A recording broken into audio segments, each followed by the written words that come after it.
We are live at the Brisbane Classic. It is the boys under 14 semifinals. It's the second quarter underway. It's elements over the fourth quarter, 19-10. John Guarna here with Braden Hesselhurst. Pretty interesting first quarter there, Braden. We had to get our microphones and ourselves situated, but we're here. Pretty good tournament so far. Yeah, absolutely. And the elements look like they're a pretty dominant team and have started the game that way today. So be interesting to see if the other team doesn't have to wait until the fourth quarter. Hey, get it in early. Why not, right? Let's see though. Really, first time we're seeing AAU basketball here in Brisbane and really in Australia for myself at the very least.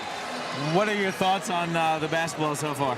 Yeah, I think it's good. I think anytime you get any different type of tournament or environment, it's good for the young inspiring players to play in different environments rather than just the usual rep or state and whatever. So the more environments, the better, and the more environments where coaches and other people can see these kids in action, the better as well. So I'm always a fan of more basketball, Johnny. And it's good for the kids to play as well. I think a lot of times you get so caught up in the training and the indoors, just get out there and have a crack. And gets a steal right there, and then they've got talent right across the board, this element side. So I think it's going to be a bit of a tough task for this fourth quarter team today. But as we see another foul, it's kind of been across the first quarter and a bit, it's been all at the basket for elements. They've shown their ability to get out in transition and get to the basket at will so far. Really good look inside there from Watain. You can see the talent that he has. Good vision, good ball handling. He's a sibling, isn't he? He is. He's got many siblings, and he's a great point guard as well. So he has the ability to score himself, but just has the ability to run the show as well. So I'm sure we'll see plenty of that skill on show today. Really impressed with their big guy, Gus Laufman, as well. He's been really interesting. Rocco Bolton getting a few shots up there for the Elements group. Up by 11, 7:17 to go in the second quarter. We're here at the Northside Wizards, a place you're pretty familiar with, I'm familiar with. Really great venue, pretty new venue as well. Really good to see when associations partner up with the different levels of government, what you can accomplish for sport. Yeah, 100%. We need more of it, to be honest. We need more government support, especially on the south side of Brisbane as well. What they've done here on the north side, and even with Southline down at Brendale, has been terrific, and it sort of replicates what sort of Melbourne does with the amount of courts and that they have. So the more courts and facilities we can get in southeast Queensland and Queensland in general, the better. The fourth quarter here, taking another timeout, down by 11. You got to think that they want to get into. You have to play transition basketball in these AAU environments. However, you don't necessarily want to get in a track meet with this Elements group. For the fourth quarter group, what do you see they need to do to get themselves back in it? Well, I think the two things that's pretty evident across this first quarter and a bit is they need to stop fouling on the defensive end. I think it's either been layups or free throws for Elements so far, and then down the other end they need to take care of the ball. They've given a lot of ball away, and on the back of that, another turnover as well. So if they can take care of those two things as they get a steal here, maybe they can come back into this one. Yeah, good opportunity there. Probably the reverse unnecessary, but you give Elements an opportunity to get out there and run. And here's the big fella, Laufman, drawing the contact. He's been super aggressive here today. Yeah, super mobile too, and despite his sort of frame, he showed a bit of strength off there and put his opponent in the weight room with that move and gets to the free throw line once again. So as I said, that's been a strength for this Element side in this game so far, and Laughlin goes to the free throw line once again. And I know you work with quite a few young players. What do you look for in this age group, that under 14? They're still developing physically, mentally, emotionally, not just skills-wise. I think the main thing is, first of all, being aggressive, making sure if you make mistakes, it's aggressive mistakes, not being passive. But I think as a nice three there from the fourth quarter team. But I think the ability to make decisions, good decisions at this level is, something you really look for, and make decisions off a couple of dribbles too, rather than 7 or 8 dribbles. So I think they're the main things I look for at this level with the youngsters.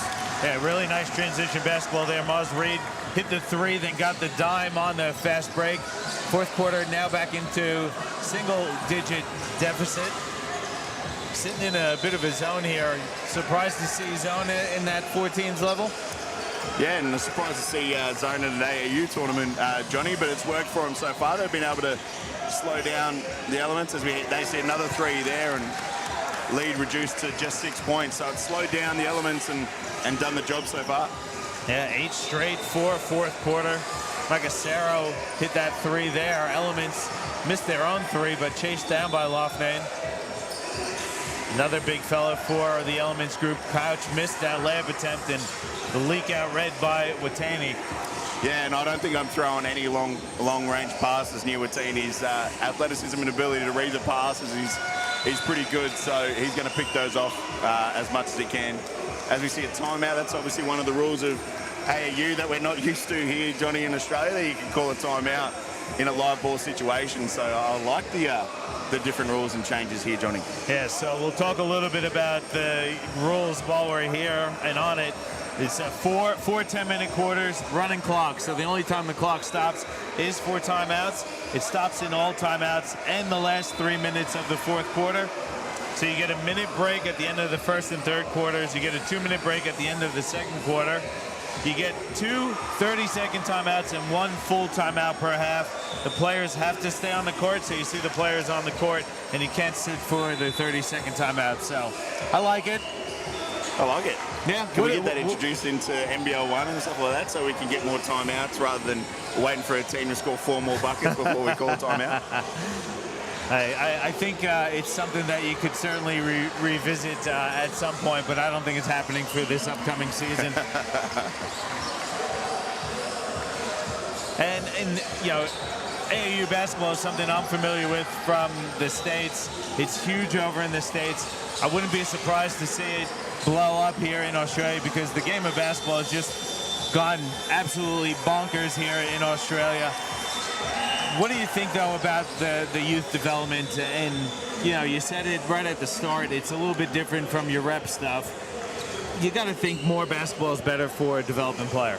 Yeah, 100%. The more games you can play, obviously, the better. But you need to make sure you get the reps training-wise in too. But I think it's a different style of basketball. So I think if players can be able to adapt their skills to different sort of environments and different styles of basketball, the better, right? So this is probably a little bit more open floor sort of stuff rather than running offenses and executing as a nice floater there from the fourth quarter team, and they've reduced the deficit to just 4. But it's probably a lot of transition and ability to play one-on-one and stuff like that, ability to shoot the ball. So as a bucket there from Elements. So yeah, the different environments, the better, and you're probably getting reps and stuff that you probably wouldn't get as many reps in rep basketball, so it's always good for the juniors. And definitely getting opportunities to get some shots up as well for you in the AAU basketball. There's Watani just going coast to coast, and that's just smooth.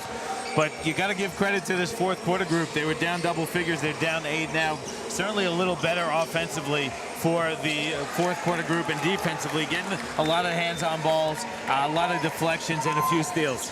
Yeah, absolutely. That zone definitely slowed him down and forced, as we see Bolton there with a 3-point shot on his home floor here at Northside. But that zone slowed him down a little bit. But be interesting now to see if they stay in it with the Elements hitting a couple of threes the last couple of possessions. Deep 3 there for Gentner, who hit a nice little floater on the previous possession. Lauret open on the wing, went to the bank, it's closed. Very open play for sure in AAU basketball. Macasero with the little Euro step. You like that, Braden? Yeah, it was a nice little hesitation in the middle of the floor and nice change of pace as well, and finished with a nice floater, so great move there. Watani getting inside, missed it off the back of the rim. Gets a second chance at it, missed again. Look at the big fella doing work. Elements eating on the offensive glass. Watani cleans it up. Yeah, one of those 3 fourth quarter players needs to get their hand on the ball there, but Watani able to track it down and get another offensive rebound for Elements. We'll clear out for Macasero. He goes inside, and again, very strong. Nice move again. Able to take the contact as well, going to his left, but finishes with his right hand. That's a tough finish. And I think, as we've mentioned, Johnny, a lot of open floor stuff. It's going to be critical that, as we see Bolton hit another 3 from the corner, that you can guard people one-on-one, because I don't think there's going to be much help defense compared to usual. Yeah, well, you see it's a contrast in styles. Elements going into man-to-man with fourth quarter in that zone. And, you know, the zone at the moment, just absolutely forgotten about Rocco Bolton. He's been dangerous. He's open again in the corner, but taking it all the way to the basket, Lewis Lauren. Then he comes up with the steal.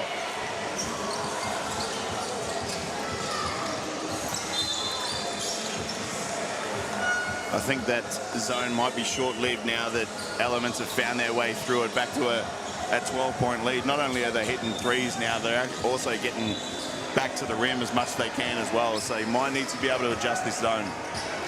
Big fella Johnson hanging too strong, but gets his own miss and puts the follow-up back in. And Elements has weathered the storm. Fourth quarter now trails by 14. Let's see if they hold for the final shot of the half. Reed splits the D. Nice teardrop.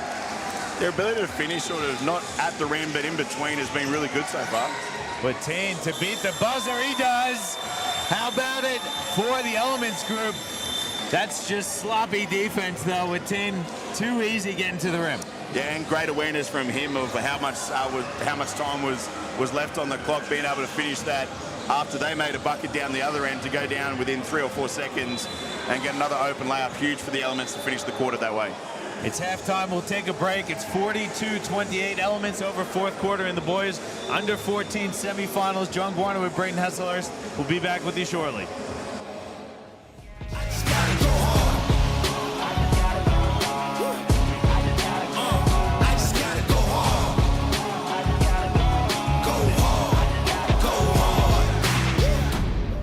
Yeah, oh yeah, the beast back. Adrenaline pumping through my veins, can't relax. Original, I am not the same as these cats. I sting them if they never ever mindin' they beeswax. I don't ever cap, but I'm wearing like 3 hats. Never been a rat, but I know where the cheese at. You'll never get a trophy cause they all here where we at. You better believe that. When it's all said and done, I'll still be here standing. Never took a loss and it ain't something that I'm planning. I dare you to say something. My focus is A1. Every dog has his day. It's been mine since day one. This is real grinding. I'm still climbing. While you still trying, I'm still shining. It's real blinding.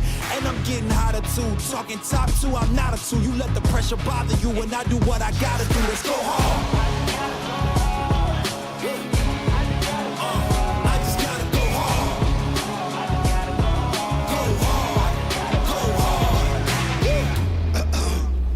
Coming close to me, flow is on atomic. I'm starting fires through poetry. The hardest out, staying loyal, no falling out. And if you step into the court, be ready, we ballin' out. Yeah, the coldest of teens, they know what we bring. Don't try us. Ain't no in between. We go for these dreams in silence. Hard work, don't mistake it for magic. We been shooting in the gym. This is target in practice. Yeah. And I'm just getting started, getting my feet wet. It's all in repetition, ain't a secret. All facts, all black dress code. Pay me my respect, collecting every debt. Oh, the hardest. I bring the pain. Not what you used to.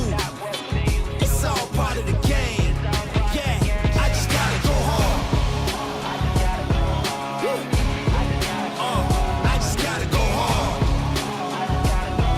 Go hard. Go hard. Go hard.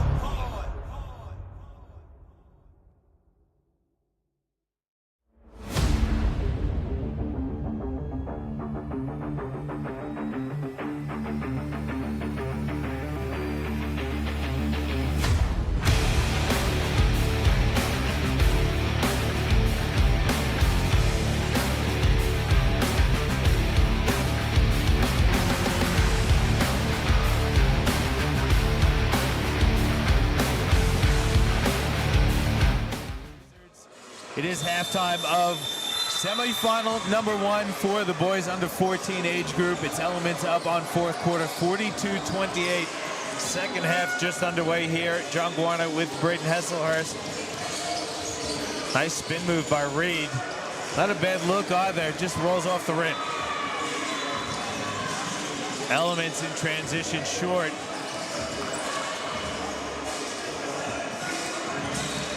Another loose ball recovered by the Elements group, and then there's a strong finish for Kent.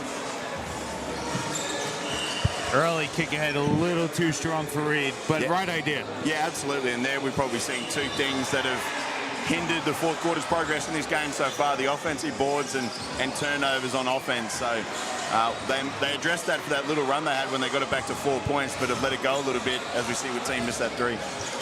Not a bad look. Pretty deep forward team, but he can hit that.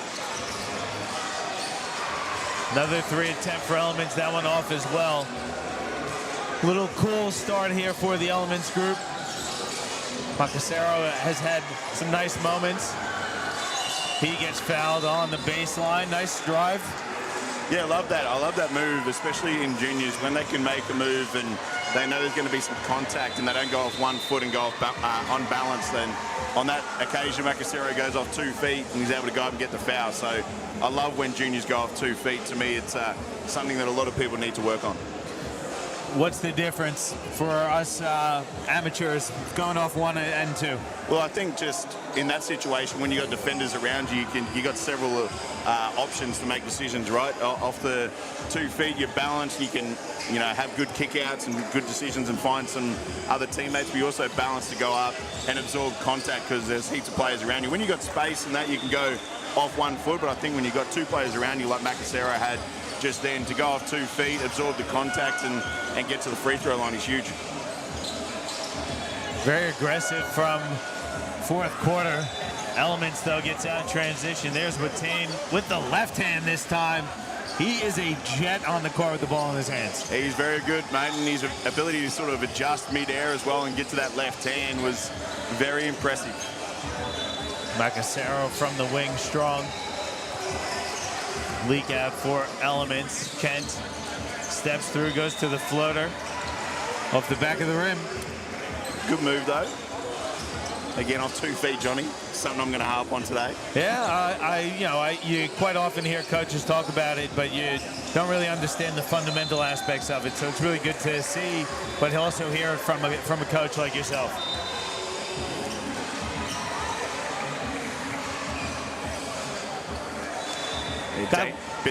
Johnny, bit of a danger period here for fourth quarter. As we mentioned, they got it back to that 4-point margin, but now it's back out to 19, so really need to be able to make a run here. Well, they're in a man-to-man. Watane splits the defense, finishes with the right hand and one. Man, you mentioned him as someone to keep an eye on, and you can see why with the moves that he's putting on, but to me, it's been impressive how he's able to finish as well. I think a lot of days kids have moves to get themselves in position but aren't able to finish. He's shown that he can do a bit of both. Yeah, absolutely, and as we keep mentioning, with contact as well and on either hand. So I just love how he's able to do multiple things. He's able to shoot, able to find his teammates, and able to create for himself as well. So he's definitely a threat on all ends on the offensive end. This Elements group is a very strong group. They're up by 22 here as Kent fires a 3. Good early look. I like that free-flowing basketball, getting up and down. You don't mind it because you're putting you're putting the opposition on constant pressure.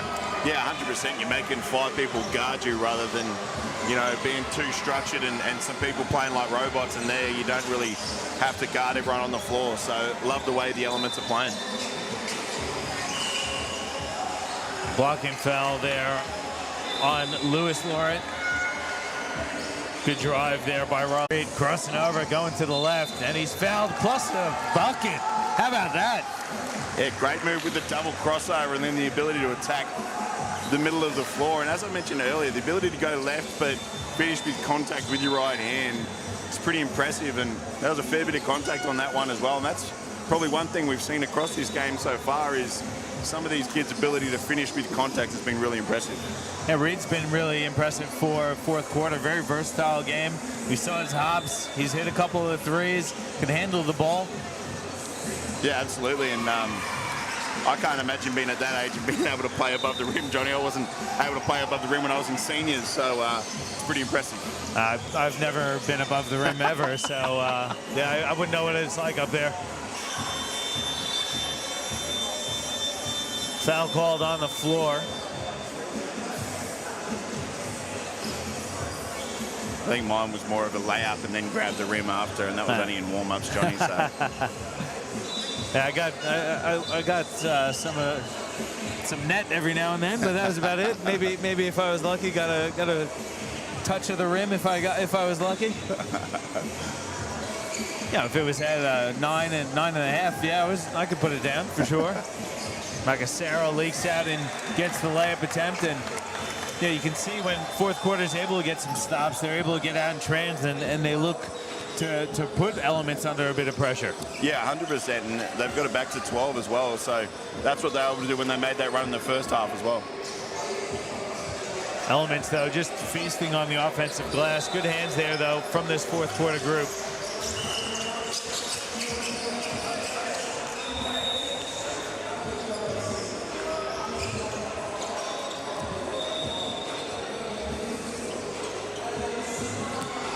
The running clock is an interesting one, Braden. Keeps the day flowing, doesn't it? Yeah, it goes really quick. Not sure how I'd feel about it if I was a player. You feel like you get on the court and it goes by pretty quickly, but obviously these kids playing a lot of games during the day, and it keeps people fresh and everything like that. So yeah, don't mind it. Latane again in transition, takes some contact, gets the shot off. He'll get to the line for a couple of shots. I like the running clock too, though, because you kind of have to make something happen, don't you?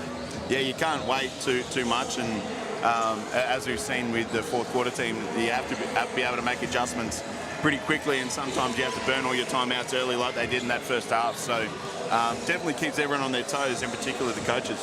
No shot clock, obviously, as well. So yeah, I guess in theory, I don't think there would be much of the clock used anyway, Johnny. Yeah, as I say, in theory, you could kind of just really hold the ball, couldn't you? But I think both teams want to get out in transition. I'd be very shocked to see more methodical half-court offense being run throughout the day. Yeah, I don't think we're seeing any, as we see a nice drive again from Watine, sorry. I don't think we're seeing any Andre Lamanis 3 or 4 side offenses here at the AAU tournament, Johnny. The Elements group has really shown good character in the sense of the fourth quarter group continues to make runs, and they're not really getting phased. They go back to their strengths with Watine hitting the wing 3 there.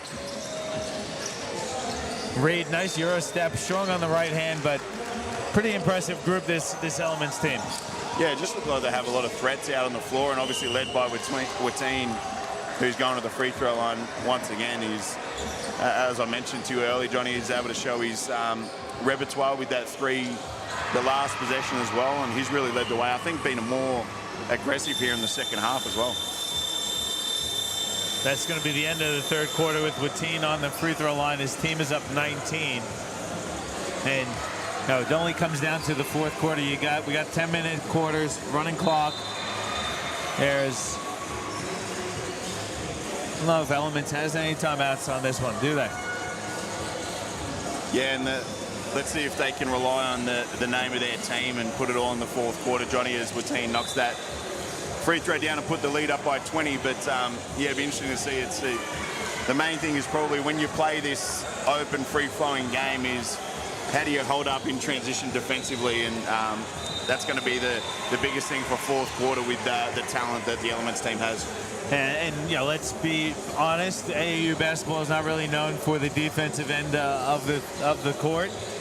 But you got to think if you can string together a few stops, force a few turnovers, you might be able to get back into it. You got to think it's going to open up. It's the semifinals here, fourth quarter down by 20. You got to expect full court pressure, traps, and looking to get some steals and get extra possessions to get themselves back into this. Yeah, 100%. Get up the court, put a little bit of pressure on. I think the most important thing we'll see probably throughout the day is your ability, because you're playing an open floor, is to guard one-on-one and then to rebound so your team can get out in transition. So if fourth quarter can do that, along with a little bit more pressure, like you said, maybe they can make a game out of this. Try and get it around that 10-point margin or single digits, which they've shown they can do, and then maybe put a little bit more pressure back on this Elements team.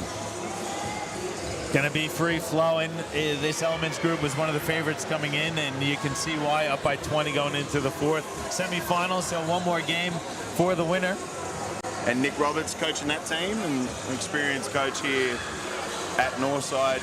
He coached the NBL 1 team and QBL team for a number of years, and went up against him a fair bit when I was coaching the Spartans QSL team. So very experienced coach, and got a really talented team as well. And you can see the structures he's put in there. Obviously, you want to put in with team, put the ball in his hands, spread the floor a bit. I wouldn't call that a structure. Well, I mean, you can see, though, he's playing to his team's strength in the sense of, you know where the strengths are. Get the ball there. Let's spread the floor a little bit. Let our bigs attack the glass. Get some shooters in the corner. It's a loose structure for a basketball. Yeah. But I think the biggest thing was when they went zone, he was able to draw up some things that got him through it and got this team back into man, although the fourth quarter have gone back into a zone now as the team drives again. But in those moments where you struggle against something, fix it up quickly, which Nick Roberts did. So fourth quarter gets the stop on that first possession. Reed fires a three. It's short.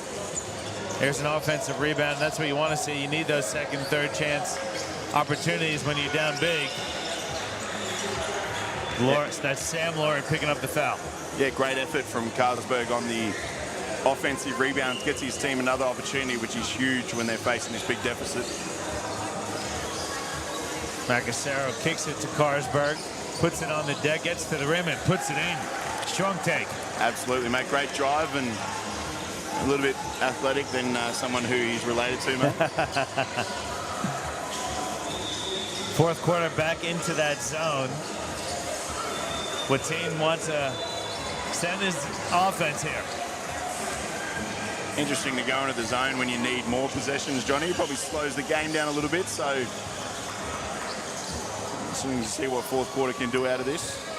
Loughnane missed the putback. Couple of stops, though, in that zone for fourth quarter. Need to get some points on the board. As Carlsberg steps into the three off the back of the rim.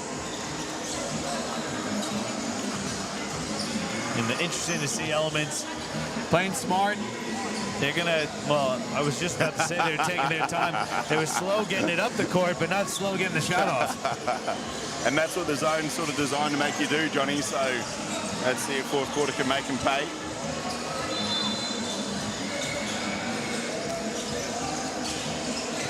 Gentner gets inside. He's bumped.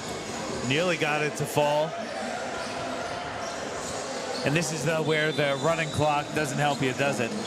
Yeah, no, it doesn't, especially when you're probably playing zone down the other end and the team can run a lot of time off the shot clock if you let them and if Elements are smart about it. So shot clock going while Gentner goes to the free throw line. Needs to be able to make both of them to sort of give his team any hope down the stretch of this one.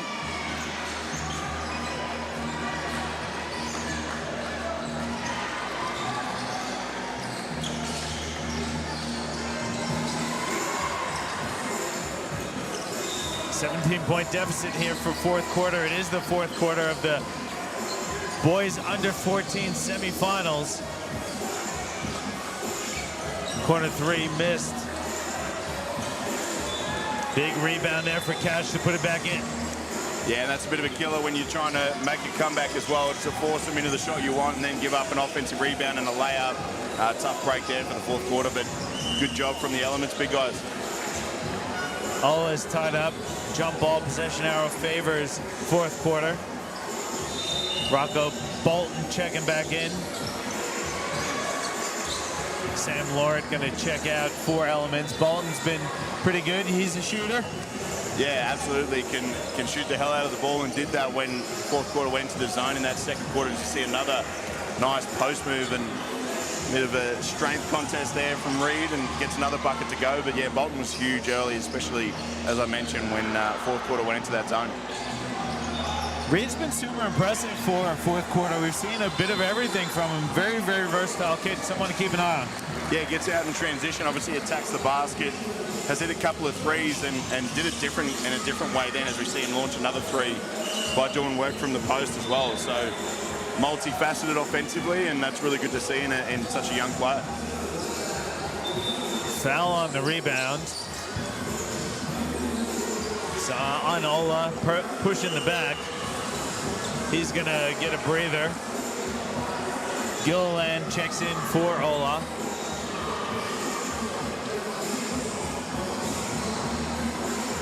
$19-point lead for Elements.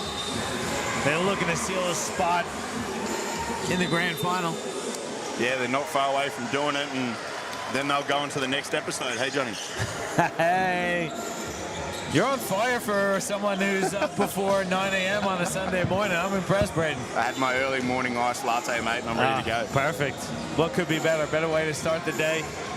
Get yourself that iced latte. Come watch a day AAU hoops. Couldn't ask for more.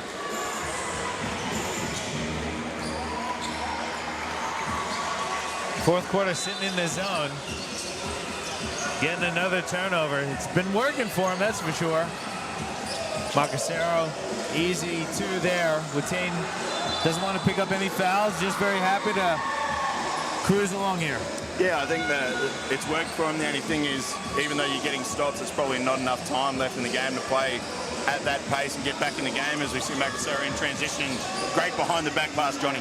Great look and a great catch and finish from Reed. And you can see there's definitely a bunch of talent on this fourth quarter group. I think for me, the big difference in this one is the size.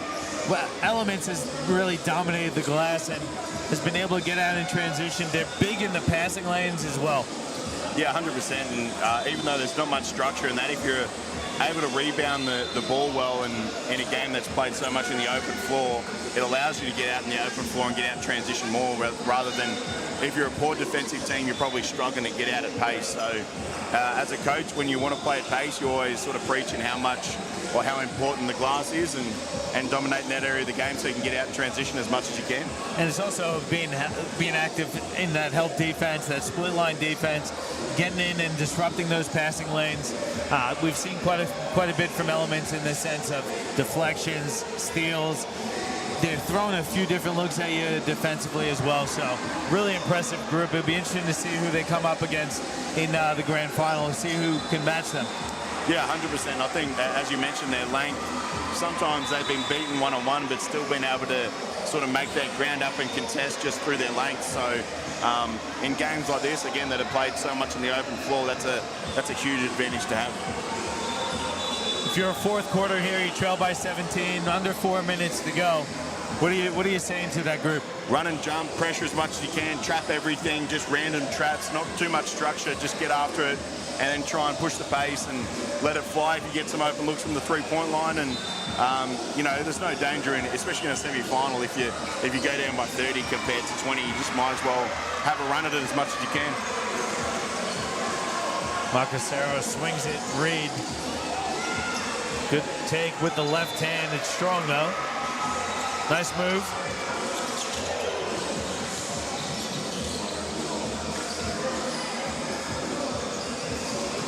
There's a steal for that fourth quarter group. Reed again on the wing. Gonna reset. I would have let that fly if I was Reed, Johnny. Marcasero will let it fly. That one's strong. The three-point shot has kind of gone away from this fourth quarter group. Yeah, 100%, but probably just haven't had the rhythm shots that you normally have to be able to shoot a high percentage. As you see, another great possession there from the Elements group. But I think Reed, when you got that steal, just get it up as quick as you can, and you had an open look. There's that length in the passing lanes. Loughnane comes up with the steal. There's a carry, though. Good call by the referees. A little excited there for Loughnane. Saw the rim right ahead. And then gets one of the few carry balls I've probably seen in the last 10 years, Johnny. I think I've seen probably less than 5 in the last 10 years, and we get one here today. So it's like the rare sighting of an animal, Johnny. It's good to see it. Yeah, the referees got to get their reps in also. You never know when you're going to need that call. Very rare, though, like you said.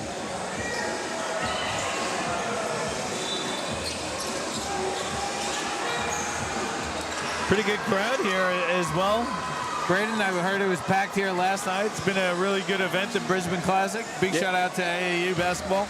Yeah, I saw some of the photos last night as Reed looks to get blows the layup there. But yeah, saw some of the pictures last night, and there was a lot of people here. Obviously, there's a lot of talent, so you got some of these kids' families and parents and stuff like that. But aside from that, I think you get a lot of basketball fans out here catching the talent in action as well. So great to see, and provides a good environment for these kids to play in as well. Has some really good basketball. I think we've got 2 courts streaming for you here. We've got this one, court 1. We got court 2 just next door. I think we're going to have a total of 16 games, I think, streamed today. So lots and lots of hoops across the 2 courts for you today. Brought out the big dogs today, John Guana and big dog Mal Crawford and big Braden Hesselhurst. Putting out the big dogs, mate. Hey, you know, we love the hoops as much as anybody, so why not spend the day watching hoops and calling some games? I'm sure your wife loves that you're out here, Johnny. Anything to spend less time with me, yes, for sure. Whatever help she can get, she'll always take it. That's for sure. I got all the shopping done yesterday. I got all my chores done, so I could spend the day here, and why not, hey? I might have to cook dinner when I get home, though. We'll see. Next up on court 1, we'll have the Silly Hooligans taking on the Kaigu Hoops. Silly Hooligans are have to be a contender for best name of a team for the tournament, I would say, Johnny. I love it. Team that I'd probably fit into. You're a silly hooligan for sure. I think you've matured a little bit since I've known you, at least as Reed gets up and puts another one down. Well, the ref playing some defense on that occasion, Johnny. Gotta expect some interesting hoops. There's a nice Euro step there from Laura to finish strong with the right hand. I think I said this to you last week, Johnny. The Euro step needs to become the Australian step because it's used so much out here. It's a good move.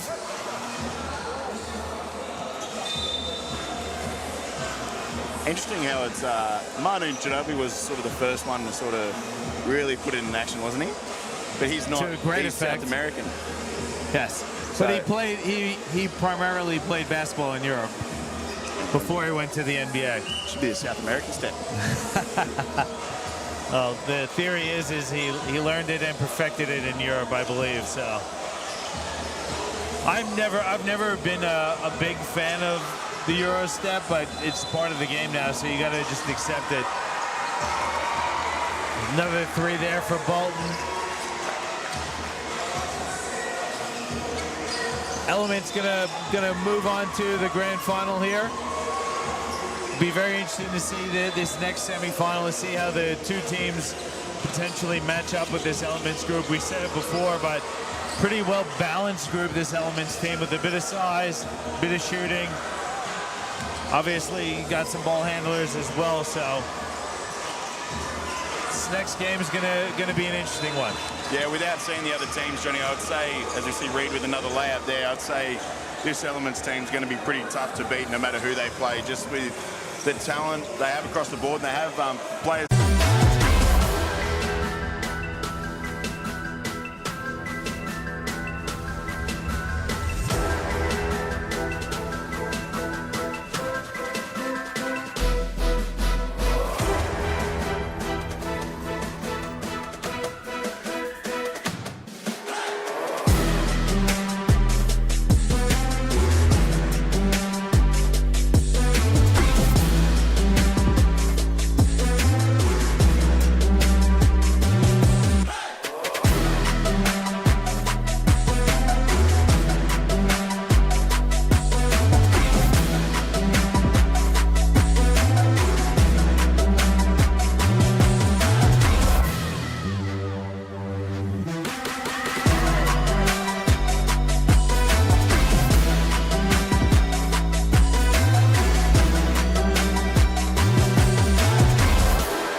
Northside Wizards this afternoon. Well, now our second semifinal is Kaigu Hoops taking on Silly Hooligans. Silly Hooligans in the red and black, Kaigu Hoops in the yellow and blue. Kaigu Hoops head coach Daryl White, someone where we know pretty well. Daryl? I don't know who Daryl is, do we? He's obviously been around a long time, and great for these kids to have someone that experienced coaching them in a tournament like this as well. And I'm sure at some stage we'll see Daryl get fired up across the game, so it'll always be interesting to see. But we saw his son play pretty well for a New Zealand side that belted South East Melbourne yesterday. So Will McDowell-White, big game you're referring to. On the other side for the Silly Hooligans, head coach Dan Coe. Yeah, Keogh. Keogh? Yeah, all right. We'll go with Keogh. Yeah, so again, more experienced coaches. So you love to see for all these sides to have good level coaching to sort of help them along their way during this tournament, as we have a little bit of a delay here. But yeah, great for these young players and young talents to have good mentoring on the sidelines throughout this week. And again, this is the semifinal. We just saw Game Elements seal the grand final spot. The winner of this will move on to that grand final to take on that Game Elements group. And you know, we're looking at the teams just stepping out on the court, getting ready to jump ball. You can see a little bit of size on both teams as well, potentially matching up size-wise at least with that Game Elements group. Yeah, I think they probably had more size across the board, but there is some size here and some athleticism to go with it to try and match that Game Elements team, especially in transition, and the likes of Watine leading the break for them and things like that. So it'd be interesting to see how these two teams play and how the eventual winner will match up with that Game Elements side, as you mentioned, Johnny. Yeah, we are live streaming the games on Court 1 and Court 2. It is on the Games Element YouTube channel. Thanks everyone for checking in and tuning in. Not really sure what the delay is for. I can tell you that the scoreboard doesn't read the team names at the very least, so I'm guessing it might be something with that, or potentially technology. Bring back the old score sheets and everything like that. What do you reckon? The old notepad and pen. Yeah, why not? Let's never do it. faulted. Well, whatever the delay was, I think it's sorted now. Team swapping sides. So Kaigu Hoops will be going left to right on your screen, and the Silly Hooligans will be going right to left.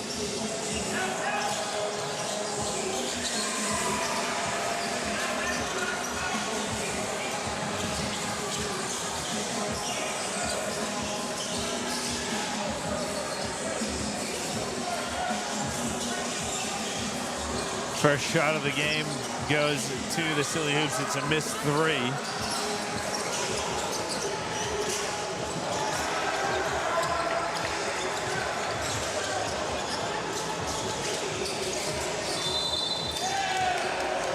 Defensive foul called against the Hooligans. And I'm going to apologize now because we have the rosters, but we don't actually have the jersey numbers for the Silly Hooligans. Might get you to write those in there for me if you don't mind, Braden.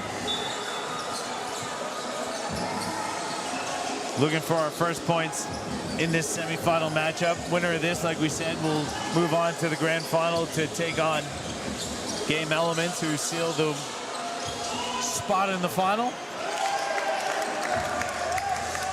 And there is those first points of the night for Kaigu Hoops. It's a three.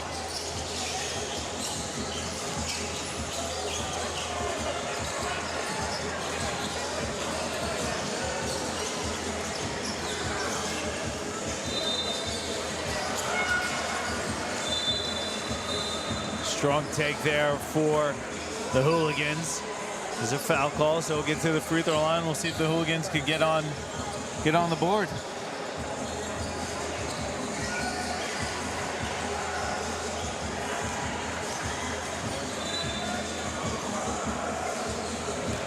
First free throw attempt, no good.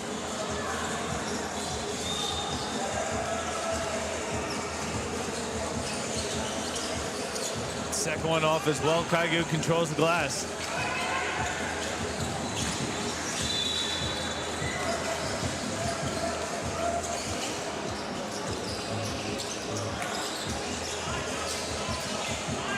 .3-0 lead here for Kaigu Hoops.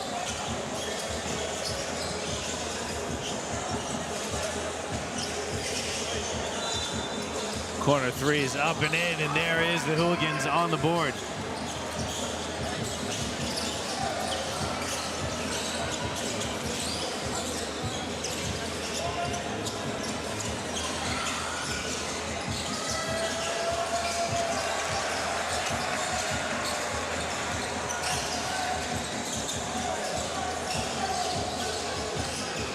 We're not at that three minutes into this game.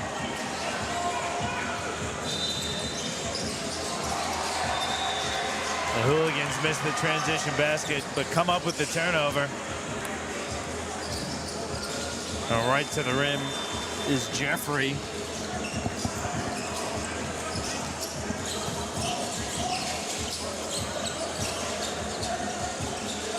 We're trying to get the correct roster for the Hooligans, so apologize if I mistake or make a mistake with anyone's names. We're just trying to correct it. The numbers that we have I don't think are correct. I think we got the right ones for Kaigu. That was Rogers hitting that corner three.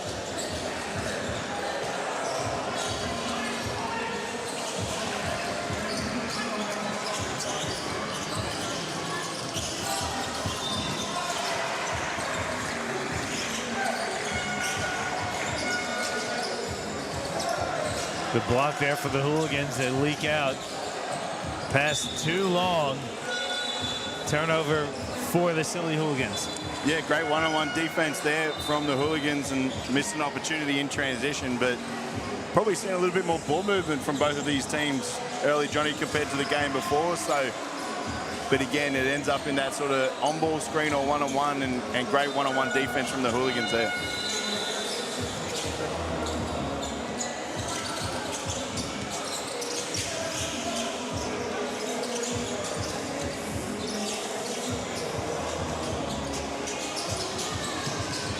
Tipped out of bounds, going to stay with Kaigu.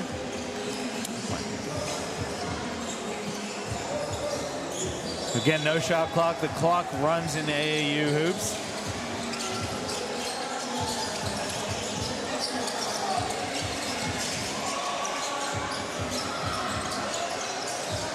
Another three-point shot for Broadwater this time.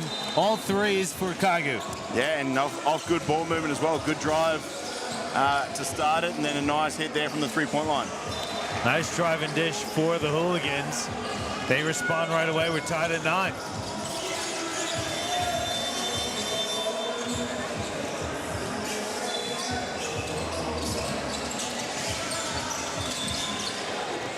Nice behind the back dribble. Cannot finish, but getting to the free throw line is Anton Yet-Lang. Yeah, great counters as well. Made one move and then read the defense and made another, and really good mobility getting to the basket and almost finished with the contact as well. A lot of dribble handoffs there for Kaigu. Yeah, it's like I said, a lot of ball movement compared to the previous game, and sometimes in a game like this you can get stuck going sideways a little bit on those dribble handoffs. Maybe just a little bit of sort of decoy action to get the defense moving and then go one-on-one with space from the Kaigu hoop side. Lang hits his free throws. Up 2 now is Kaigu.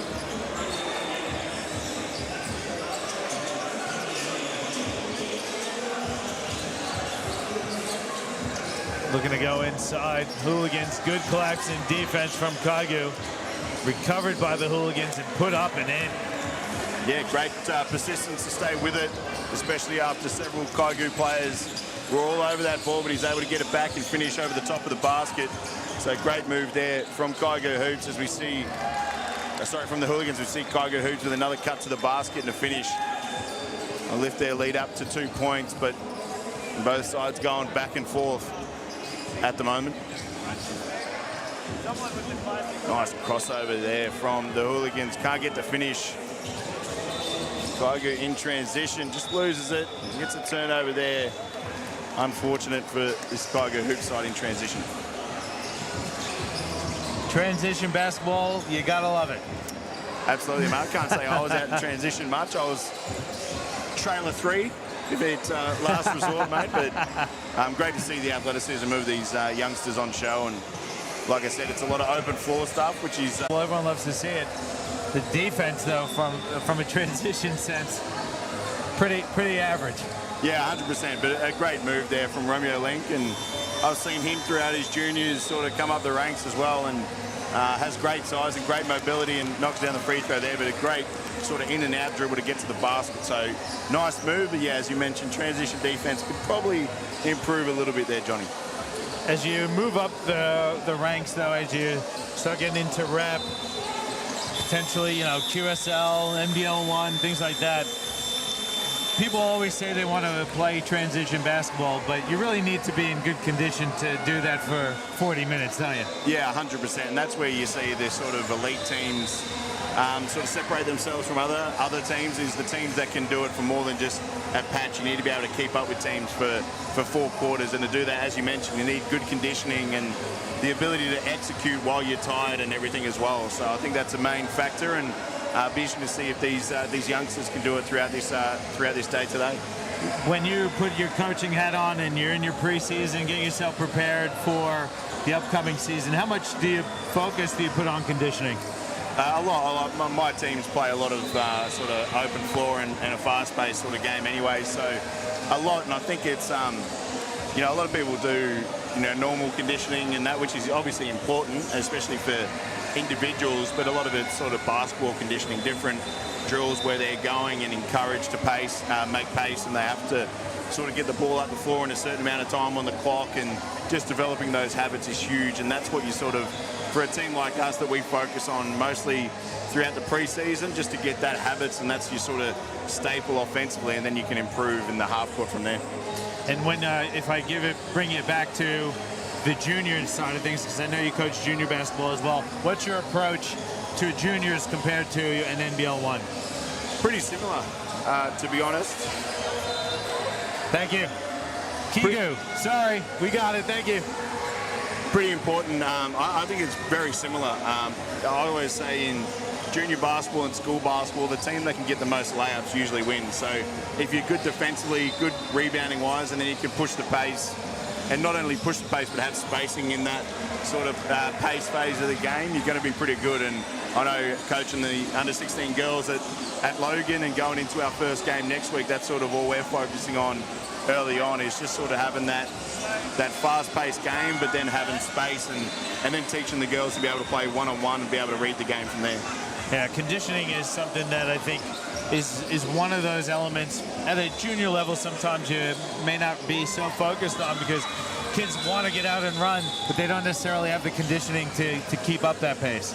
Yeah, 100%. And then, you know, that's when you see a drop-off, and it's also on the coaches too, if that's the case, to be able to get rotations in quickly so you don't lose a run or momentum or anything through people getting tired. You need to be able to get people through if they can't sort of sustain that pace for a lot of minutes. So yeah, it's on the players to really sort of get their conditioning right so they can play that pace, because all the players like playing that pace as well, but the coaches need to be able to get people through to keep up that momentum as well. Yeah, I think part of the training, you got to kind of build that conditioning in, not necessarily directly conditioning, but like you say, practicing at pace helps you translate it into the game, doesn't it? Yeah, 100%. Like if you're practicing half-court stuff a lot of time, you're probably not going to be a good pace team, as we see a great defensive set there from the Kigu Hoops, and out of this quarter-time break, and some great defensive set. Didn't get in transition because there was a foul early on, but great to get a stop on the first possession. And apologies, we did get corrected, so thank you for the correction. Kigu Hoops and the Hooligans are tied at 16, just about 30 seconds into the second quarter. Winner of this will move on to the grand final, take on Game Elements. Strong take there from Wap, but he missed.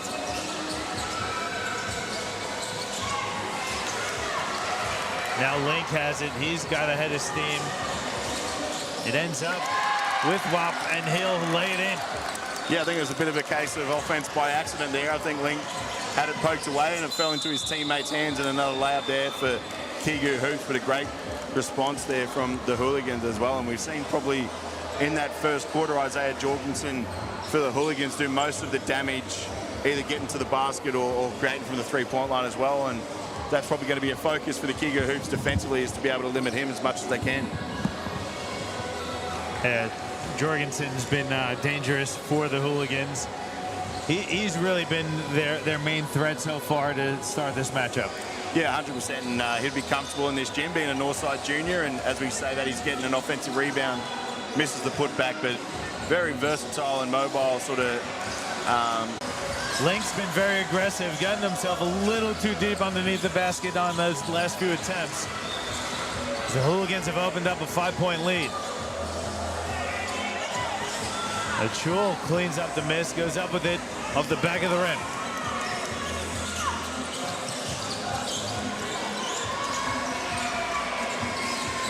Kigu, deep three, that's well off.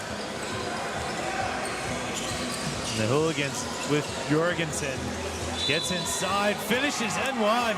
He's having a game. Yeah, that's a tough finish as well. We see that more and more these days, and didn't see it much when I was sort of coming through juniors. That ability to go one way and then go back to the other side through that sort of pickup dribble. They don't really put it back on the floor or have a crossover. It's just sort of picked up across sort of that James Harden sort of grab, and the way the juniors can execute that these days is very impressive. How much do you think has been, I'm going to try and be politically correct here, the loosening of the travel call? Oh, for sure. It's, you know, having that gather step definitely helps. I don't think it's great for juniors and their sort of development and everything like that, but it's obviously helped see more of those sort of open floor finishes and everything like the American style and the NBA and stuff. So, but even that one, like, I don't think that he even used the gather step on that occasion. But yeah, you definitely do see more of those finishes these days because of that rule. Silly Hooligans have really put their foot down a bit, and Jorgensen's been the driving factor for them so far. He's been pretty good today. He's been very good down that end, but I think some of their guards have been really good in transition defense of slowing down the ball and being able to turn the ball multiple times. And the Kigu Hoops really haven't got many transition opportunities because of that. So I think that one-on-one defense, as I mentioned in the previous game, is going to be very important. And right now, the Hooligans have been very good at it. And they've really done a good job when they are in the half court as well, packing the paint and forcing Kigu to either bring it back out or tough shots at the rim. Yeah, and I think that's probably one thing that the Kigu coaches will probably focus on, is they're doing those nice drives and drawing 2 or 3 players, and the Hooligans are really descending upon the ball in that keyway area. So if you can make that extra kick, and there's going to be 2 or 3 wide open players. So I think that's going to be the adjustment for Kigu Hoops going down the stretch of this game. Jorgensen's at the free throw line for a couple attempts here. His team is up 7. And just to remind everyone, with the AAU basketball, it's a running clock. The only time the clock stops is for timeouts. I lied. It stops at the 1-minute break at the end of the first and third quarters, and also a 2-minute break at the end of the second. And in the last 3 minutes of the fourth quarter, is that correct? I don't have that on my notes. Oh, yeah, sorry. Clock stops and all timeouts in the last 3 minutes of the fourth quarter. Gee, Braden, you're all over it. That's why we pay you the big bucks.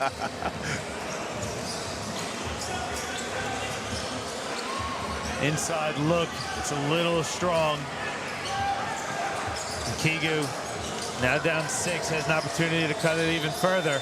Nice, strong finish there. In transition, that's Jaden Rogers. Yeah, great move, and interesting to see how they go with Jorgensen on the bench. As you see a 3-point attempt there from the Hooligans. He's coming back on now, but first possession he's not on. They get out and transition the Kigu Hoops. Rogers again, this time throws up a wild one. It's short.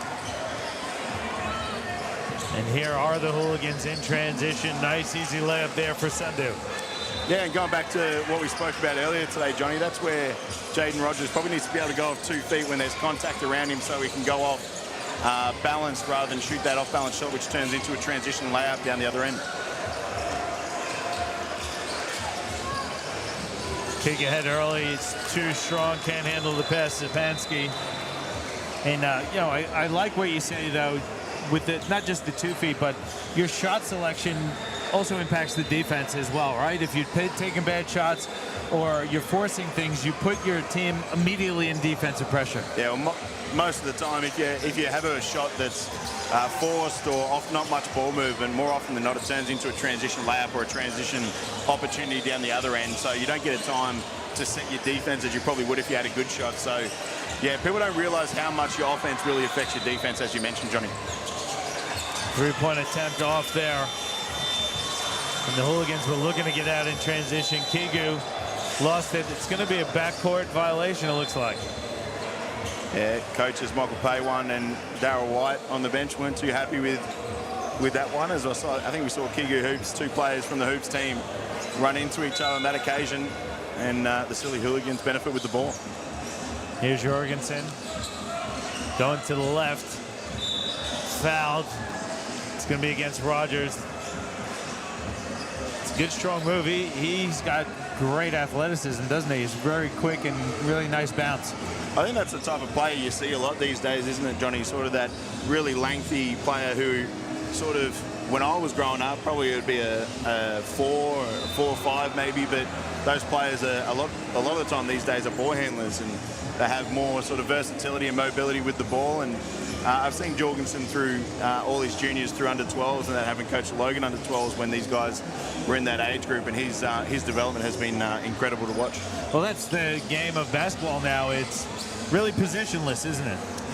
Yeah, I don't know about positionless, because there's some people I wouldn't like to be playing big man spot or a guard, but yeah, it is as far as a lot of people are expected to do everything on the floor rather than, you know, one person just be a shooter or just be a rebounder and stuff like that. You need to be multifaceted to be able to get on the court at a high level these days. And again, we talked about the Euro step. We've talked about things like that. That is that international influence on basketball, where primarily, it was traditionally American influenced, but I think the growth of the game internationally has really introduced that quote-unquote positionless basketball. Yeah, absolutely, and we're seeing it at a junior level these days, which is great to see, and I think it holds people in good stead for their development when they get to the senior level or try and go on for bigger and better honors as well. Yeah, I think it benefits everyone when you train or coach skills, regardless of height, strength, or position they're going to be on the court. Especially at the junior level, you see a lot of people who are really big early on, and a lot of coaches teach them just big men or big moves, and then they get to a certain age group and everyone's caught up to them height-wise, and they sort of fall off from there. So, as you mentioned, I think it's that side of things is really important. Well, I know I've been 5'10" since I was about 13, but I haven't grown since then, so if only I was a point guard back in the day. Link gets his own miss, fades away, strong on the attempt. Jorgensen with the rebound. Can he get a shot off? No, he didn't realize the clock was running out. That's going to do it for the first half, and it's the Silly Hooligans up by 9 at halftime. We'll take a break. We'll come back with the second half of action. Winner of this one moves on to the grand final to take on Game Elements.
about to get underway at the Brisbane Classic, AAU Australia.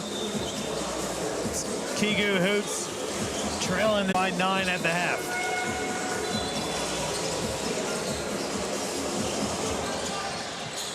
Link splits the defense, goes up with it strong and finishes. Yeah, tough finish around multiple defenders as well, and probably could have been a foul as well there. So great finish there from Link to try and get this Kigu hoop side back in it. 3 from Sandu is good. He has been probably the beneficiary of all the attention that Jurgensen's been getting, and he's having himself a great game also. Yeah, he's been good, but I think he's been really good on the defensive end as well and really provided that energy. We'll see him try and build on that previous shot with a fadeaway. Couldn't get it to go, but he's been really impressive here today as well. Kigu pushing up court. Nice kick out. Rogers 3, well short. Recovered. Link has it now, goes right at the defense. Reverse layups, good.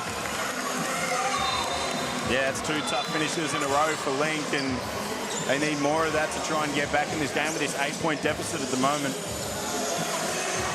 There's a deflection. Kigu comes up with the steal. Link again goes right at the defense. Again flips it up and in. 6 straight points, and we spoke about the Silly Hooligans defense in the first half, but haven't been able to shut down Link to start this third quarter. Jurgensen going right at the defense, goes up with it too strong, and then recovered by Rogers.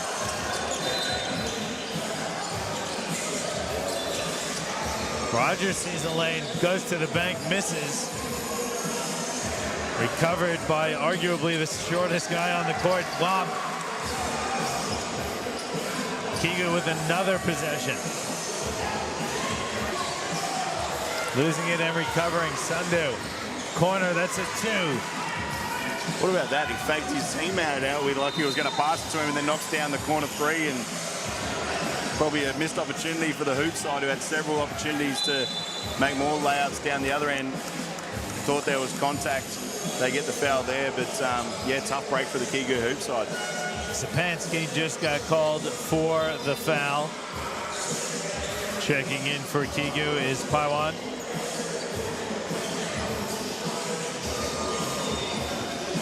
Nine-point lead for the Hooligans. Weathered a bit of that Link storm. And they're holding serve at the moment. There is Paiwan for 3, in and out.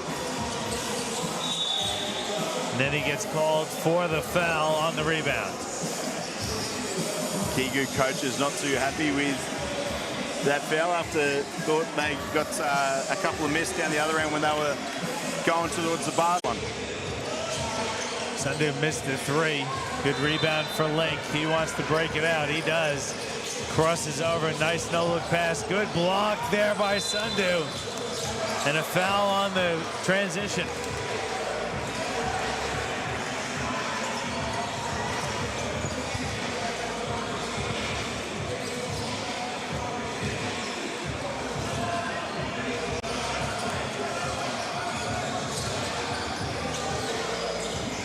Nine-point lead here for the Hooligans.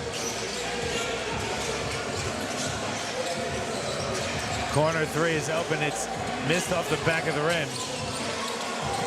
Paiwan recovers. Tough pass. It's recovered inside. Lang misses a couple of goes at it. And then Kigu loses it out of bounds. I will agree with the coach on that one. He probably got pushed in the back on that that putback attempt, but couldn't get. They've had multiple chances at the basket. Apart from Link, they just haven't been able to finish. So it's led to this 9-point lead for the Hooligans at the moment. Jurgensen goes up with it strong. He's tough inside. The double team came a little late on that one. Yeah, needs to be more people in the keyway to help out on that occasion. Jorgensen just way too talented to leave it sort of one-on-one at that time.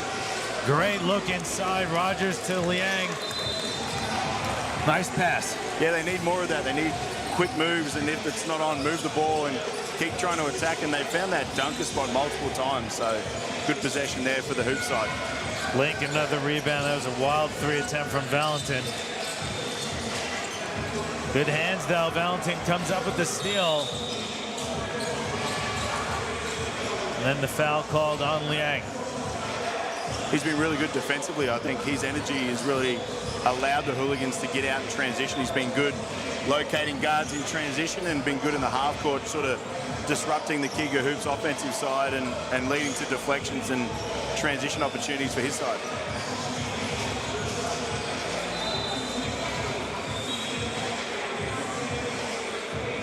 Ten-point lead for the Hooligans, and you've said it quite a few times, Braden. They're doing it primarily through strong defense.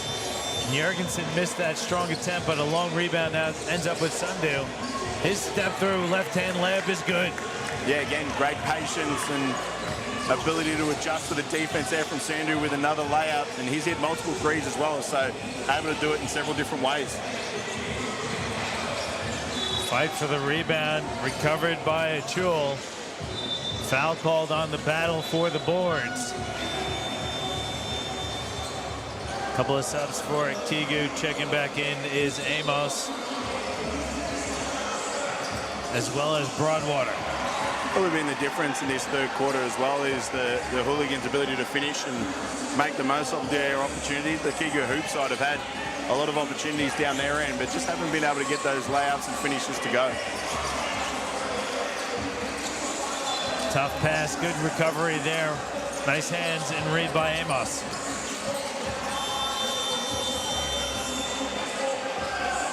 From the wing now, Amos comes out firing. Wop there to recover and put it back in. The hardest shot to rebound is an air ball, and great chase there and great finish from the hoop side as we see Jorgensen get challenged at the rim. Great defense there from the hoop side. High floater off. Achul recovers. Sundu now going one-on-one, draws the contact. They got to travel.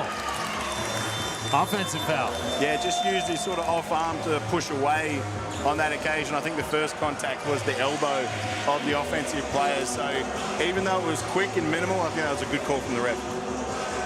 10-point lead for the Hooligans, a minute 30 to go in this third quarter. Winner moves on to the grand final to take on Game Elements.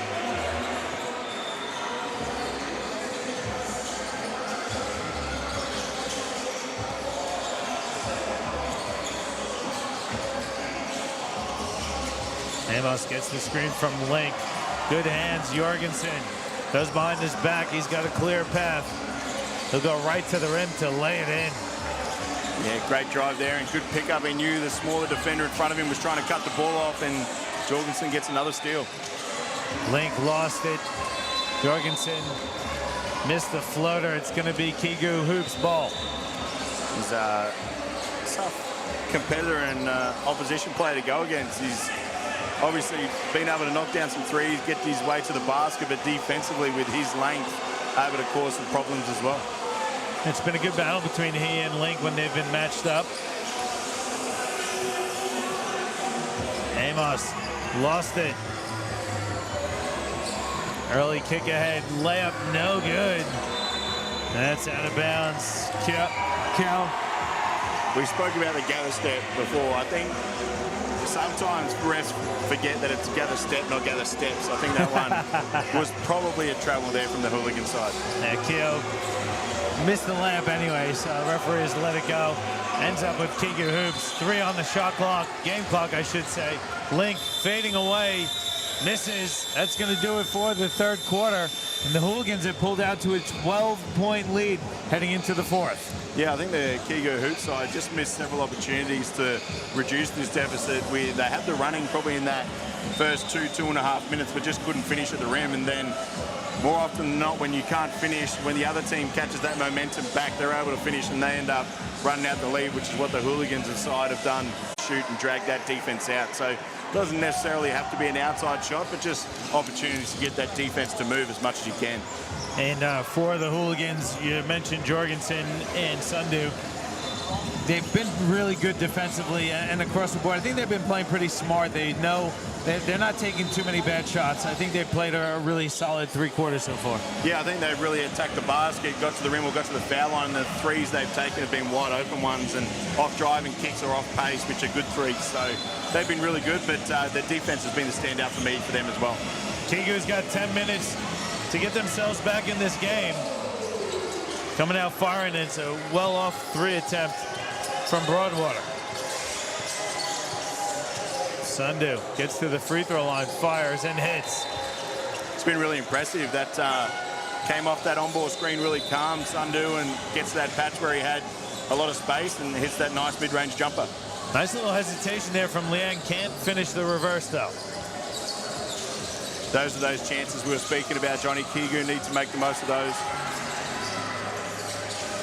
Jorgensen for 3 off the front of the rim. Nice offensive rebound by Achul, and he's fouled. Just came out of nowhere to grab it out of Link's hands and get back up with it. Yeah, as you mentioned, came out of nowhere, and I thought Link was all over that, and then Achul just sort of snatched it from his hand last minute. So great attack on the offensive glass. Hooligans still up 14 here. Kicks it out. Link, he'll fire a 3. That hits, but it's no good. 3-second violation. Yeah, sometimes when things aren't going for you, they just don't go for you, and they hit one of their first 3s in a while through Link, but they get called for the 3-second violation. So unfortunately for the Kigu hoop side, it didn't count. Sundu lost it. Yeah, that's a travel. Good defense. I don't know if that was, Johnny. I think that was stripped and he lost the ball sort of mid-air, so normally that sort of resets the possession, but good defense there from the Kigu hoop side and opportunity to try and cut into this lead. Link in transition, goes in and out, takes the bump. Missed the attempt though. Liang chases it down. Broadwater will fire a deep one. That's well off. Need to try and make something happen now with 6 minutes left, down 16 for this Kigu hoop side. Wouldn't be surprised if the coaches use a timeout to try and create something for their team. Achul looking to go at the defense, fires and banks it in. It's a tough finish. Again, going away from the basket, pretty good defense, but sometimes the offense is just too good. Link missed the long one. Broadwater from inside the keyway misses as well. And here's Jorgensen. Spins, goes up with it, finishes through some contact. I thought I heard a whistle. Yeah, being the best player on the floor today, Jorgensen, another finish at the basket through contact as well. Liang lost it. It's going to stay with Kigu hoops. Went out of bounds off of Zipansky.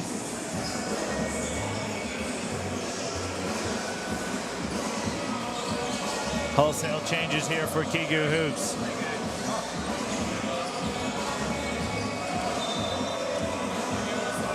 Five on and 5 off. You don't see that too often. The old hockey sub, but probably a good move when that sort of group never had much going for this Kigu side. So looking for some different things with those subs, and again, 20-point lead with only 5 minutes left. Going to be really tough to get back into this one.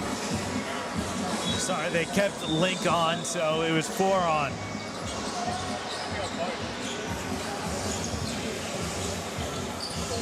Link gets the matchup he wants. Ends it off for Ford. Stevens misses the 3. Jorgensen with the rebound. 20-point lead here for the Hooligans. They've held Kigu hoops to 32 points as Achul misses, gets his own miss. Put back no good either.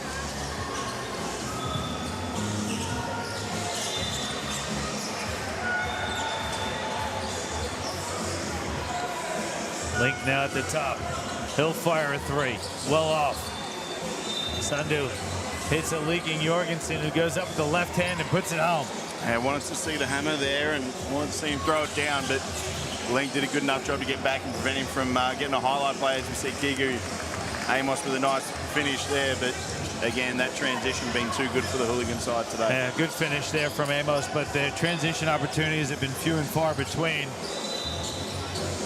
Good hesitation by Jorgensen, and then finishes right at the rim. That's exactly what I was talking about before, Johnny. Sometimes it's not just the shot that's the threat, it's the threat of the shot, if that makes sense. And Jorgensen with a nice up fake there, drags Link out to the 3-point line, and then able to attack his closeout and go to his strength, which is getting to the basket.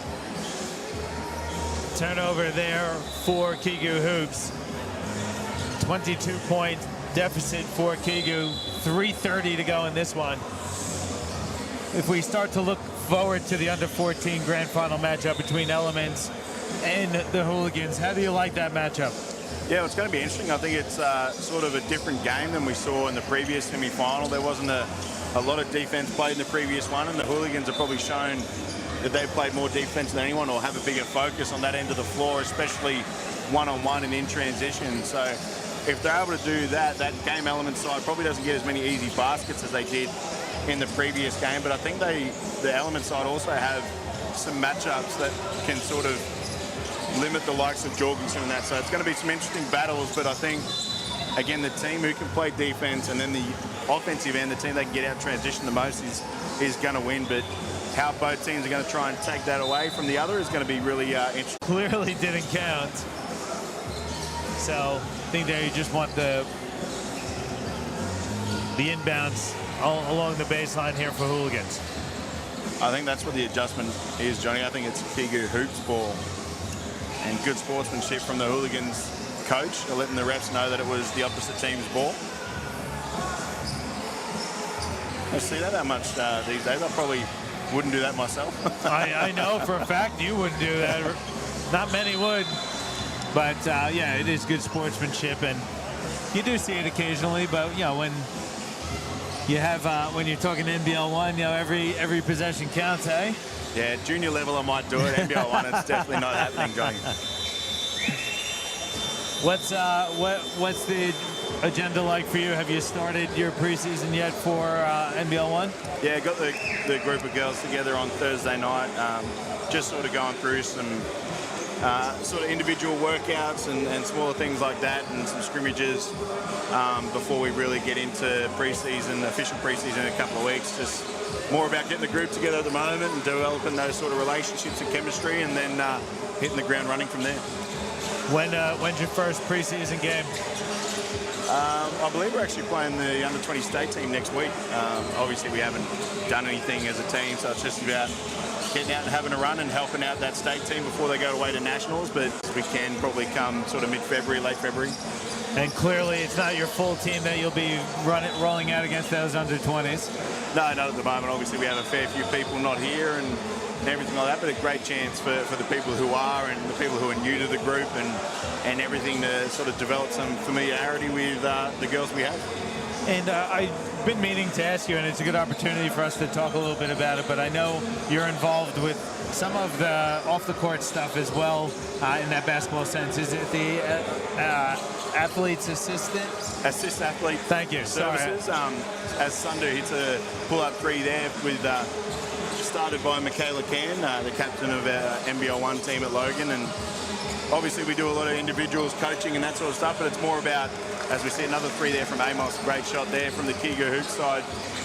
It's about mentoring and that as well, and sort of working on the mental aspect of the game. And you know, a lot of kids have different struggles these days, where they're struggling with confidence, anxiety and stuff like that. It's about working through how to help young athletes with that, so they're not trying to do that when they get to a senior group. You know, Michaela has been through the AIS and played at that sort of level, and really, you know, spoke through her experiences of not having too much help with that sort of side of things. So her goal is to try and help these young athletes work on those areas of their game and their aspects of their sort of personality and everything. So when they're dealt adversities, not only on the basketball court, but through different things, whether it's school life or whatever, they're able to fight through it.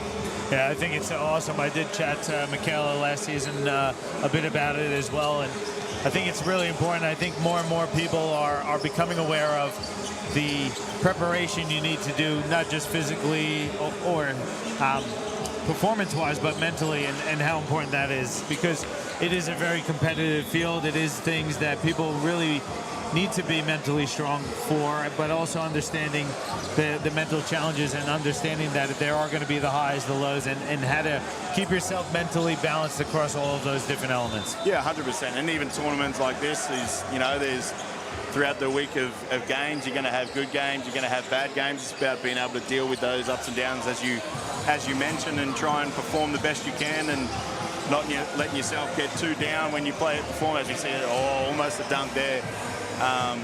You know, not only when you play well, but dealing with the lows and everything as well, and just trying to stay even and trying to fight through that as much as you can.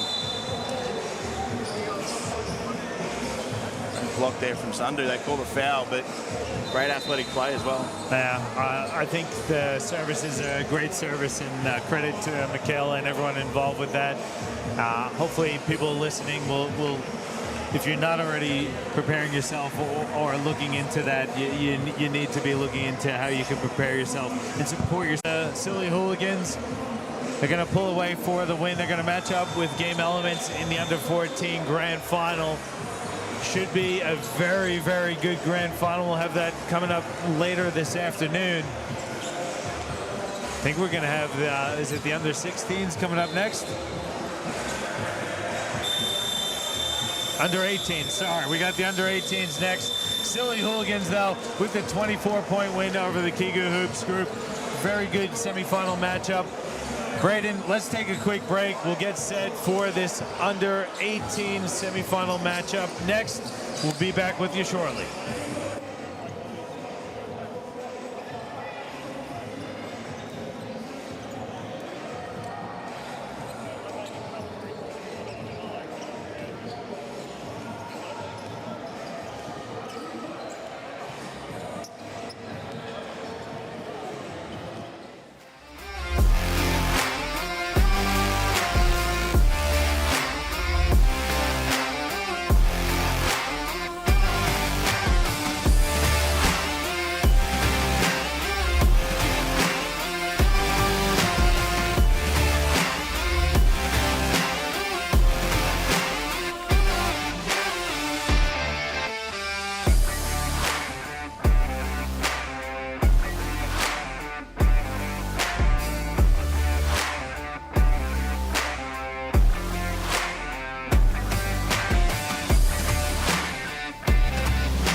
You reckon this one is the Oz Hoopers take over to lose?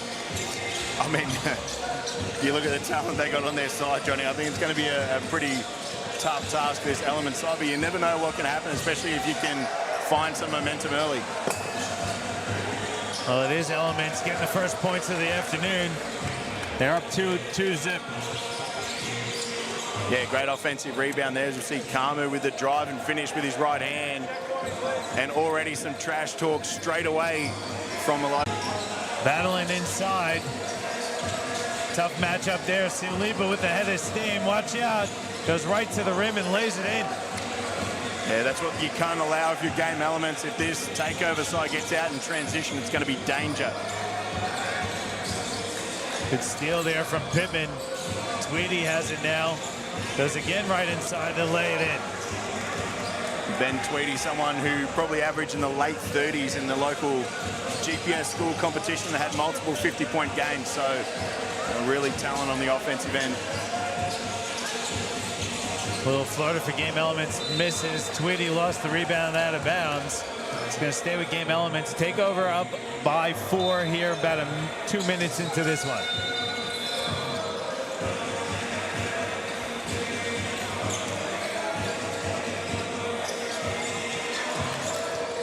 There's the help defense. And there's steps called. Really good pressure defense from Takeover. Yes, Cecil did a good job keeping him in front, and then Jalen Pittman, just watch his basketball IQ throughout this game. Johnny read that the offensive player had his back turned and doubled off his man so he couldn't see him and gets the turnover. He reads the game so well for such a young player. Sialipa from the wing fires again short.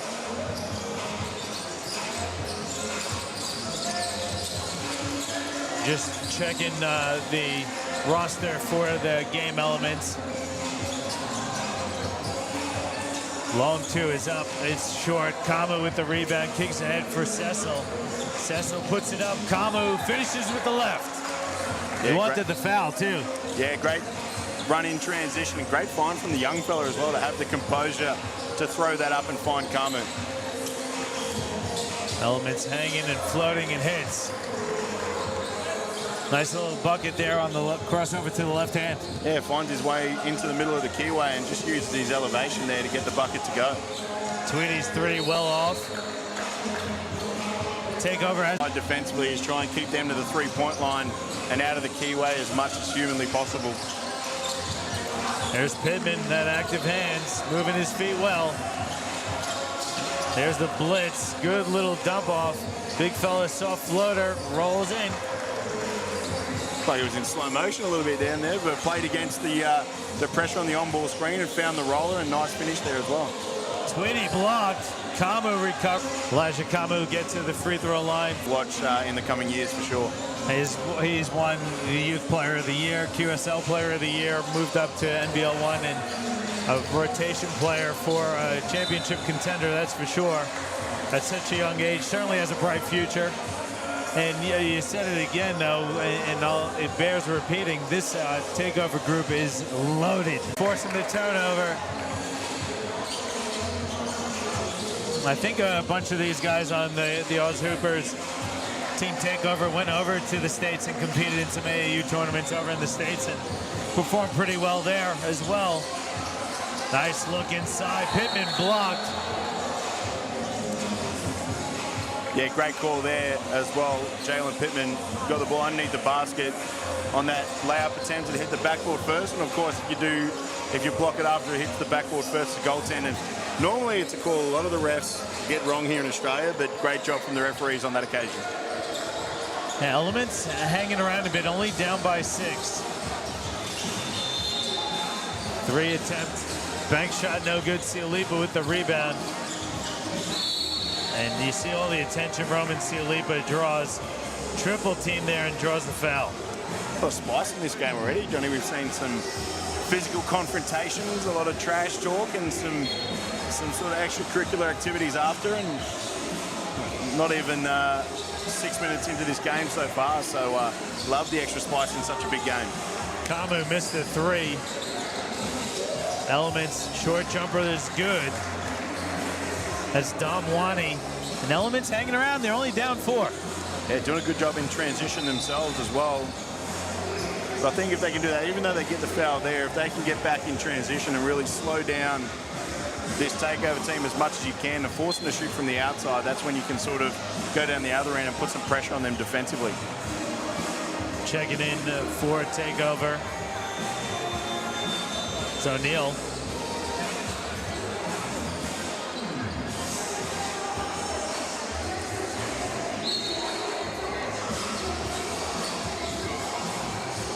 It's definitely a physical game. Sialipa spins, misses, gets his own miss and is fouled, so he'll get to the line for a couple shots. He's just a tough matchup because if you're too big and too slow, he'll take you out on the perimeter. If you're too small, he'll take you right into the paint. Yeah, he's so hard to guard because he's probably the strongest guy on the court, probably the most athletic guy on the court, and he's also probably the fastest. So when you put all that together and the skill with the ball he has, especially attacking the basket, there's not many game plans apart from put as many bodies behind the ball as you can and try and make him shoot jump shots if possible.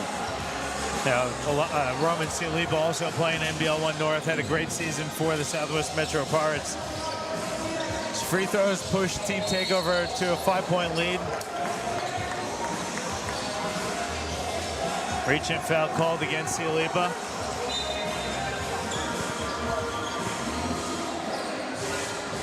Getting set to inbound the ball, Michael Herzog.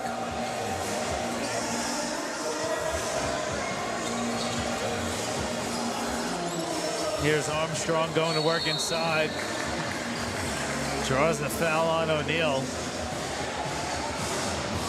Great strong move as well. Felt the contact on the drive and spun straight away and able to cause the foul there. So, like you said, Johnny, game elements showing some skill on both ends of the floor early in this one as well. And doing a good job keeping themselves within striking distance. Good hand, Sialipa. Three-point attempt, though, for Armstrong is in. It's only a 2-point game now. Gave it back to Roman Sialipa as well after that made shot, so expect Roman to go straight back at him here. Wing three for Sialipa. He does respond with his own three. I think we might break the record for the amount of celebrations after a shot in this one, Johnny.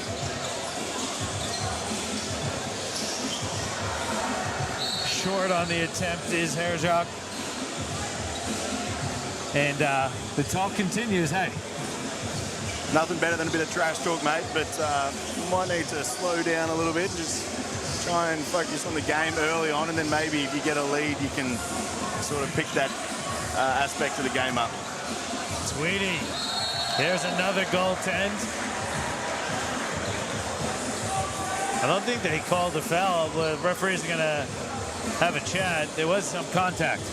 Yeah, they called the foul, but it definitely should be a goaltend as well. Michael did hit the ball after it hit the glass, and the refs didn't see that one. And this is what I'm talking about, Johnny. I gave him praise for getting it right the first occasion, but didn't get it right on that occasion. Definitely hit the glass first and should have been an and one opportunity for Ben Tweedy right now. I think what they're saying is that the foul was before the shot. There's no chance.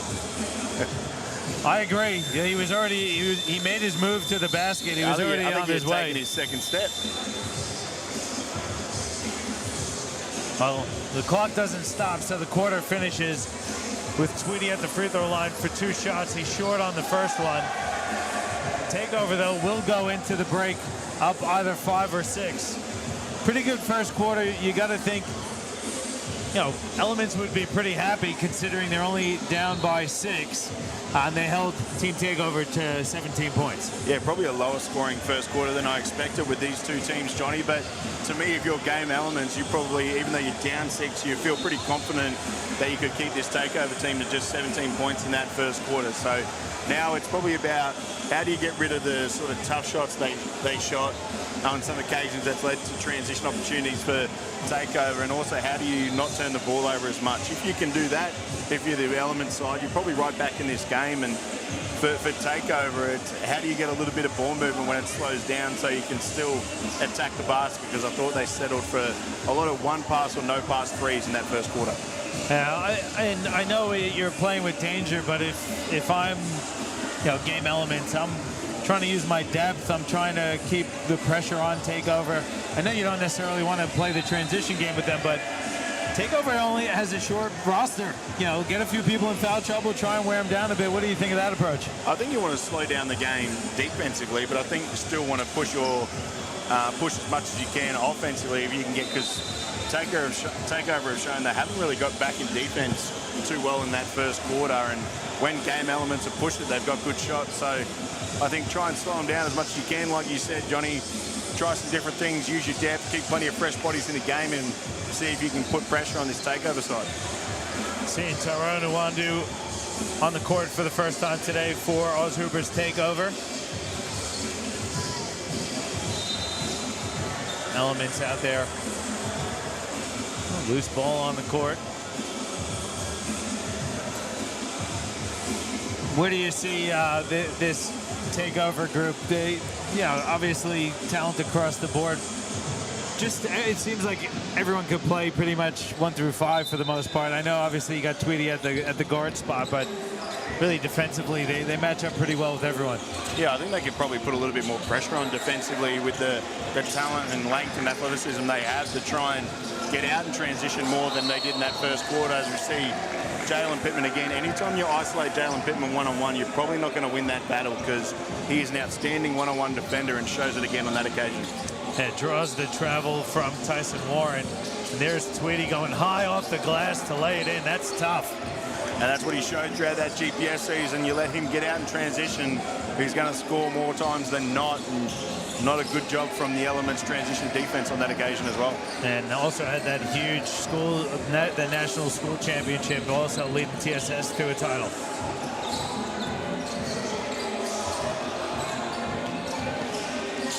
Nice driving kick. 3 is up off the back of the rim. Fight for the rebound, recovered. And then nice soft hands there for Hella Michael.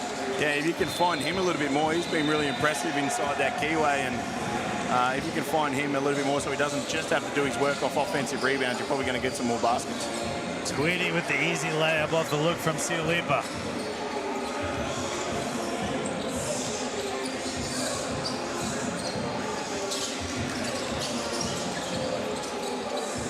Nice skip pass. 3 is up.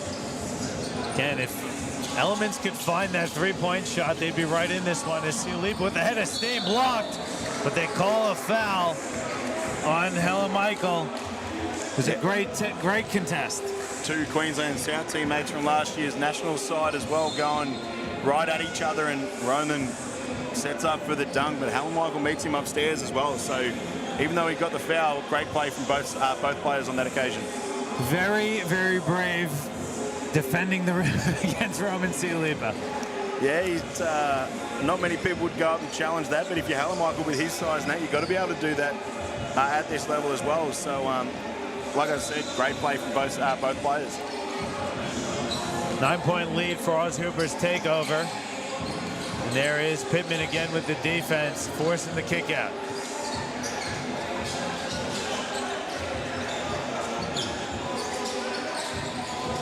Elements just cannot find that three-point shot. Hella Michael short on the little teardrop. Fight for the rebound. Sialipa recovers it. And O'Neal now skips it over. Tweedy has it, goes right inside and flips it in. That's too easy. And things starting to get away from Elements here a little bit in the second. Yeah, on that drive, you see probably 4 Elements players just standing around watching Ben Tweedy lay that ball in rather than challenging the shot. So just not good enough defensively. Has a great drive there from Elements with the M1. Yeah, great finish there from Mannon. He'll get the foul as well. And the help defense wasn't there for Pittman. It got there just a bit too late, and there's the foul.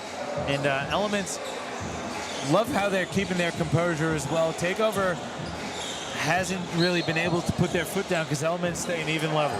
Yeah, and I think offensively, one thing they could look at is getting a bit more on-ball screens with Hella Michael involved, because Roman's guarding him and Roman's just sitting in the charge circle. So if you've got your guards coming off with no real help and Roman's not meeting them until the charge circle, you've got some opportunities there to hit some mid-ranges or get into the keyway as much as you can. So try and make him play defense and see if he gets some baskets that way. Manning completes the three-point play. Checking back in, Damwani for Elements. And Cecil back in there for Oz Hooper's TakeOver. O'Neal lost it off his foot, recovers. 3 attempts and 4. The one dude, no good. 8-point lead for Takeover.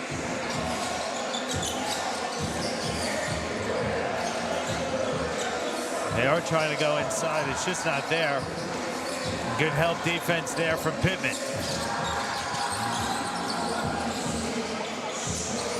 Cecil, 3 is up. That's off the side of the rim.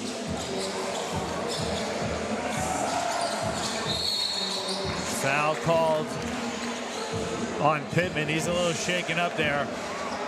He went to reach in on Michael and drew some contact.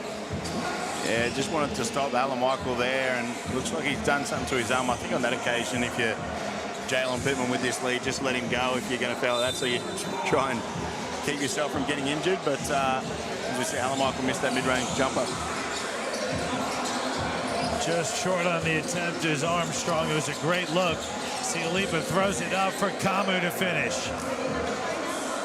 And that's the vision that we talk about with Sialipa. I think a lot of times people get so caught up in his athleticism and his skills, they forget about what a great passer he is. Yeah, 100%. He's pretty unselfish when he gets there as well. He's going to find his teammates as Cecil launches that 3. Great offensive rebound and put back from Takeover to get this lead up to 10. Yeah, Wandu there for the cleanup. And Takeover starting to take over here a bit in the second quarter. That's horrible. It's terrible, I know, but it's some of my best work, unfortunately. O'Neal ahead, Cecil with the Nice touch tap. pass. Sialipa for Kamu, misses the dunk. And Michael, he'll put it down with 2 hands. Yeah, Elijah Kamu just had a flat tire on that occasion, and Michael makes him pay down the other end. Sialipa open for 3, fires and hits. That's his second 3 of the afternoon. We've seen D'Angelo Russell celebration multiple times already, Johnny. And that's the big thing for Roman Sialipa, right? Is Michael answers straight back. At the high levels of this game, if Roman can get a consistent jump shot and hit that 3 at a high percentage, it's going to be awfully tough to guard. He's hit 2. He's looking for 3. That one's well off. Armstrong ahead. Michael picks up the dribble, flips it up, and draws the contact. Good battle between Michael and Kamu. And Kamu gets called for the foul. Yeah, in the battle of trying to be physical, Kamu probably just got underneath Michael on that occasion, and it was definitely a foul. As we see the refs give some players a warning with some pointless shoving after the game's already stopped. So try and get back and focus on the game as much as they can. I love the competitiveness, though. It's chatter, it's physicality, and I love that Elements isn't taking a back step either. They just keep pushing forward. Yeah, absolutely. They've been really impressive the way they've stayed with this game, and as you mentioned, only down 8 and in with a real shot of trying to close this deficit as much as they can going into the halftime break as well. They're trying to pressure full court, but it's a bit loose. Tweedy now inside, hesitates, misses the flip shot. Sialipa there, cleans it up and powers it home. Just too strong and athletic on that occasion. If you're Game Elements, you need to come up with that defensive rebound. Wani for 3, it's up. It's strong. Wandu with the rebound. Pittman, now Tweedy. Nice little hesitation, goes up with it and banks it home. Again, we've spoke about it a fair bit today, the ability to attack closeouts, using the threat of a perimeter shot as we see Elements answer straight back. But great drive from Tweedy down the other end as well. A really nice transition bucket there from Herzog. Tweedy for Pittman, that's too easy. The TSS connection there. Those 2 guards been very impressive all of last year for their school and doing it here again today. Armstrong goes to the block. Too strong on the attempt. And now Pittman kicks ahead, Sialipa. Tweedy now regathers, fires from the baseline, misses. Saliba wide open for three. Very physical play. Trying to fight for the rebound inside. Let's see who they call the whistle on.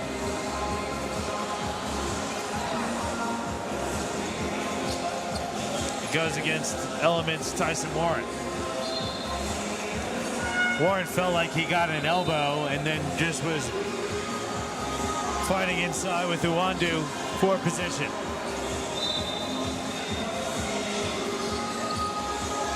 Air ball there, and Wani recovers it. Looking inside, good hands there. It's Pittman, tipped up by Michael, and there's a foul inside. Yeah, I think it's probably going to be on Uwandu here. And Michael just doing a good job of attacking the glass. He needs to be able to make these free throws, Johnny. I think he missed both on the last occasion he went there, so needs to try and make this takeover team pay. Well, the first half comes to an end, and Element's down by 11.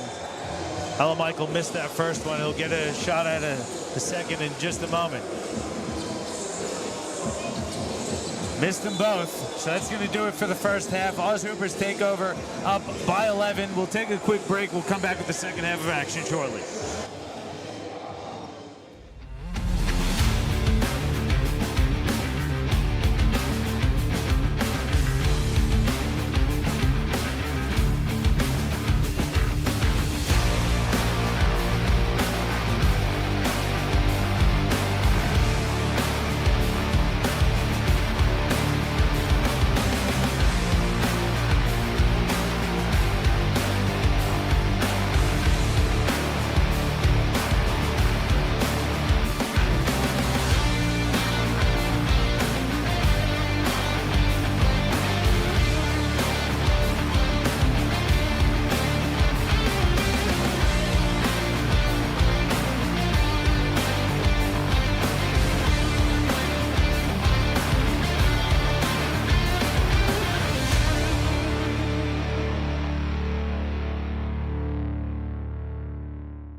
Back here at the start of the second half, it's Oz Hoopers takeover up 11 over Game Elements. John Gorn here with Braden Hesselhurst. And Game Elements got a stop and a layup. Good start to the half. Yeah, 100%. They needed that. I think they did have some good patches in that first half as well, but probably just didn't finish to the level that Takeover did, and probably didn't play much defense either. So if they can fix up those two areas of the game, they might be able to put a scare into this Takeover team. Cecil has it stripped. Recovered though by Pittman. Look inside. Tweedy blocked. Cialipa gets the recovery and goes right at the rim. Misses, but he's fouled.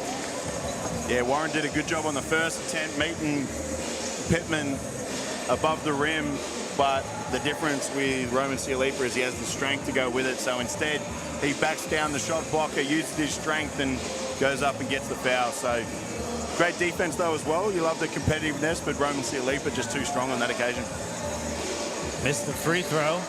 I like what I see from Warren, though. He's not taking a backward step, is he? Not at all, and they've gone at him pretty early in this game as well with some trash talk and different things. So good to see him respond and, like you said, not back down.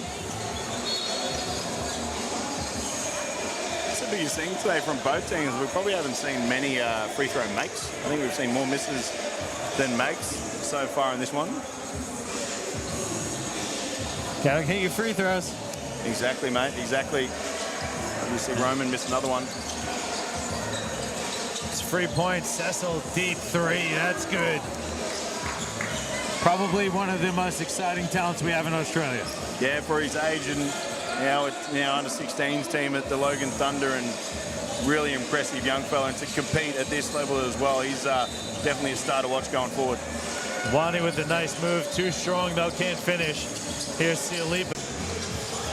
Good hand zone, a good recovery there by Hairjob. Nice in and out dribble as well. Gonna slow things down a little bit, Elements, then fire a deep three. There to clean it up. Armstrong had two goes at it, second one works. Yeah, that's the other thing about this Takeover team, the as they call it, timeout. Their defense on the back end. I think a lot of people trying to conserve energy for the offensive end, because the people at the back not playing much help defense and not really rebounding, and Armstrong from the game element side takes full advantage.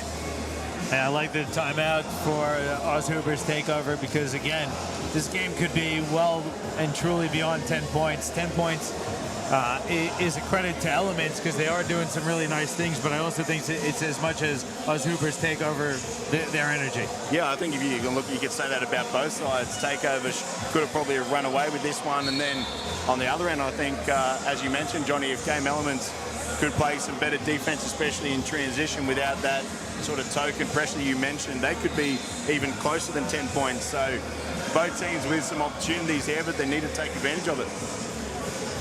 And we're just being honest here. This Oz Huber's takeover team is by and far the more talented first takeover after the last couple of possessions, Johnny.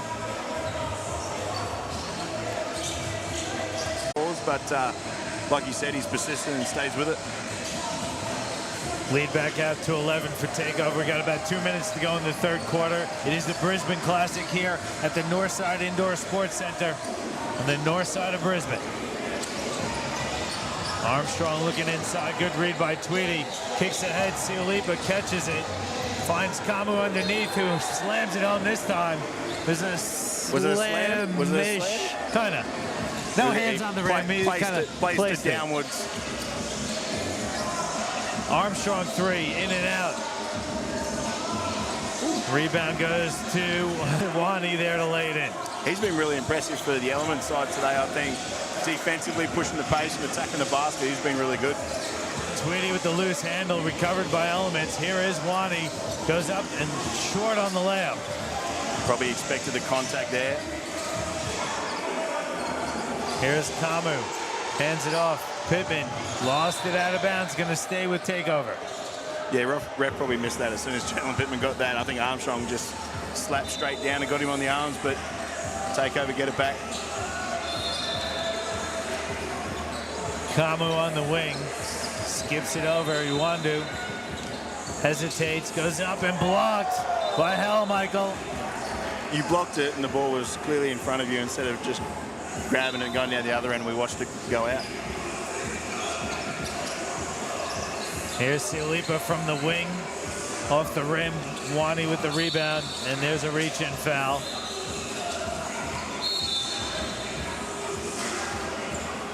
Probably nobody there, and then Sialipa comes in, he gets it himself. So need all 5 players on the defensive glass. 1 of 2 for Sialipa. 9-point lead for Takeover here.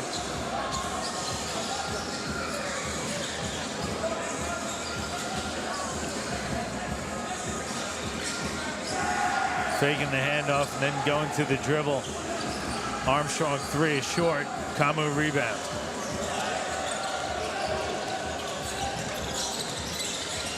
Tweedy lost it out of bounds.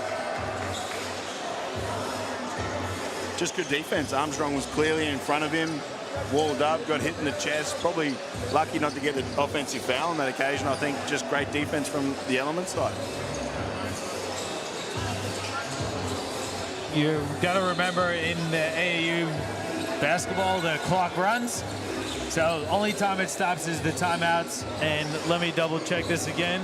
The last 3 minutes Last of the fourth three quarter. minutes of the fourth, right? So when you see the clock going, you got to remember that for Elements, you don't want to be too patient getting the ball up court, is all I'm saying.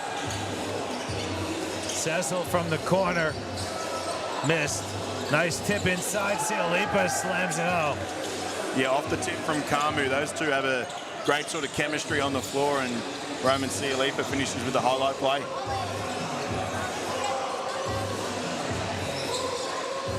Halamichael hands it off from Manning, who puts it on the deck.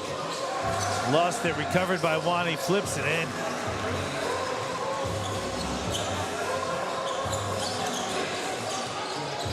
Here's Roman Sialipa with it. Kicks it to the corner. Cecil behind his back. They work the ball around the perimeter. Now inside, Tweedy on the baseline, strong. And Tweedy tips it out of bounds. He hasn't really been able to find the jump shot so far today. Yeah, I think, but he has that occasion. He has Halamichael in the short corner where he can still sort of guard with his length. Take him all the way out to the 3-point line. Tweedy can knock that down, and if he closes out, you got the whole key way to take advantage. Here's Wani now, stepping back, looking inside for Halamichael. Lost it on the way up. 10-pin bowling on that occasion, Johnny. He's a big boy, Halamichael. And then 4 people fell down with him, so chance at a spare here for the takeover.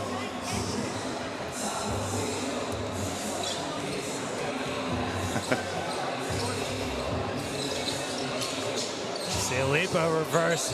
That one falls as well. Takeover is starting to get a roll going. Yeah, and just too easy. Sialipa beats one, and then not much help and resistance provided at the rim. Manning now. Armstrong back to Manning. Coming off the Halamichael screen. Splits the defense, goes inside. Good catch by Armstrong, short. Halamichael missed the first, doesn't miss the second.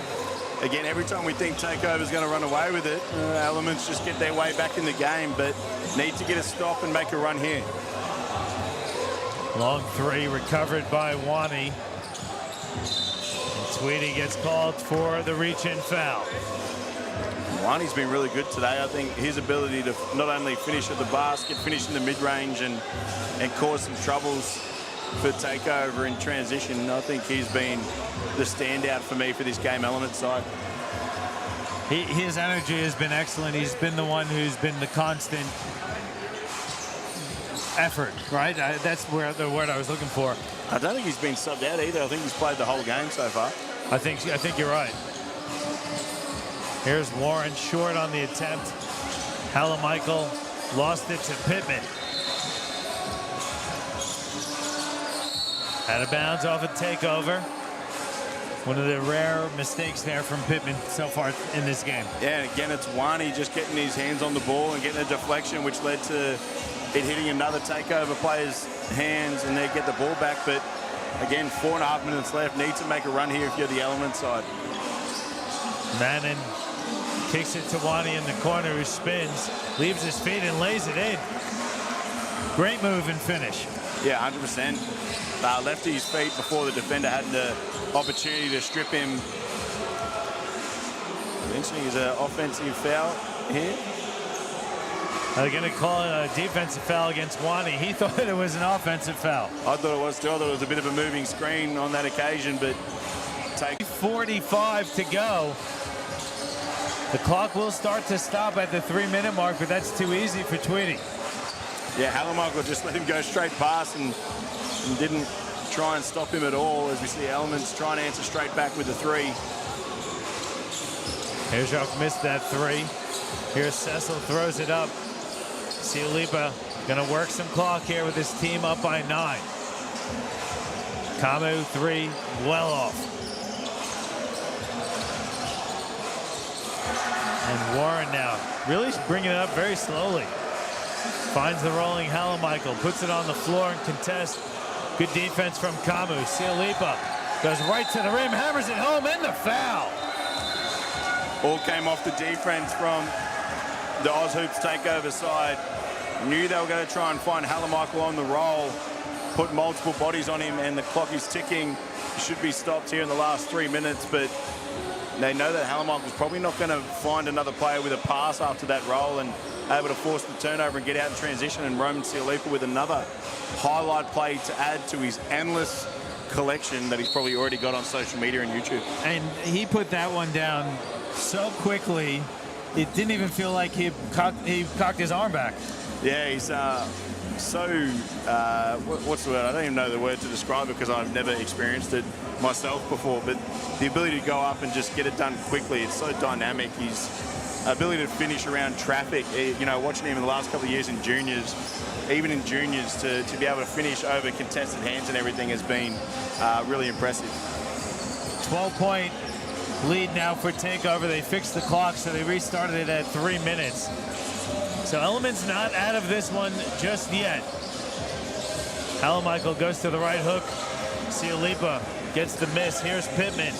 Goes up, and he slams it home with 2 hands. Yeah, I think everyone on this takeover side can get above the rim, and Jalen Pittman shows his hops.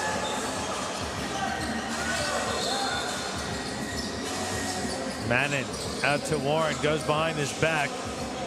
Mannon now from the corner, short. Tweedy gets the rebound. Leaking out is Sialipa. Reverse layup, no good. Cecil lost it to Warren. Here's Hallermichael. Gets underneath the basket, goes up, and too strong. Wani missed the putback. Hallermichael again gets it. 3-4 attempts finally on the 4th one for Hallermichael. It falls. Yeah, probably needs to. Now is with Herzog. Back out to Wani, top of the key 3. Off the back of the rim, Sialipa picking up ahead of steam. Kicks it to the corner. Cecil wide open, fires. It's strong. He'll get another go from the wing this time. That one off the back of the rim as well. That's a really nice looking stroke, the young fella. He's shown his ability to compete at a high level today as well, so great to see. Camu throws it up. Sialipa too strong for him. There's Camu to clean it up.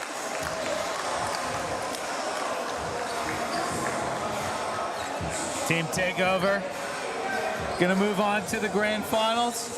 They got a good, they had a tough one here though from Elements. Elements has really fought to the end, and like we said multiple times, just really didn't back off at all. Yeah, Takeover, like we keep saying, definitely had the most talent here in this competition, but I think they've shown some areas that a team playing them in the final could really attack as well. So they've got some elements of their game today that they could improve before the grand final. It's getting worse and worse as the day goes on, Braden. Usually we get better. I think it's going all downhill. But Takeover going to secure a spot in the grand final here. They will take on the winner of our next matchup between the Comeback Kings and the Eastside Rams Basketball Club. Let's see if Sialipa can do something for us. Bounces it off the rim. Pass no good. And that'll do it. It's going to be a 14-point win for the Oz Hoopers Takeover group. They'll move on to the grand final. Let's take a break between matchups. We'll come back with the other semifinal of the under-18 competition with you shortly.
here at Northside Indoor Sports Center. We got your next under-18 semifinal matchup between the Comeback Kings and the Eastside Rams Basketball Club. On your screen, you see the Kings in that purple and black, the Rams in the light baby blue. It's the Rams winning the tip, and they'll have the first shot at the opening basket.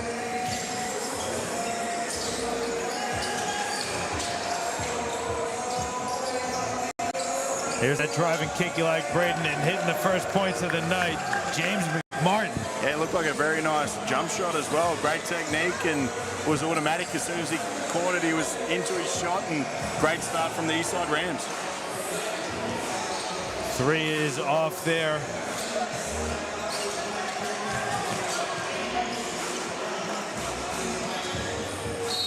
Tough take. Kings are going to get to the free throw line for a couple of shots.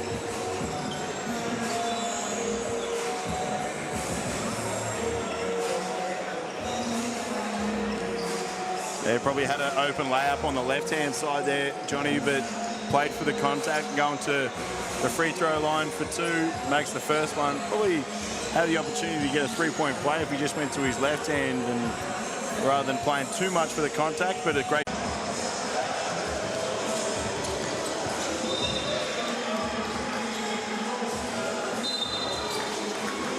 As you see a foul there from the Eastside Rams.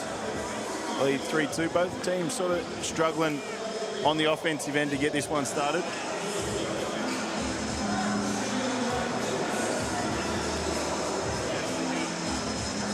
Gonna find out where this Rams group is from. I love the baby blue. We'll call it Carolina blue. Yeah, absolutely. North Carolina, the old school Denver Nuggets sort of jerseys as well. Nice block. Yeah, it's on in.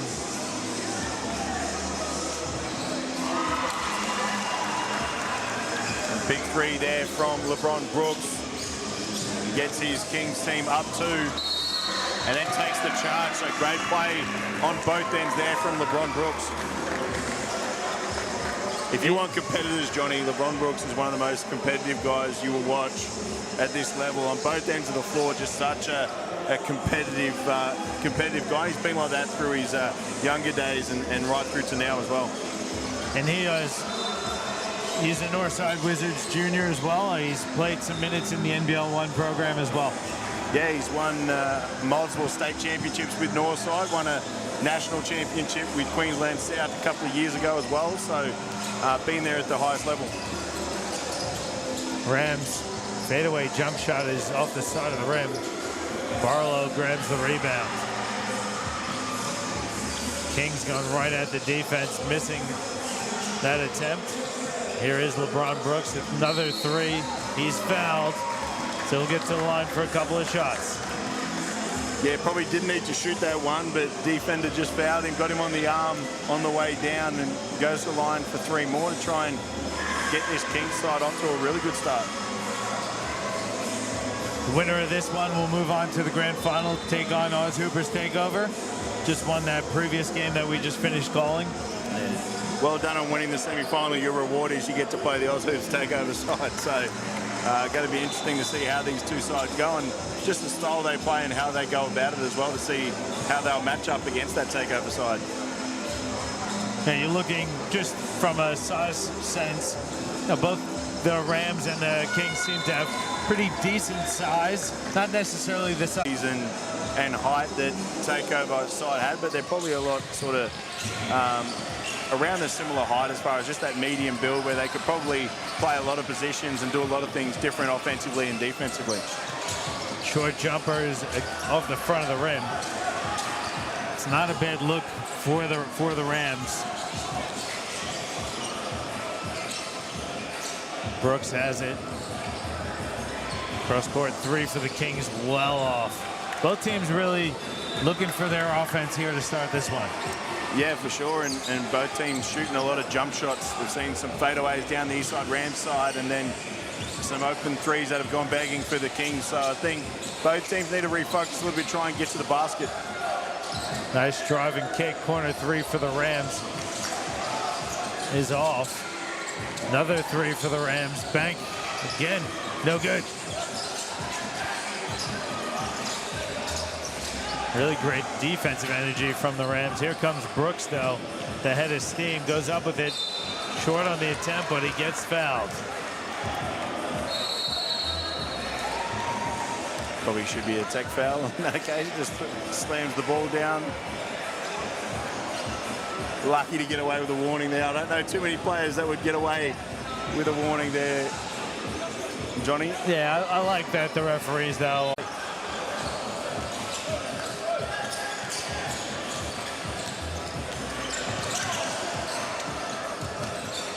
Nice spin move and the step through. Strong on the left-hand layup attempt, though.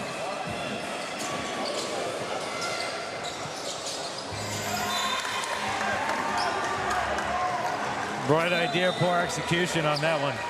Yeah, and they've had a couple of layups that they've blown as well. So Kings with a really good opportunity to try and extend this lead in the first quarter. Corner three, it's open. It's short. Good rebound. Rams have numbers. 3-on-2. Spin. Left hand hook shot. That's nice. Yeah, good finish off the spin there, as you mentioned, Johnny. But it's probably the first chance we've seen the Rams get out in transition as well. The Kings inside. Teardrop. No good. Big block there. Third attempt, no good. Kings have it again for a fourth shot. It's a three, and that's good. Just good persistence, staying with it, being able to get some offensive rebounds. And how many times you see a team that gets an offensive rebound, Johnny, it a lot of times ends up in a wide open three. Good hustle as well, getting the deflection. Kings playing with some great energy here in the first quarter. Yeah, 100%. And Eastside Rams just really haven't answered the call yet. Again, I think with their size and everything, they need to put more pressure on the basket. Interesting timeout here as well, because it's in the last... Oh, it does stop on timeout, sorry. So, don't know if I would have used it with just a minute left in this first quarter, but obviously... A little too fast in some ways.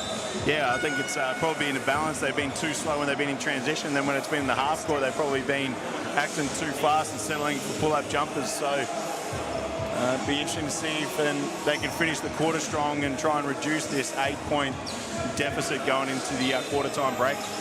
So we're going to apologize ahead of time because we have the roster for the Rams, but we haven't been able to confirm the numbers. So we're going to give it a shot. Poor transition defense leads to a slam for Ban. Yeah, Lennon Ban. Nice athlete. And you see another three as well. Hey, there's that driving kick of McMartin again with his second three. 5-point game now. Rule 3 happy, both teams. Ban recovers it. His pass stolen. Rams again looking to push. McMartin from the free throw line. He hits another. It's a good-looking jump shot. Yeah, he's been the only person that's been cash for the Rams outside the keyway. He's been really impressive. He's got at least 8 of their 12 points. As the quarter time runs out, the Rams trail the comeback Kings by 3, 15-12. There's a couple of free throws, though, to finish the quarter for Max Balthus. Yeah, another Brisbane Grammar player, Balthus, and a lot of Brisbane Grammar players on this comeback Kings side. And they had the momentum for most of that quarter, but only go in with a 4-point lead. So I think if you're the Rams, you probably have some confidence that you didn't play too well and you're only down 4. Let's take a quick break. We'll come back with the second quarter of action. 4-point lead for the comeback Kings over the Rams.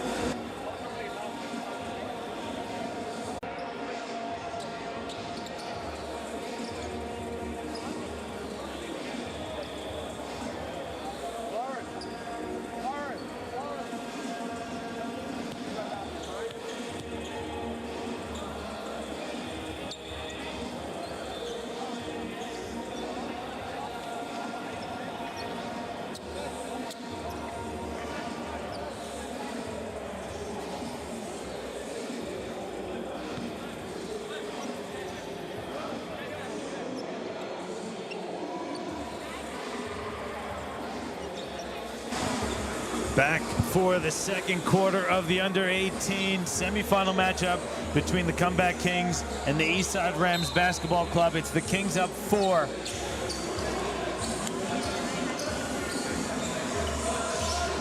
Eastside really turned it on to end that first quarter. Yeah, I think they just executed better towards the end. They got into the paint a little bit more, played a little bit more defense, and yeah, they finished more shots well. I think they had opportunities early on and didn't make the most of them, so a good finish to that first quarter from the Rams. Kings feasting on second chance opportunities. It's another one for them. They're now up by 6. Yeah, interesting, because they're probably the smaller of the two teams, but they've been dominant on the offensive glass so far. McMartin missed the 3. Ben somehow comes up with the loose ball.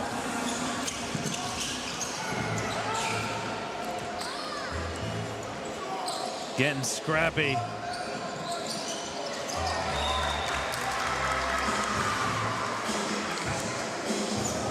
Surely we've got to give a shout out to the DJ for the music today as well. There, Johnny, taking it back to your younger days, mate, eh? No, I'm not that young. It's probably in my late teens, maybe early 20s. A lot of the 90s music, which I love. Well off 3 attempt there from Deng. Here come the Kings. Cannot hit the 3. McMartin cleans it up.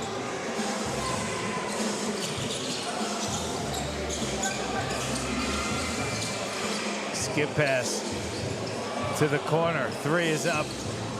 Deng can't get that one to fall. Too many steps there for Rogers Fumba. It seems like a common theme. I mentioned how they slow down in transition. It seems like every time they get that kick ahead, the Rams, and they get it near that 3-point line in transition, instead of ripping and getting on the basket, they really catch and hold it up, which is surprising because they have a lot of athleticism and good in that area, and that's not allowed the Eastside Rams to get any easy baskets at the rim. Here's LeBron Brooks trying to power his way inside, fading away, and is fouled. It's a scrappy one here. That possession looked like a bit of the 97-98 Indiana Pacers with Mark Jackson just backing down, and everyone apart from one player being Reggie Miller sitting at the 3-point line. So LeBron Brooks channeling his inner Mark Jackson on that occasion. There's a timeout on the floor. And a good timeout as that. I think both teams getting a little frustrated and getting a little sloppy. Yeah, I just think no real sort of aggression offensively. I think both teams have been quite passive on that end of the floor, which is surprising because we've seen throughout the day that offense has been sort of the main name of the day across all of our games so far. So a little bit more aggression from both sides. So no matter what you do offensively, structure-wise, you can try and put pressure on the defense. But right now, a lot of sideways movement with no direction. And you can see the Eastside Rams coach, Kaman Majok, having a chat to the referees. They've been a bit frustrated with some of their perceived lack of calls. Yeah, I think Comeback Kings have just done a good job of, when they've been in front, they've been physical, but been physical with their chest and not putting their hands in. So that's probably where they feel they're getting gypped a little bit with the calls. But I think they're doing a good job walling up. I think the Eastside Rams, when they make those drives, can do a better job of getting rid of the ball before that help comes and try and move the ball a little bit more and find their open teammates. Brooks got the first one to rattle home. Second one is strong. Another offensive rebound. I wish we had numbers. That's got to be into double figures on O boards for the Kings. I reckon, because I think there was one occasion where they had 3 or 4 in a row. So, and again, one of the smallest players on the court in Orlando Geary gets it without much resistance. So Eastside Rams need to be better on the defensive glass. Here's Brooks kicking it. 3 is well short, covered by McDonald. Here's Brooks, going away from the screen, getting it back again. Puts his head down, kicks it to the corner. And he gets it back, spins, gets his feet in the paint. Good block, but there to clean it up for the Kings is Dwyer.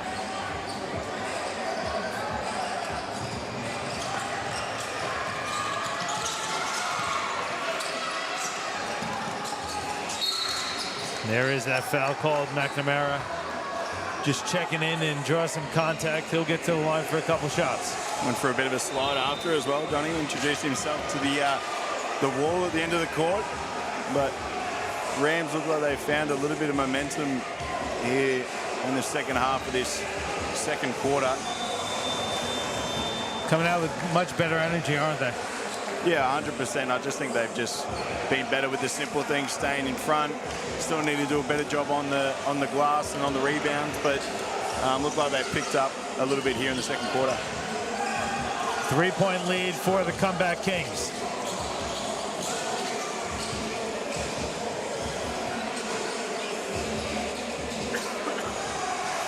Brooks being absolutely hounded will settle. I thought it was a jump shot. He was throwing the oop to Barlow. It was well read. And here come the Rams. Another turnover. Balthus.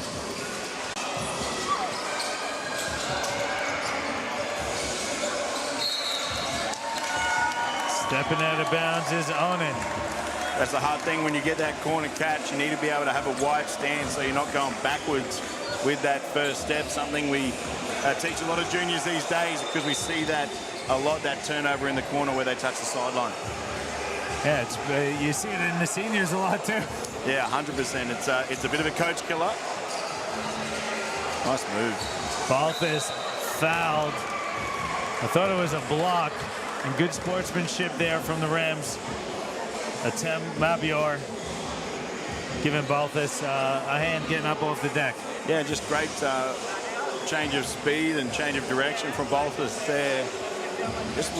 Didn't really make a move. It was more just a stop, a hesitate, slow down, and then take off. So that change of speed is something that all juniors need to develop, and a great drive on that occasion.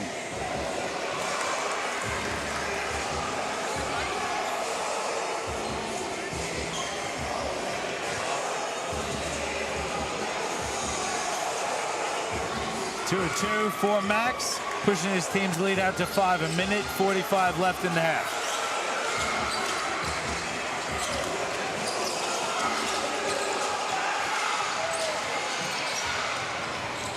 McNamara, 3. No good. Rebound to Van. Head of steam. Inside layup is short. Good pressure from the Kings. Rams read it well. Nice spin move and a foul drawn by Fumba. Split the defense with that spin move and got himself to the free throw line. Yeah, again, set it up with that hard right-hand dribble and spun back around. So great move there. I was speaking throughout the day about how much we love people going off 2 feet. Johnny, I think Lennon Ban had a great drive, but with 2 people around him, need to be able to go off 2 feet, especially with 2 people chasing, up fake, off 2 feet, let those 2 people fly past, then you get an open layup. So great drive, but needs to be able to go off 2 feet on that occasion, I reckon.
strong on the attempt. He chases down his own miss.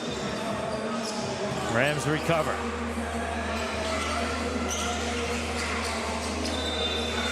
Good ball movement. 3 is up, and it's in. That's a big shot there for Jock Monichal. Yeah, it's a huge hit, especially the only person that hit a 3 before that was McMartin for the Rams. But to get another player going from that beyond the perimeter is huge as the comeback Kings answer straight back. Barlow, another offensive rebound, and he's fouled on his second attempt, so he'll get to the line for a couple of shots.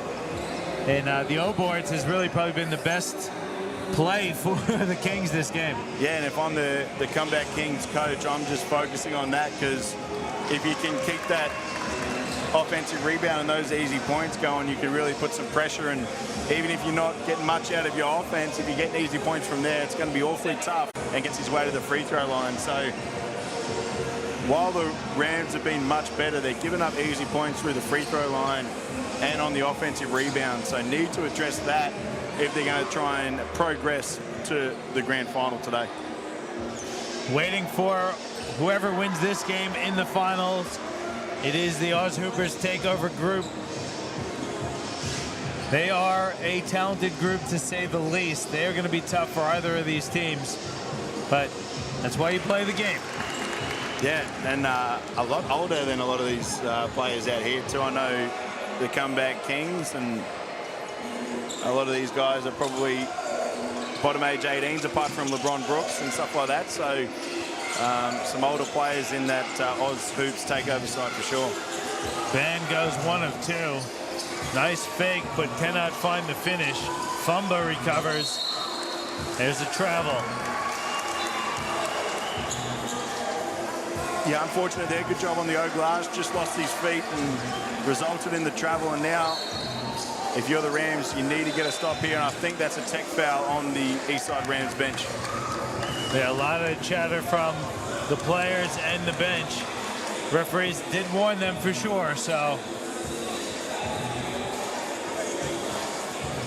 you've been warned. You step past it, that's what happens. Yeah, they've been given plenty of warnings throughout this game here today, and it ends up a few times. Big shout out. This is one of my favorites. Actually, this is a bit later, isn't it? What do you mean? What is this, late 90s? This is late 90s for sure. It's my heyday when I peaked in the late 90s.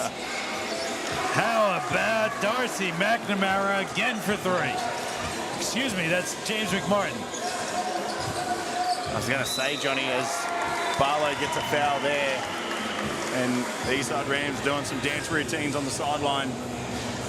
But how could you forget McMartin's name? He's been going from the three-point line the whole day, and he's leveled things up for the Rams, even though the Kings have a chance to extend it once again. There's no excuses, but in my defense, there's McNamara, there's 2 McMartins and a McDonald on the Rams. So, but yes, McMartin has been the primary threat, so you're 100% right. There's no excuse.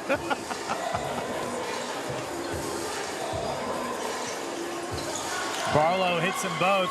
Back and forth, a fair 2-point lead for the Kings. Here's Darcy McNamara there. McMartin wants it. Fumba underneath, short, and he's fouled. Yeah, Barlow just got him at the end there. I think that's one thing the comeback Kings have probably done better than any team today is their transition defense. They locate the ball early, but then there's 3 or 4 bodies at least behind in the keyway ready to help. So they've been really impressive with those sort of simple things defensively. And again, I'm no coach. I've seen a lot of basketball. It's an interesting defense that the comeback Kings are playing. It just feels like they're just constantly trapping wherever the ball is. Yeah, and like I said, but the good thing when you do random things like that is to have that help behind, and those 3 other players are waiting in the keyway ready to help and take away any shots at the rim. Brooks a little wild on that one, missed it. He's got to fix his shoe in the background, so the Rams have numbers. Good chase down deflection there from Carney. There's probably one big thing for me today. I don't think the Eastside Rams, as we hear the grills come on, the Eastside Rams haven't taken advantage of those transition opportunities throughout this game. Long inbounds, McMartin catches it. Very strong. Fumba's done some good work on the offensive glass. He puts that one back in. Yeah, big for them. They've got a few more easy opportunities on the offensive glass than they did in that first half. So to stay within 2, despite the way they're playing, is huge for the Rams. Here's Brooks. Contested, still able to finish. That's an impressive finish. He doesn't get his feet too far off the ground, but to be able to hang at that level through the contact as he did, very talented finish there from LeBron Brooks. Fumba, jump stop. Little soft jumper is good. He's starting to pick things up. He's been really good for him in this third quarter. Helps him, as I said, attack that basket through drives and also on the offensive glass. Brooks is fouled. That one's going to go against Montreal. Just need to calm down a little bit. Every foul's not a wrong call. Just you're down 2, just relax and try and focus on getting this lead back if you can. I think they play very physical, for sure, this Eastside Rams group, which is not a bad thing, but you got to accept that you're going to get called for some fouls when you play so physical. Yeah, 100%, especially when you play with your hands. I think that's probably the difference. The Kings have played a lot physical with their chest, whereas the Rams play more with their hands because of their length. So at times you're going to get some people and you're going to get some wrong calls from the refs as well because of that hand activity. Brooks hits them both. His team is up by 4. We got a minute to go in this third quarter.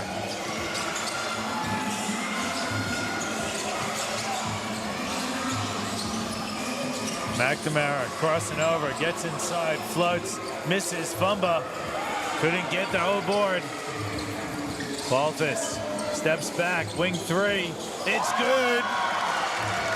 Nice shot there from Max Balthus. There's a foul in the front court, and it's Balthus. That's a huge shot to be able to.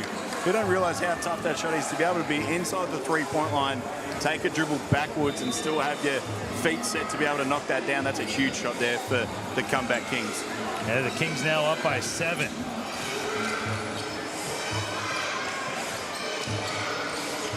McMartin open. He's short.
They force a turnover as well, so get a bucket and force a turnover. Good start for the Kings.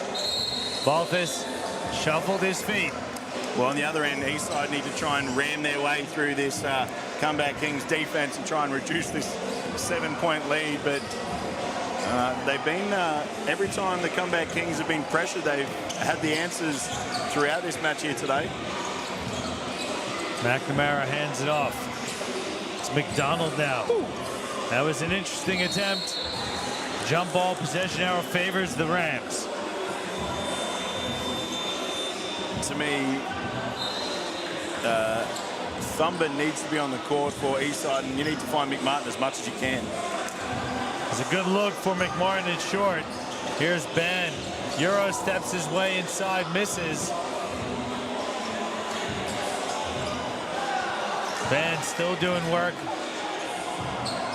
It's McMartin who gets the rebound. really need to gather themselves here.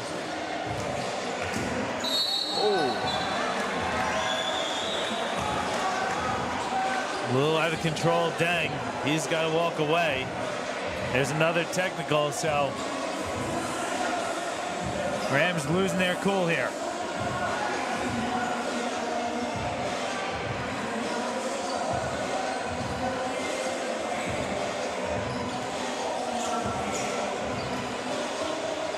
Balthus will shoot the technical free throw, and he hits.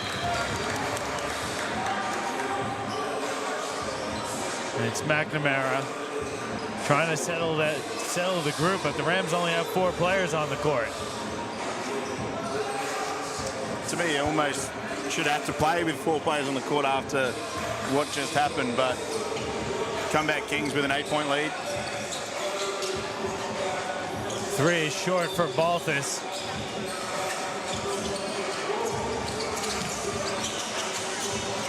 McDonald now leaves his feet, bounces inside, it's turned over. Carney kicks ahead, Balthus, good hesitation. Layup though is strong. Out of bounds off of the Kings.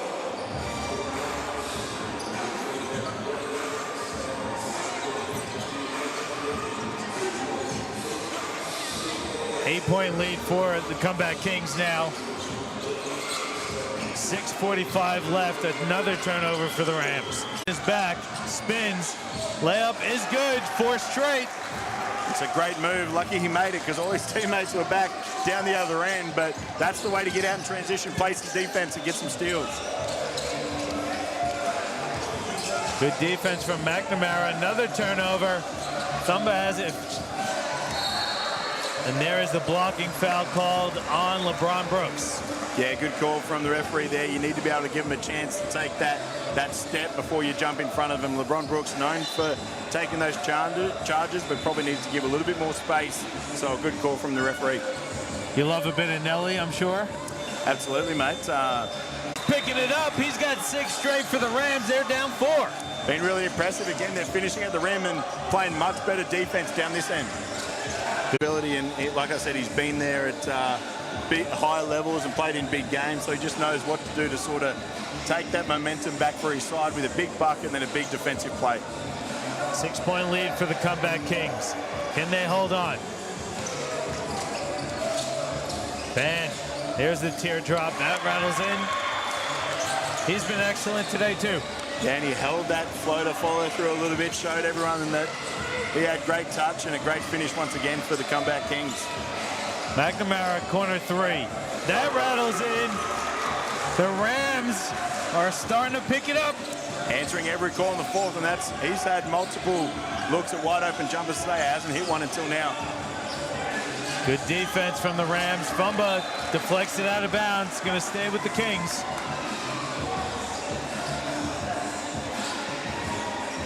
Five-point game. 4th quarter, the clock stops on every whistle at the 3-minute mark. Kings going to take a timeout here with things looking a little shaky. Yeah, and I think the answer for the Kings, you need to be able to take care of the ball because the Rams have picked up their defensive pressure and it's led to multiple transition opportunities, but with a 5-point lead, you need to be able to take care of the ball. So in those occasions, I think you need to find LeBron Brooks. 5-point lead for the Kings. Here's Balthus spinning, bit of contact, a clash of heads there, it looked like. Here's Ban inside, strong on the layup attempt. Barlow blocked from behind. The Rams save it. Good effort there from the Rams.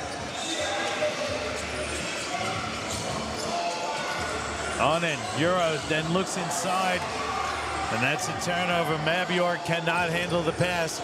Brooks puts his head down, gets inside, he's blocked. Yeah, good job from the Rams there, just using their length to disturb the drive of LeBron Brooks, but needed to make the most of that offensive trip down the other end. Here's Brooks now with his team up 5. He'll hand off Balthus. I like the patience from the Kings here. Carney flips it in. That's a tough finish. I was about to say the exact same thing, Johnny. That spin and over the length of the Rams defenders to hit that huge play there from Carney. McMartin short on his floater.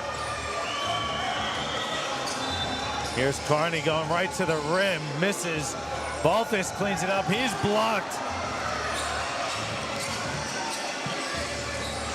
Good look inside. But a wild attempt there from Mabior.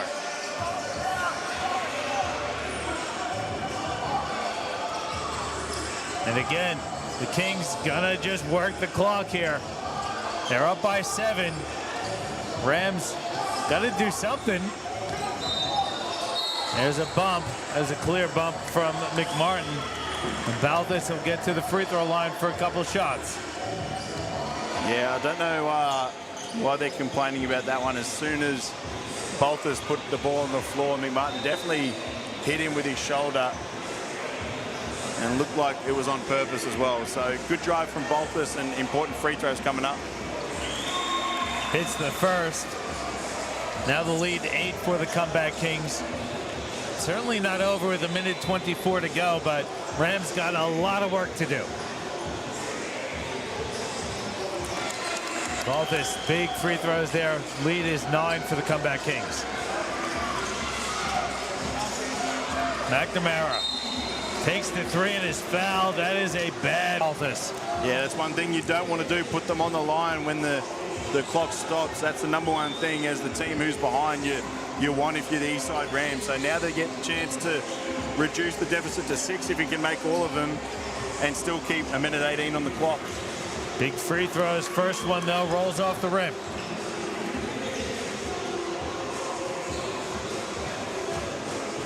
Two more for Darcy McNamara. Hits the second. This reminds you of Coach Carter, the song, Johnny? It's not one of my favorite songs, though. Okay. But yes, it does remind me of Coach Carter. 2 of 3 from McNamara. Rams either got to foul or put the pressure on. There is the pressure. Balthus hesitates. Teardrop well strong. Barlow cleans it up. Putback no good.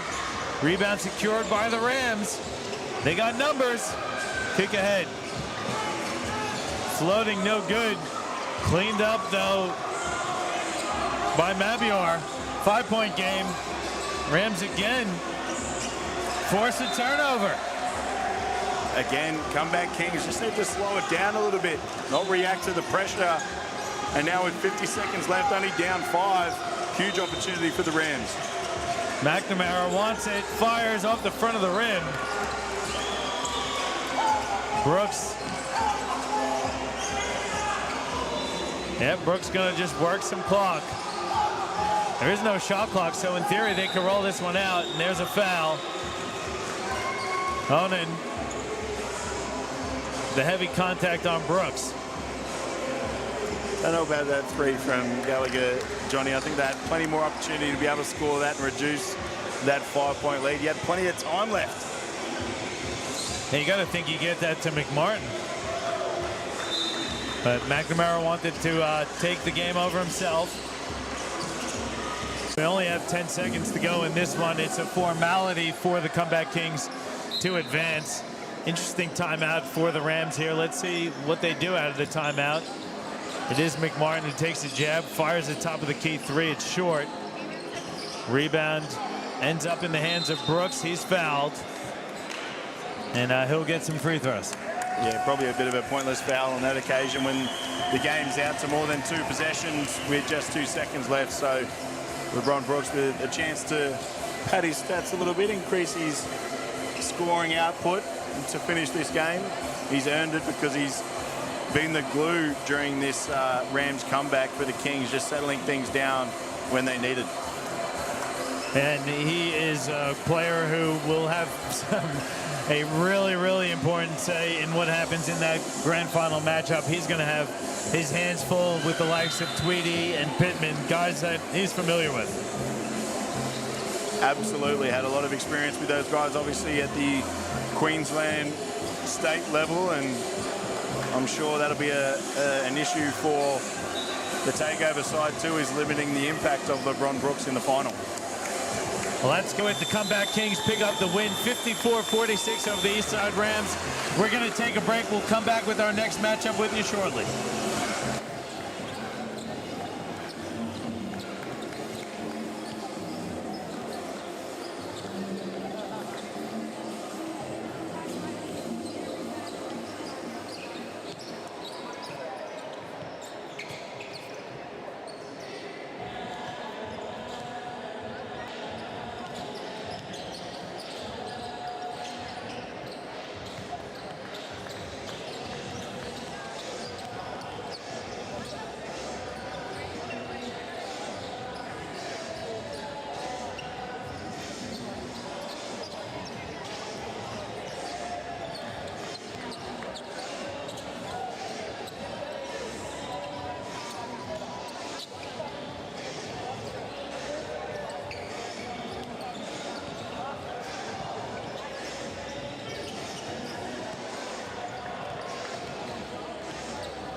13 with the second quarter just about to get underway.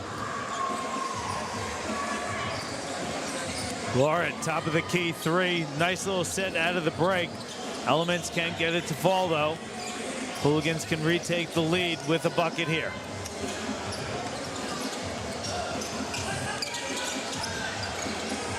Jorgensen recovers a loose dribble. Going to work, drawing a lot of attention, lost it.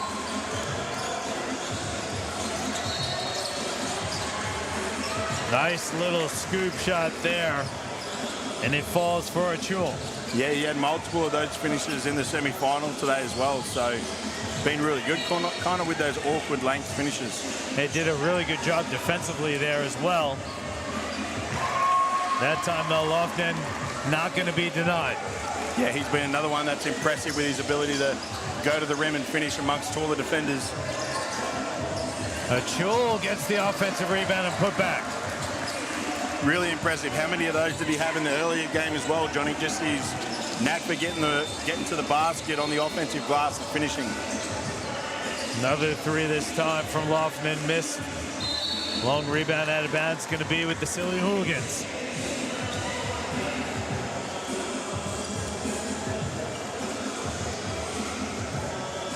Two-point lead for the team in red, the Hooligans. It's the under-14 championship of the Brisbane Classic.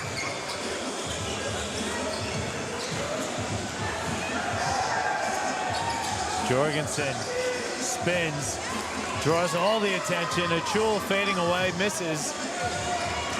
Fight for the rebound, jump ball, possession arrow favors the Hooligans. Yeah, really all 5 bodies really concentrated on Jorgensen. He's got one player in front of him on the ball, and then all 4 of his teammates really helping to make sure someone else beats him. And right now, Game Elements doing a great job defensively. Hooligans, though, clinging to that 2-point lead. Achul lost it, but it goes out of bounds off of Lofton.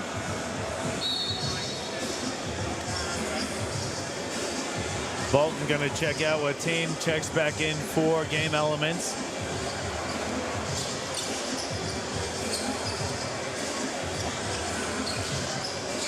Bebe inside, powers his way to the basket. Yeah, I thought he got away with a bit of double hop on that occasion, but great strength to be able to finish through the contact.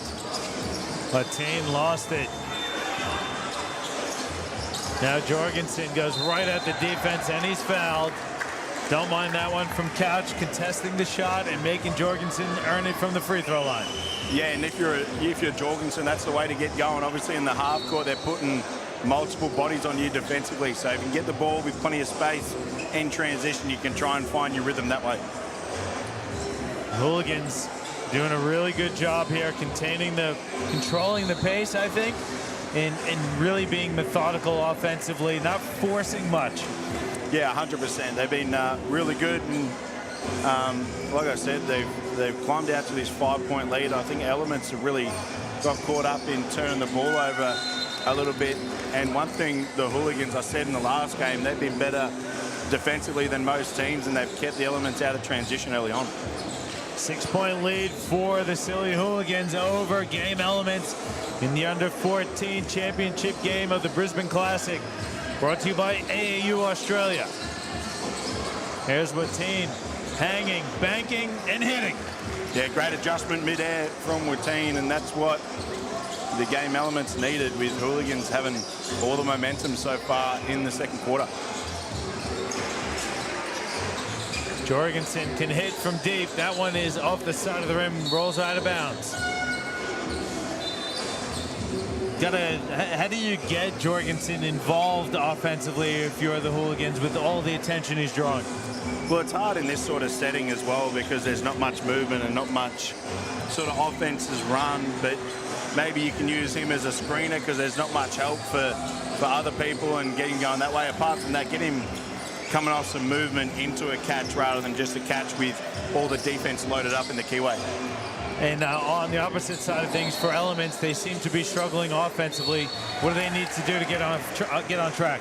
I think they need to play some more defense so they can get out in transition. I think that's the biggest thing. You look at Elements where they were good early on today. was when they really played defense, rebounded the ball, able to push and get out in the open floor with the likes of Watine creating and other guys running and finishing as well. So right now the game's too slow a tempo, and that really suits the style of the Hooligans early on. Zapansky's at the free throw line, hits his first one. Hooligans are up by 5. And then remember, it's the rolling clock. So clock rolls until timeout is called. The only time it stops is in the last 3 minutes of the fourth quarter. Here's Watine with it. Goes to the reverse layup. It's strong. Good offensive rebound, and the putback falls for Johnson. Yeah, he's been really good on the offensive glass along with Abraham. And while you're struggling offensively to keep the scoreboard ticking over, that's the way to do it. Sandu missed the 3. There's a nice early kick ahead. Good little jab step. Now Laurent putting it on the floor, trying to force something to happen. Good block by Achul, but sticking with it is Johnson. He puts it in. Yeah, the teammates of the Hooligans need to be able to help Achul on that one. He did a good job getting that rejection, but you need to be able to help him so you can get that rebound and push the other way. Achul tries to force one up. Good defense there from the Game Elements team. They can take the lead. What a pass. Laurent. The Hooligans staying in front of Jorgensen and making someone else beat him. Well, here is Jorgensen going to the spin move short on the shot, but he's fouled, so he'll get to the line for 2. Yeah, did a good job being physical defensively there. Abraham just too eager on the shot block attempt and gets Jorgensen on the arm. And this is where you see good scorers, especially to have this maturity at such a young age, to be able to find his way to the free throw line. And that's a key way for scorers to try and find their rhythm, find their really interesting to see what the teams are doing defensively, because you can see the Hooligans trying to really pack the paint and force Elements to shoot it from the outside. And on the other side of things, Elements really just focusing on Jorgensen, trying to make someone else beat them. So both teams really focused defensively. Yeah, 100%. And I think that's what's led to 2 pretty high-powered offensive teams being kept in the 20s in this first half. Great look inside for Johnson. A beautiful pass there by Louis Laurent.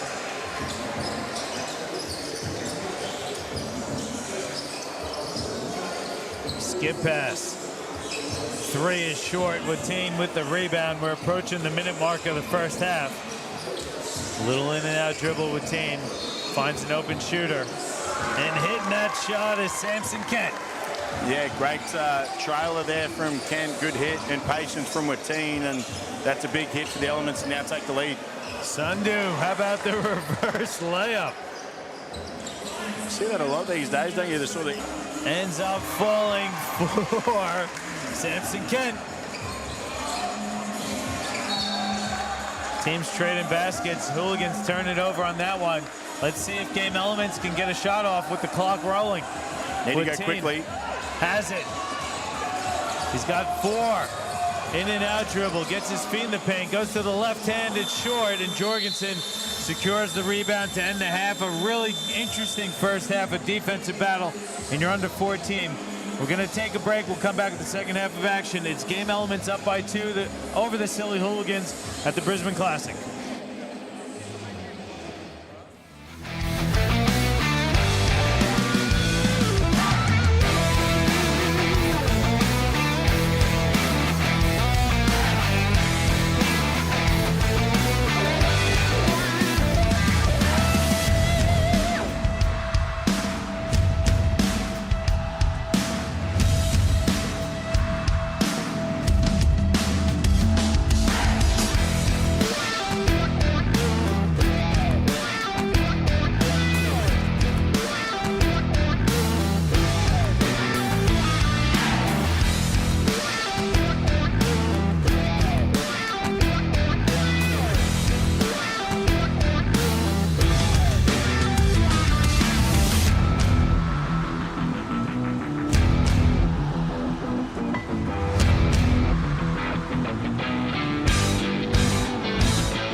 offensively for the Game Elements group, really stepping up with the opportunity presenting itself. Yeah, he's been huge, and we've seen a lot of players step up in this final that probably didn't in the semi-final early on. Kent is one of them for Game Elements, and then we've seen Keogh do a lot of work for the Silly Hooligans, so always good to see different players step up in big games.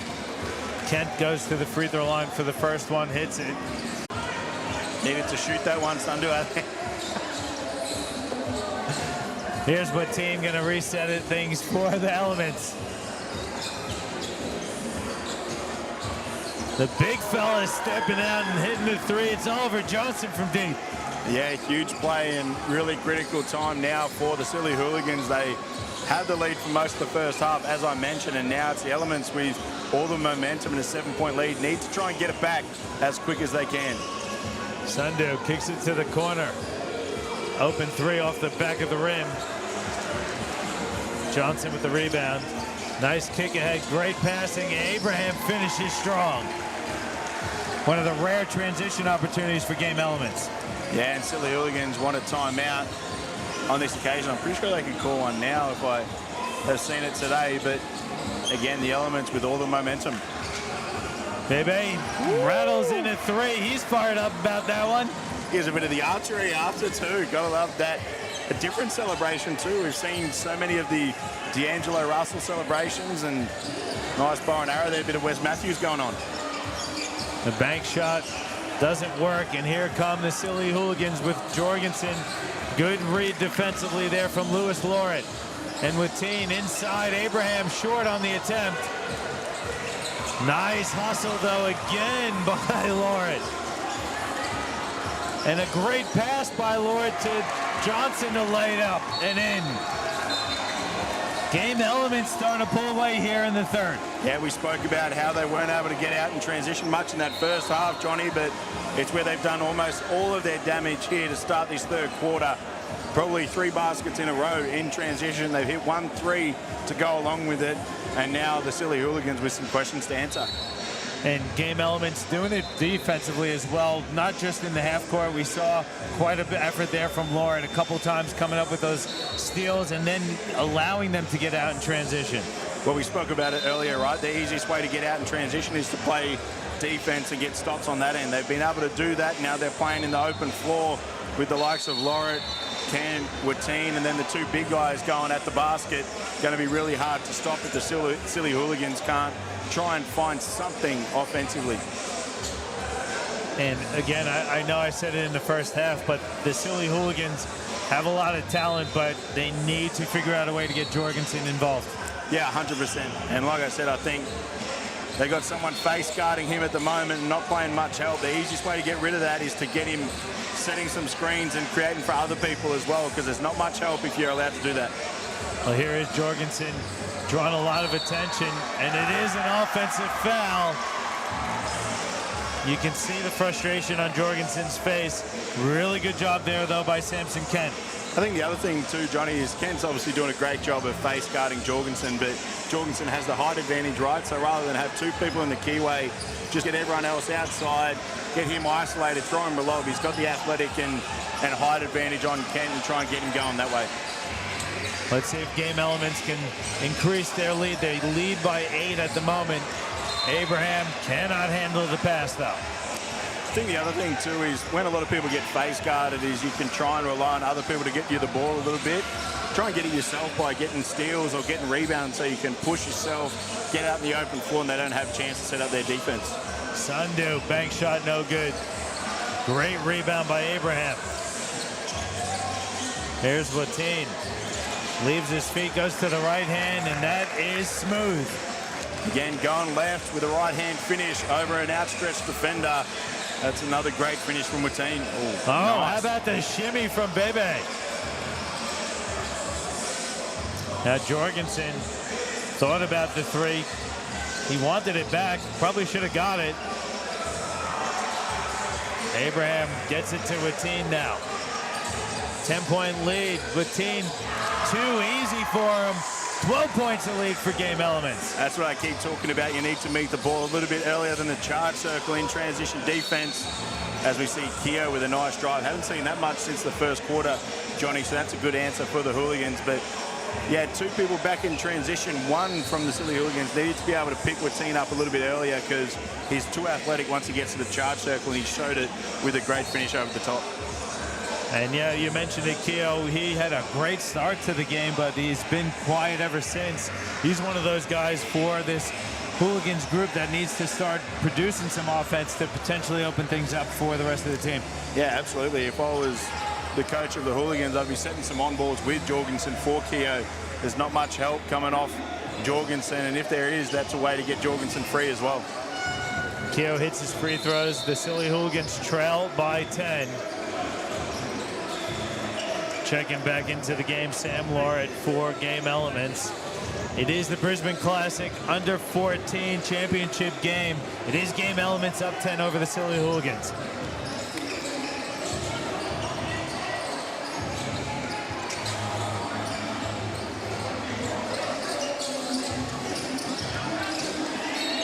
Good defense there from the Hooligans. Jorgensen cleans up and finishes the stop. Here's Keogh. Achul now lost it off his foot.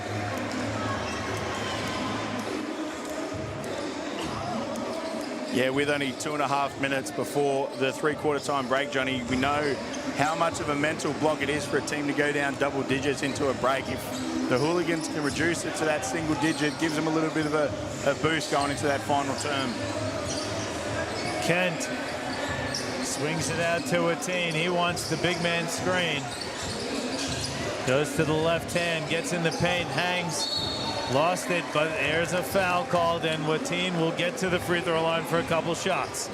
Yeah, great drive. Pretty good defense for the most part. Thought Watine had Lauret in the corner there who could have hit for an open three, but great drive nonetheless, and again, chance to go to the free throw line, which we've seen him do a fair bit today. It's such a luxury to have a player like Watine to get you something when the plays break down and that those sets that you're looking to run aren't successful, isn't it? Yeah, 100%. Just having someone at the end of the shot clock, even though there's no shot clock today, but when a possession doesn't go so well, who can just get the ball, create, find himself either at the basket or find someone else for a wide open shot. Huge advantage, especially in big games. Free throws are good for Watine. The lead for Game Elements back up to 12. Hooligans going back and reinserting Zupansky as well as Valentin. The Silly Hooligans looking for something offensively. It's been a quiet quarter for them. Sundu, three, rolls off the rim.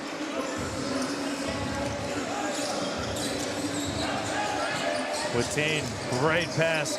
Kent, three, well short. Watine recovers it though to Kent. He gets it back. Good hands defensively. Lauret, though, saves it for Game Elements. Watine, three. That's strong.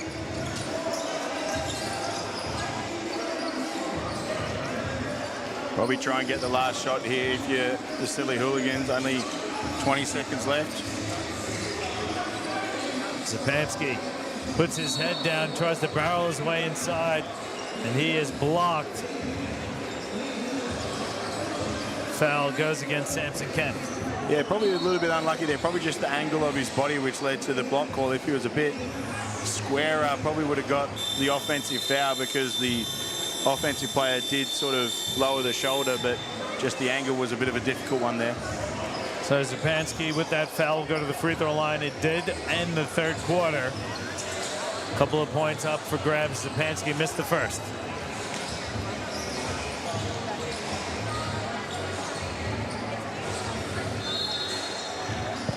Second one no good either. That's the end of the third quarter. It's a 12-point lead for Game Elements. We'll take a quick break. We'll bring the final 10 minutes of this championship game back for you shortly.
10 more minutes to go in the under 14 grand final of the Brisbane Classic.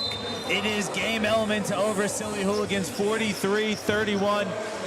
Can the Hooligans come back into this one? Coach Braden Hesselhurst, what are your thoughts? That's a great start. Keogh operating off that horn set and able to find his way to the basket and to the free throw line for 2 shots. So to me, that's the answer, right? Trying to get someone else going, because obviously Jorgensen's been kept away by this Elements defense, and Keogh's been one of their main threats offensively as he knocks down that one. So I think that's the answer. Try and get him going, try and get Jorgensen involved in those on-ball screens as well, but need to try and keep this Elements team out of transition with they're able to get to in that third quarter. Keogh makes his free throws, so the deficit is 10 for the Hooligans.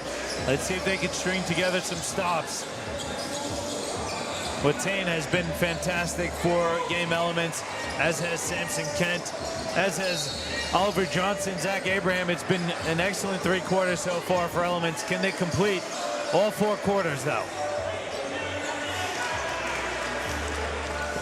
Probably not the shot you wanted. Lofton forced that one, but he makes up for it on the other end. Sorry, that is Lauret making up for it on the defensive end.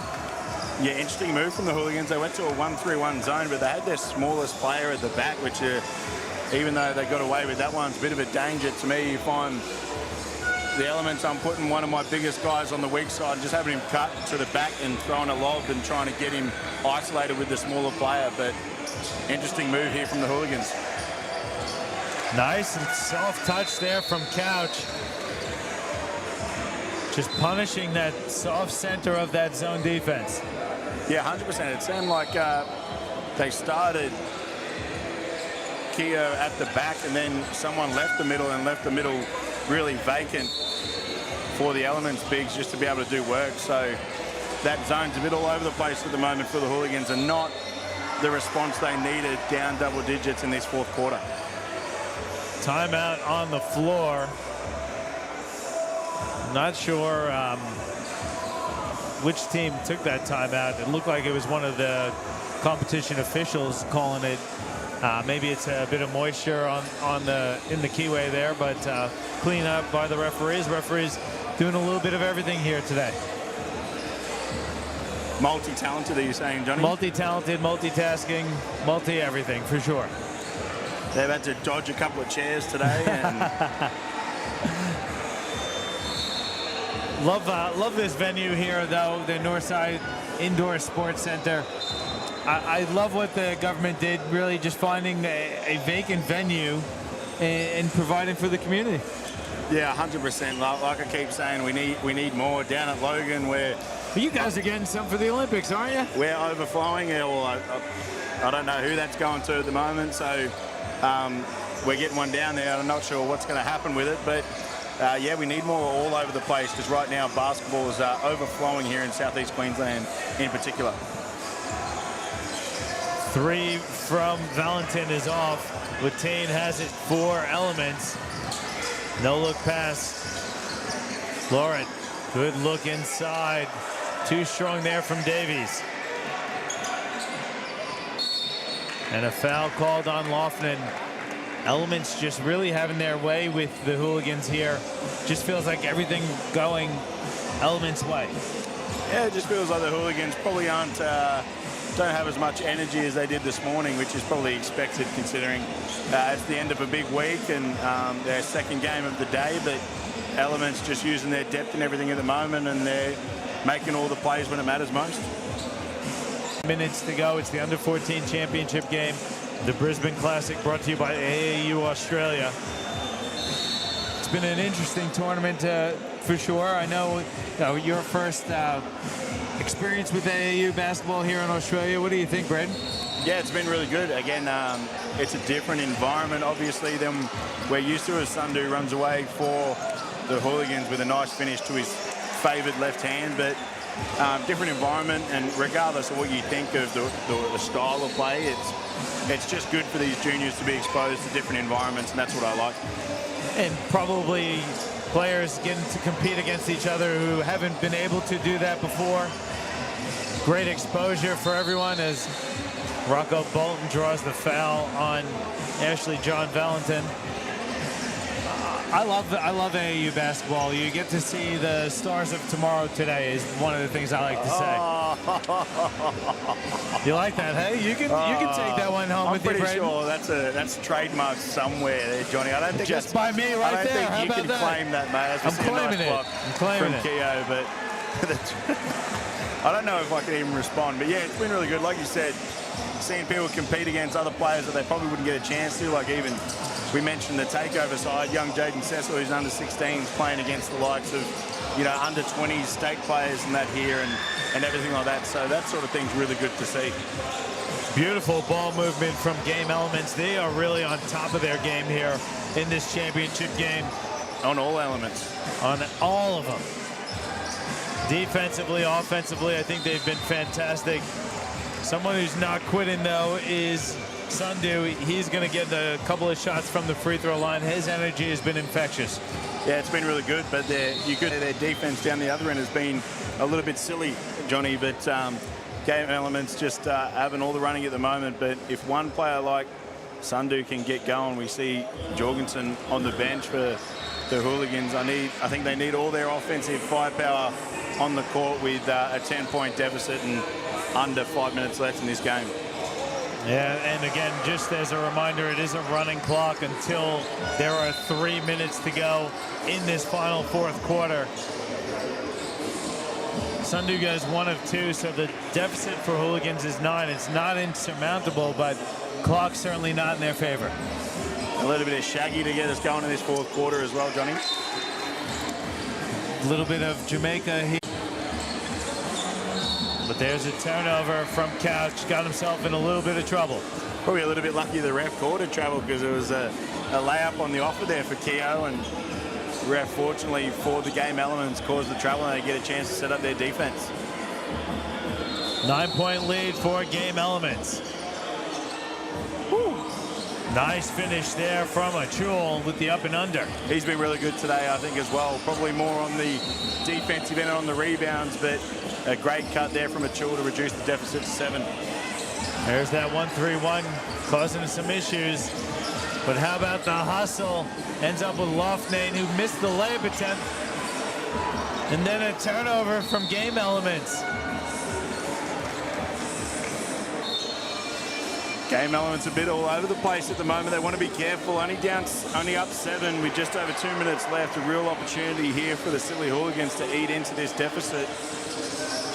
And to me, I'm finding either Sundu or Keogh to look to drive and create some pressure. And Silly Hooligans doing it with Jorgensen on the bench. Sundu lost it, recovers.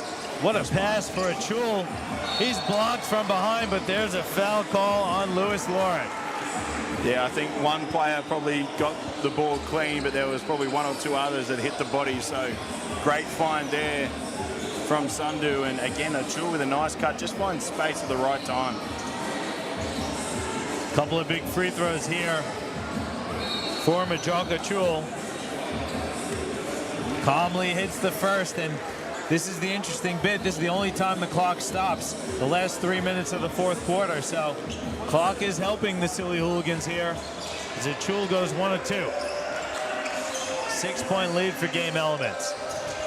And a good read there by Sundu, forcing the turnover. Euro steps and blocked by Johnson. Yeah, needed to find his teammate there. He drew all the defense, had his teammate wide open for a layup. He showed a fake, but the defense didn't fall for it and missed an easy layup there for the Hooligans, and a great chance to try and eat into this lead and even further. Chul inbounds for Zupansky. Puts it on the floor, stops and fires. It's a miss. Kent gets it, and they're going to be a little methodical here. Game Elements try to work some clock. Maybe not, as Abraham misses the bank shot. Kent there, though, finishes the putback. Yeah, huge finish there and huge rebound. That's probably the nail in the coffin, I think. For me, 8-point game with just over a minute left. Zupansky finds Keogh, goes up with the left hand, misses. Achul knocks it out of bounds. Yeah, turning point for me was that missed layup on that transition opportunity, but now it looks like Elements have control of this one. It does feel like Game Elements is going to survive as Silly Hooligans did make the comeback, but it's a little late for the completion of that comeback, I think. Yeah, 100%. I just thought obviously circumstances dictate the way you play sometimes, and they knew they were down and the game was almost gone, and they answered it, but they could have probably came out with that pressure a little bit earlier in the game. So here is Kent now, putting it on the floor, and he's fouled. So he'll get to the line for a couple of shots. And credit to Game Elements here. They had a comfortable lead. They had a really good game plan, and they executed it extremely well. Yeah, and they've been able to slow the game down and control it despite the comeback with still Watine on the bench for Game Elements. So Kent's been really good today as well. Of course, the son of Josh Kent, who coached the older Game Elements side. Sundu has it, steps into the three, short. Maybe if he hit that one, you might have talked about a comeback, but I think Game Elements just has to be smart with the ball here and not force anything. Kent very game aware. Good job there from Game Elements, just being smart with it.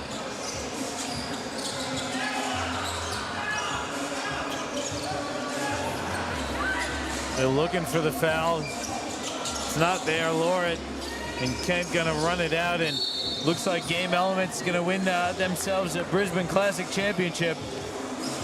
What are your thoughts overall on this performance? Defensively, I thought really was where Game Elements was strong, because they took Jorgensen out of the game and they really forced the other players from the Hooligans to step up. Yeah, we mentioned in that first quarter that both teams were pretty good defensively. It was going to be the first team to sort of find some rhythm offensively, who was probably going to run away with it, and that was probably the Elements side. They were able to use their defense to get out in transition. Watine caused some problems. Kent's been really good. I think their bigs have been really good as well, and Lauret's been good. They've all played pretty well, and I think that transition sort of led to that lead, and the Hooligans really took until early in this fourth quarter to find a little bit of rhythm. So I think the Elements just found their mojo offensively a little bit earlier, and that's what led to this game going their way. Congratulations to Game Elements and head coach Nick Roberts. Big win there for Nick, picking up another championship. I'm sure he's had a few along his way. He's been a coach in the Queensland for a very long time. He has, and he's won a lot of championships, especially I think SBL, when it was used to be SBL. I think he won a couple in a row. After, of course, our Spartans team won a couple in a row, he answered with a couple. So, yeah, he's definitely got a pretty full trophy cabinet, I would imagine. Yeah, and again, Brisbane Classic, brought to you by AAU Australia. Pretty successful event across the board, and the championship going to Game Elements here for the under-14 group. Massive credit to Blake Keogh. He was fantastic for Silly Hooligans in this championship game. Yeah, he was really good. Picked up the load. Obviously, a lot of other players in their team kept quiet, and he really kept his team in it for the most part, but Game Elements just too much in the end. Now, I'm not 100% sure which game we're going to have next, but we will have a game coming up for you shortly. Congratulations, though, to Game Elements, your inaugural Brisbane Classic AAU Australia champions for the under-14 age group. We'll take a break. We'll see who we got for you next, but don't go anywhere.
We've got the 16B final here between the Rockets of Sydney and Game Elements.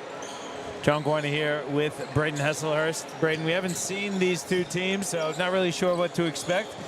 Don't really have any rosters either, so I couldn't tell you who's who or what's what, but it's like the Rockets get on to a 2-point lead here early. Rockets are in red, Game Elements in the black. Oh, the coach with an early 3-point sign from the bench there, Johnny. Getting fired up, try and get the team into it. I love the, you gotta love the energy. I like it. Oof, heavy contact. Good to see the players getting up and down the court a bit. AAU turning into a bit of WWE. Hey, we got the UFC on. We got the UFC on as well, on the floor and on the screen. It has been pretty physical across the board, though, all the games that we've seen, isn't it? Yeah, it's been really good. And referees have let it go to a point where it hasn't been out of control either. They've let it go to a sort of good point, as we see a bank three there. Open on a Sunday, Johnny. Which bank's open on a Sunday, mate? The Northside Indoor Sports Center Bank. Handing out bank shots left and right, that's for sure. I'm sure Mark Rober would say it's closed all the time. Yeah, Robe's looking to expand the footprint here, I believe, trying to see if they could get the building next door and see if they get a few more courts. You know, we talked about it a bit here and there, but pretty new venue. I'm sure, just like yourselves down at Logan or any of the other associations, any opportunity to get more courts is a welcome one. Yeah, 100%. And Robe's already starting to play politician down here, eh? Trying to get some more courts. We love it. The more courts, the better. You know, we've spoken about it a fair bit today. Get more courts means more players and more facilities and everything to improve their game. More opportunities for I mean, it's just astronomical, the number of people that are wanting to play the game of basketball. And you're 100% right. I live in Carina, for example, so I'm in the Southern Districts area. Ooh. And we live right across the road from a school. The school just had 2 courts put in. They're outdoor courts, they're covered, and every single night some club is there training. Yeah, it's like I said, we need more facilities so we don't have to use the school ones as much as we can, really. So as we see the Rockets trying a nice mid-range jumper there, and the Rockets out to an early 7-1 lead against this Game Elements side, and we see the Rockets go into a 2-3 zone as well. And 3 from the corner from Game Elements. Can't get that to go. And the Rockets look to push again. Nice pass underneath the basket there, and a good layout. Couldn't finish that, and the Rockets leave an opportunity to go begging there, and it's a Game Elements in transition.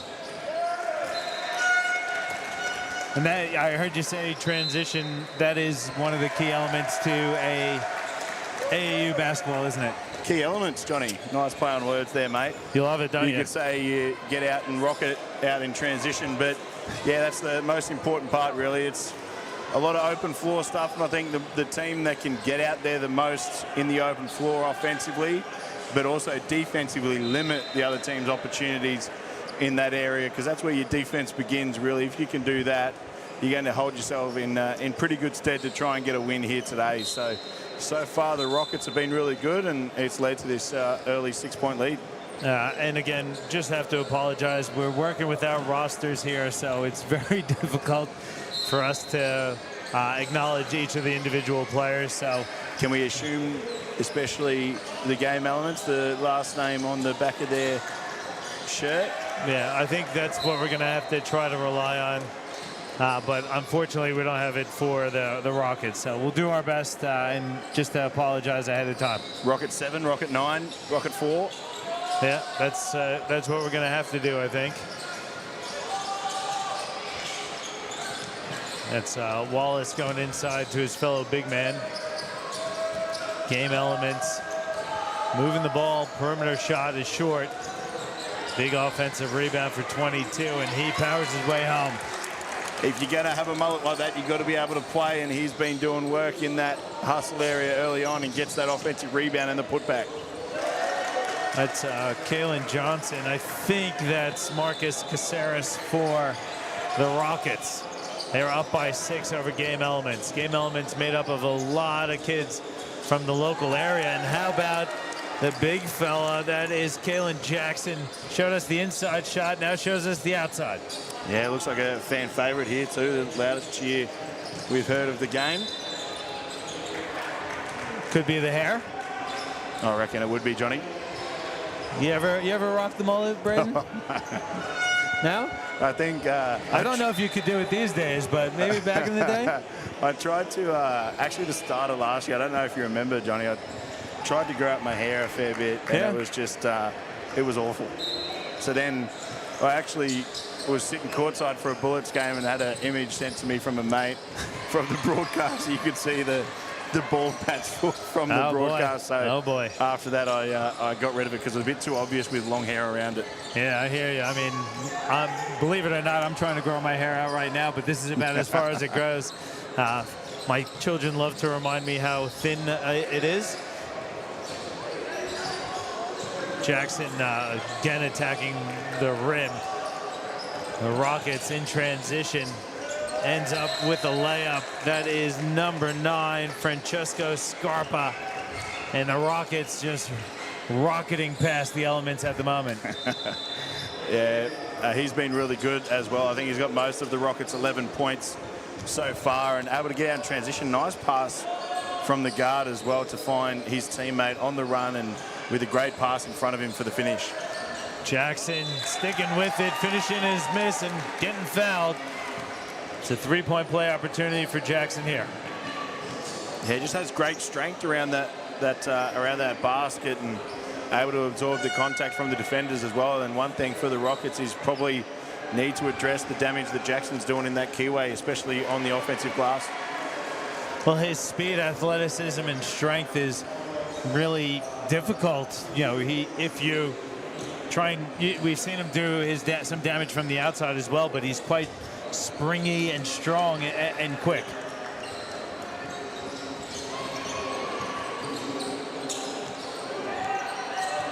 It's a 2-point lead for the Rockets of Sydney. Deep 3 missed. Jackson recovers it, and he's going to turn on his Jets. Looking to go coast to coast, forcing his way up, and he'll get to the line again for 2 shots.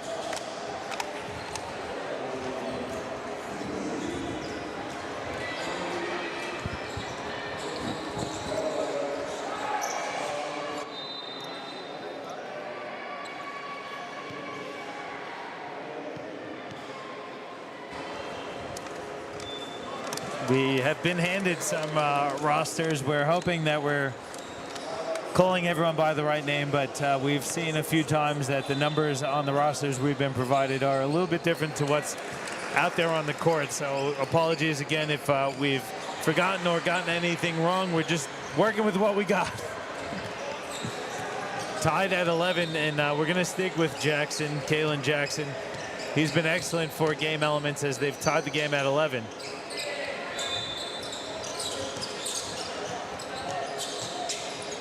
Nice moves along the baseline there and a strong finish for Caceres.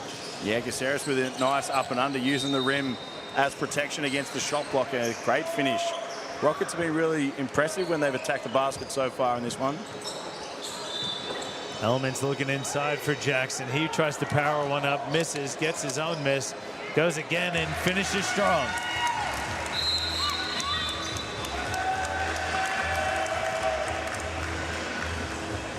Timeout taken by the Rockets with the game tied at 13. Kind of feels like they just want to settle back into a better pace because the Rockets controlled it early, but the Elements have really forced their fast pace onto Sydney. Yeah, and all the work's coming from inside the keyway, and I think the fire starter for it was Kalen Jackson with his ability on cuts and on offensive rebounds to be able to finish around the basket and get the scoring going from the Element side, and his teammates have really followed his lead in that sense. Now the game's tied up, so Rockets need to play a little bit more defense because when they're out in the open floor, they look really good. This is the 16B championship game between Game Elements and the Rockets of Sydney. Tied at 13, a minute 38 to go in the quarter. The Rockets of Sydney, Johnny. Well, I'm just going by what it says there. Rockets Sydney. There you go. Good to have teams from interstate come up to Queensland. Fantastic. Corner three is good. Hitting that one is Francesco Scarpa. He's been excellent for Rockets. Yeah, Scarpa's been good and held up the three fingers after that make and let everyone know about it. Whee.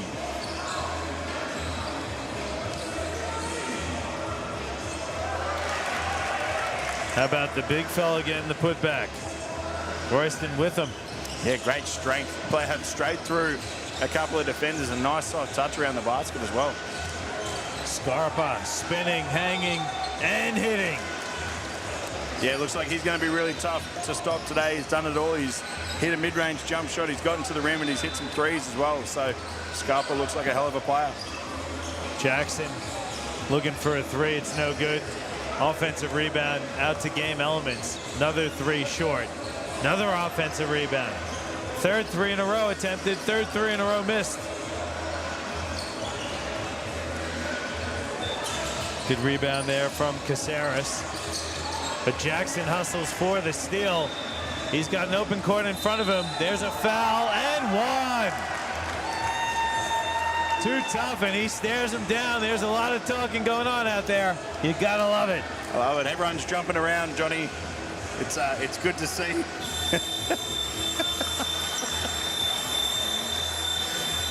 Good finish, good trash talk after, good play from everyone. And that's the end of the quarter. Let's see if Jackson can give the Game Elements the lead. He can, he misses it.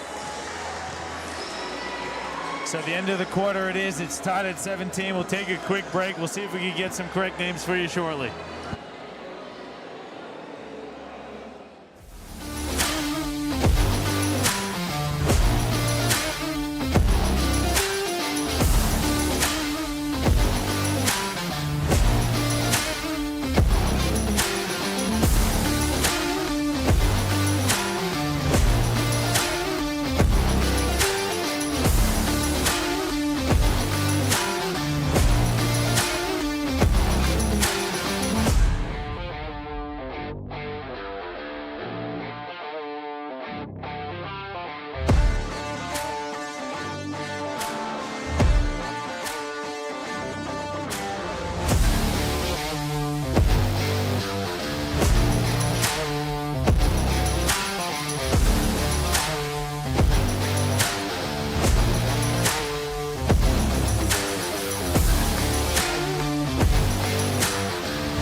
Back with the second quarter of action. Game tied at 17. It's the 16B's grand final between Game Elements and Rockets Sydney. Elements missed that attempt, so Rockets will have an opportunity to take the lead here. John Guarna joined by Logan Thunder, Women's NBL 1 coach Braden Hesselhurst. Braden, it's been a fun day of hoops. Been a lot of hoops for us. It has been a lot of hoops, Johnny, but been a lot of talent out here. And like I said earlier, always great to see the different environments and how different people play and how younger players play against older talents and everything like that. So it's been a great day of hoops, as you mentioned. Just good opportunity to get out, watch some players that we may not have seen before. I've certainly seen a lot of people in person that I haven't seen play previously, which is great for me. And like we said in the previous game, Just a really good opportunity for the kids to play some basketball against some players that they may not have ever had a chance to compete against before. And as you mentioned, good opportunity to be seen by yourself, Johnny. Basically the Jonathan Gavoni of Queensland basketball. So if they haven't been seen by you, mate, it's a mark down on their resume. So it's always good for them. And you get that exposure as well. I don't know about that. It's a good opportunity. I don't get to see the young guys play as much as I would like. So really good opportunity for me to see that next generation of talent who I might get to see come through the NBL 1 ranks, right? 100%, mate. And when they eventually get there, you can say that you saw them at the younger levels and their improvement and everything like that. As we see Jackson with another big play, a good rejection, and again lets his opponent know about it. Yeah, great block there. Just fantastic energy from Jackson. Going to get a breather and a well-earned one. His motor has been non-stop. Yeah, he almost was going until he collapsed, Johnny, there. So great energy from Kalen Jackson.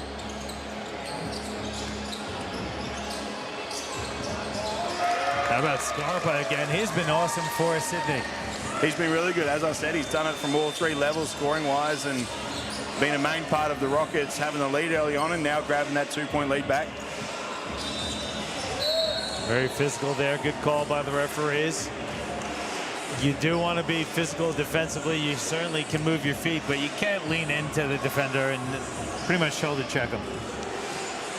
Yeah, number 4, Kai Trotman from Rocket Sydney's been really aggressive defensively early on. Not up that way inside. You got to call the jump ball. If you're not calling a foul, it's either a travel or a jump ball, isn't it? The ball was loose 1 microsecond later. I don't know. I like the jump ball call. Use it when you can. Trotman comes to a jump stop, kicks it out. Scarpa again gets inside, tries to find his big man, gets knocked out of bounds. Off a game element's going to stay with the Rockets. Yeah, I think Scarpa could have went up with that one. I think he had the lane, had an avenue for his right hand to scoop that through and went for the pass and just didn't come off. Good hands again and good energy by Jackson.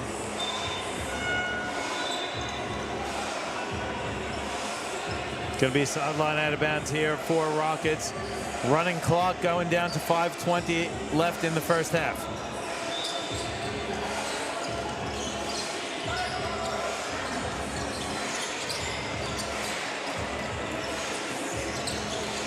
Trotman, little out of control. Yeah, he bounced his head off the hardwood there. Let's hope he's okay. It's pretty heavy contact, but he seems to be a pretty physical guy on both sides of the floor. Yeah, by the looks of it, pretty tough kid. So I think he'll be fine, but good drive. And again, Rockets just pulling away a little bit at the moment. The game elements coach not too happy with the way the Rockets through Trotman extend their lead again.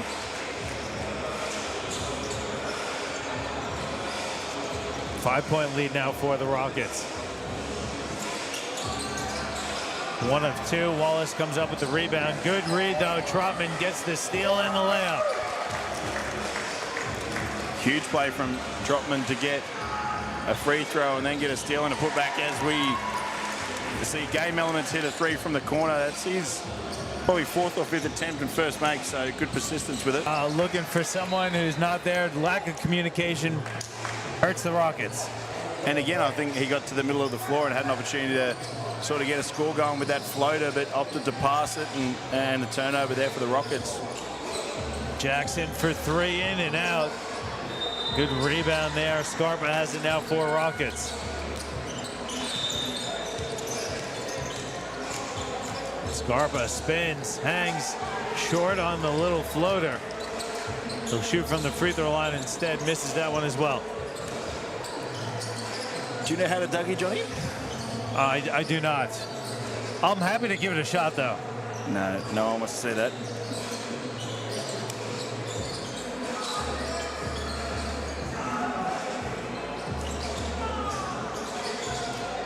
Let's see. Rockets can increase the lead. They're up by 5. Trotman, another carry. Second one of the afternoon. You haven't seen one for years. Now you see 2 in one afternoon. 2 solar eclipses in one day, Johnny. How often does that happen?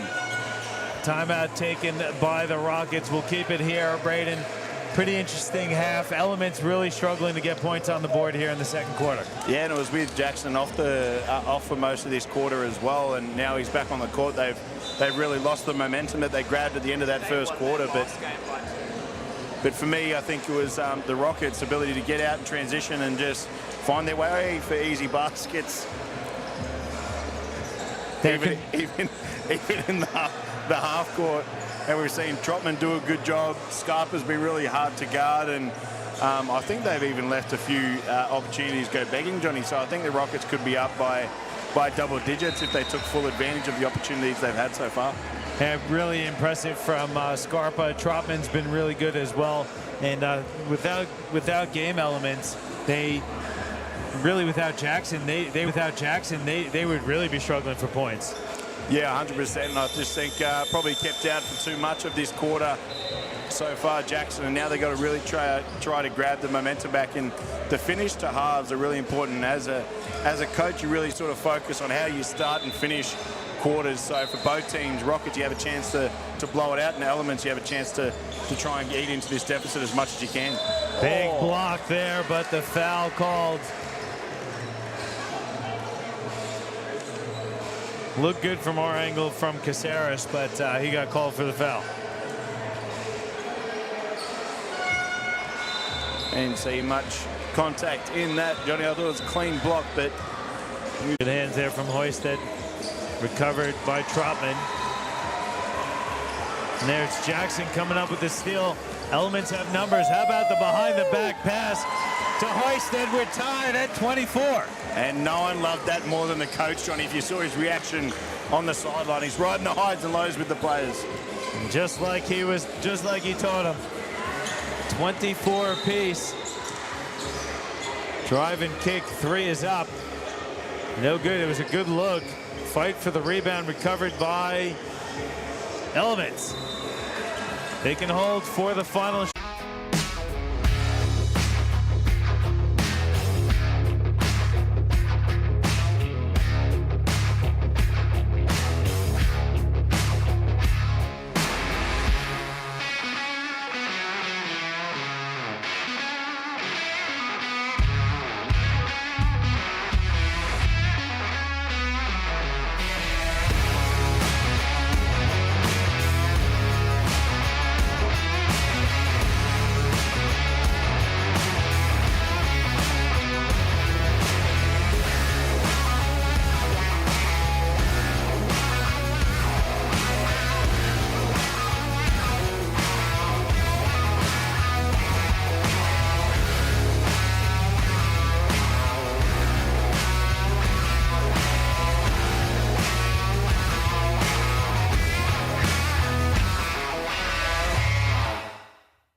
Yeah. Let's go. We just gotta go hard. I go the hardest. I bring the pain. Not what you used to. It's all part of the game. Yeah, I just gotta go hard. I just gotta go hard. Go hard. Go hard. Yeah. Oh yeah, the beast. The Northside Indoor Sports Center, AAU Australia, bringing the action to you today. Got Braden Hesselhurst with me. I'm John Guarna. Got the stream team on production, killing it as always. Elements turn things over with that 2-point lead. Got to think Elements with a strong comeback here. Let's see what the Rockets can respond, because they kind of got out of their game there towards the end of the first half, I should say. Yeah, for the most of the first half, the Rockets had the momentum, but it's almost like the locally based Element side said, no, this is my house, and we're trying to take this game back and away from the Rockets. You love a bit of flow, Ryder. I know that. How about the Euro step, but a short shot there from Dale. And Jackson might be the player of the day so far. Misses that floater. Player of the game, I should say. Maybe not the day. No, I think go with it. Go with it. I think he's been the player of the day. All right, we'll stick with it. If I get you're okay, it must be all right. Game Elements looking to get out in transition. Giles blocked. and recovered by Rockets, but they step out of bounds through Tyson Dale. That's one thing I think a lot of juniors do these days because of the emergence of so much training and so much different individual skills. And that occasion, Giles probably had a wide open layup if he just continued on his way. Instead, sought out the contact and it turned into a missed layup. So just need to be able to focus on the basket and absorb the contact from there.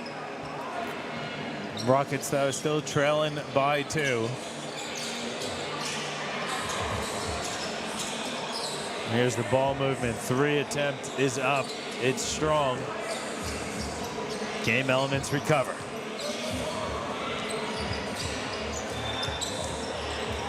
There's Jackson hanging, finishing, and one. It's about his second or third one of this game. He's so nice aggressively getting to the rim.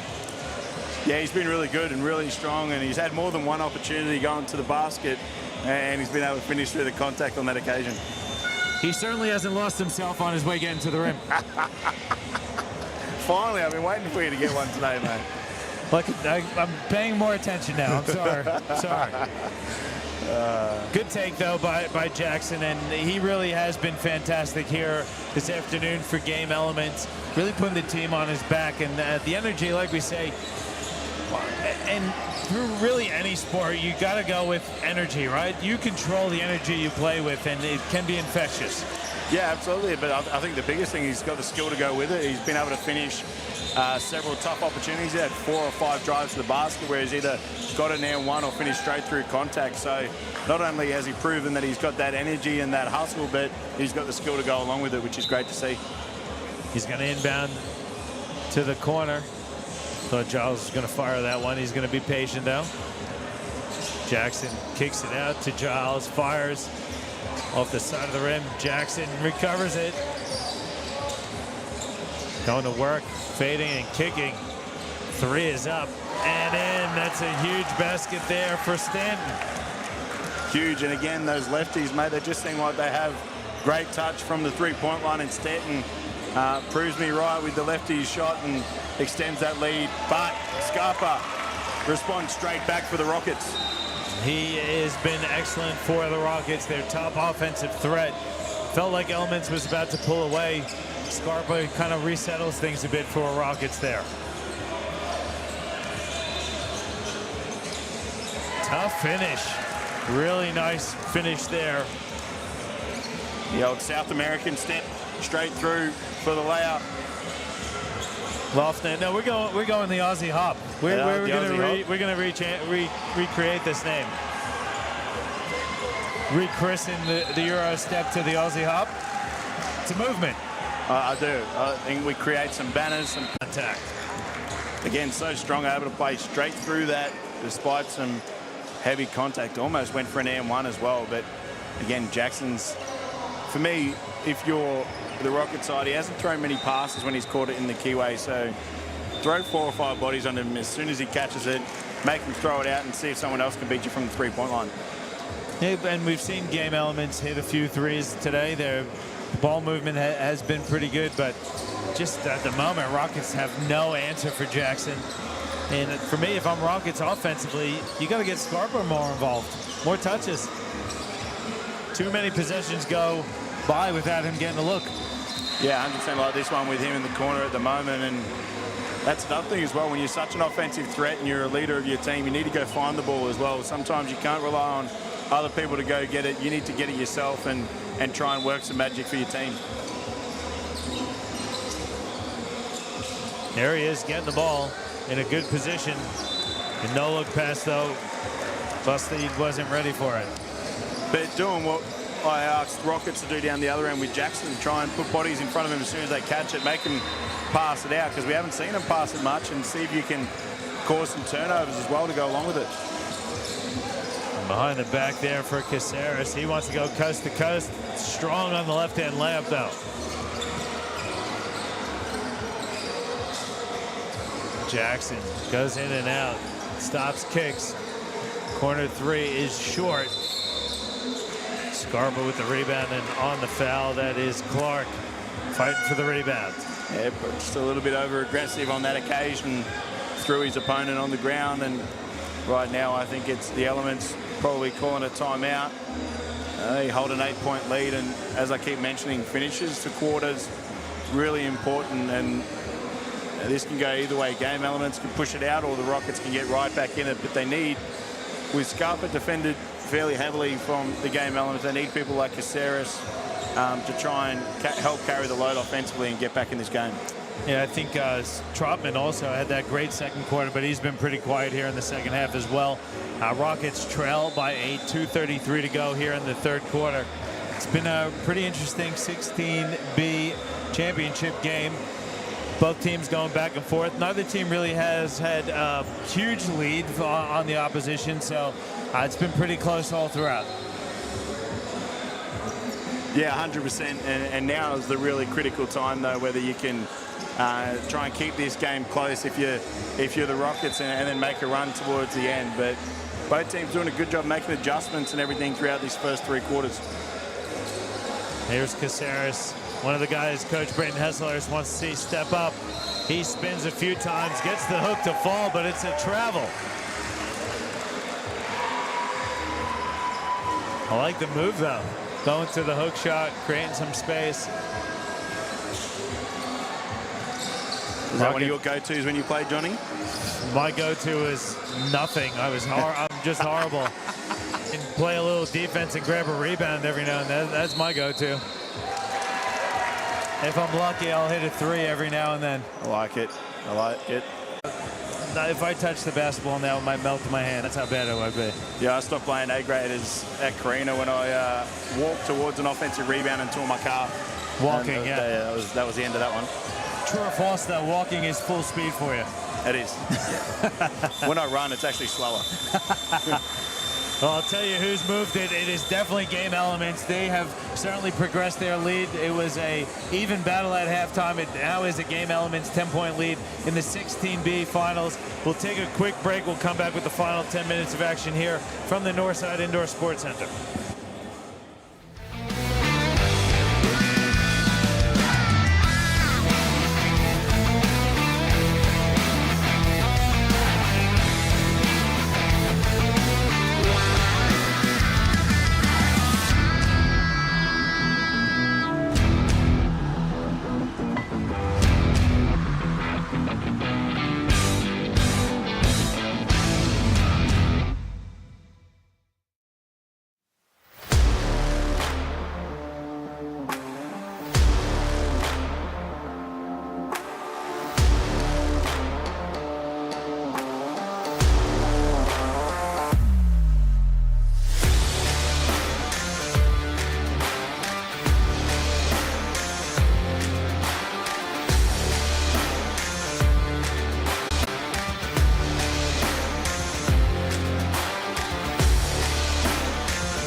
10 minutes of the 16B championship game. It's game elements up on the Rockets, 37-27. Who's going to be the Superman? Is it going to be number 16, Dante Tadic, for the Sydney Rockets? Yeah, that was a huge block. Huge block to start this fourth quarter, and really important as well with the Rockets facing a 10-point deficit. Need to make a run early, Johnny, or this game could be done really quick. Rockets got the stop on one end. Can they get some buckets on the other end? They sure can. Scarpa again hits that soft little teardrop. Yeah, nice finish. He's been really impressive. Need to keep him involved as much as you can in this fourth. Another big block by Tadic. I don't know whether he's fired up by Soldier Boy or something, but to have 2 blocks to start this game is huge. Start this quarter, sorry. If you're not fired up by Soldier Boy, I don't know what's going to get you fired up. Woo. Took off too early. Short on the layup there is Dale. Game Elements has a head of steam. Tadic, defensive rebound, kick ahead. Give it back to the big fella. He gets it back, steps inside, left-hand layup, short.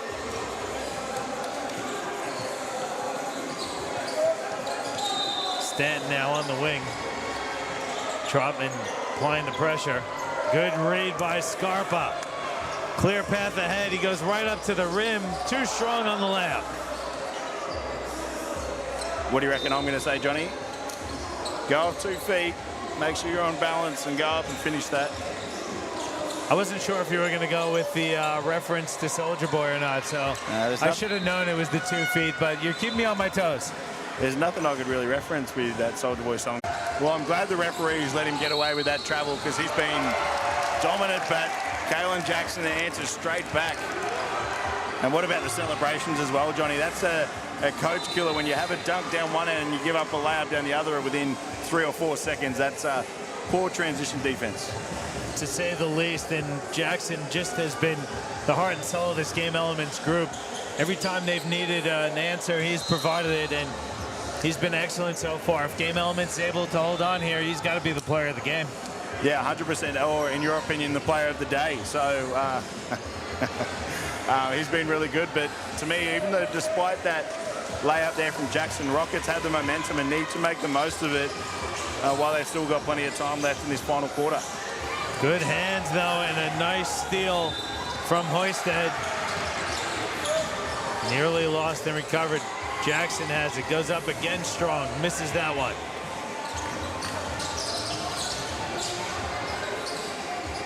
No one wants to bring up the ball against Jackson. I don't blame him. Rockets in a bit of trouble here. There's a double team and steal. Behind the back, and then there's a reach-in foul from Trotman. You don't mind that one. They had a head of steam, and a breakaway attempt there easy. Yeah, that's a nice behind-the-back move as well. I think the Game Elements coach has had a couple of Red Bulls before this one. Johnny, he is up and about. Well, his team is matching his energy. They're up by 8. They're in control, but they got to keep an even keel here. They don't want to give this one away.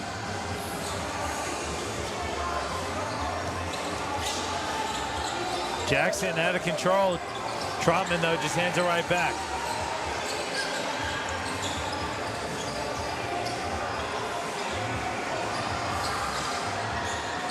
There is Jackson again getting inside. Layup is good. He has been really good flashing into that key. Yeah, and I think the reason why he's so good finishing through contact, Johnny, is, as I've mentioned throughout the day, it's been a common theme throughout our coverage, is going off 2 feet. As you see Trotman with a nice drive, just couldn't get the finish, but going off 2 feet is much more powerful. This time off 1 and still able to finish. Yeah, don't listen to me, Johnny. Timeout taken by Rockets. They trail by 12.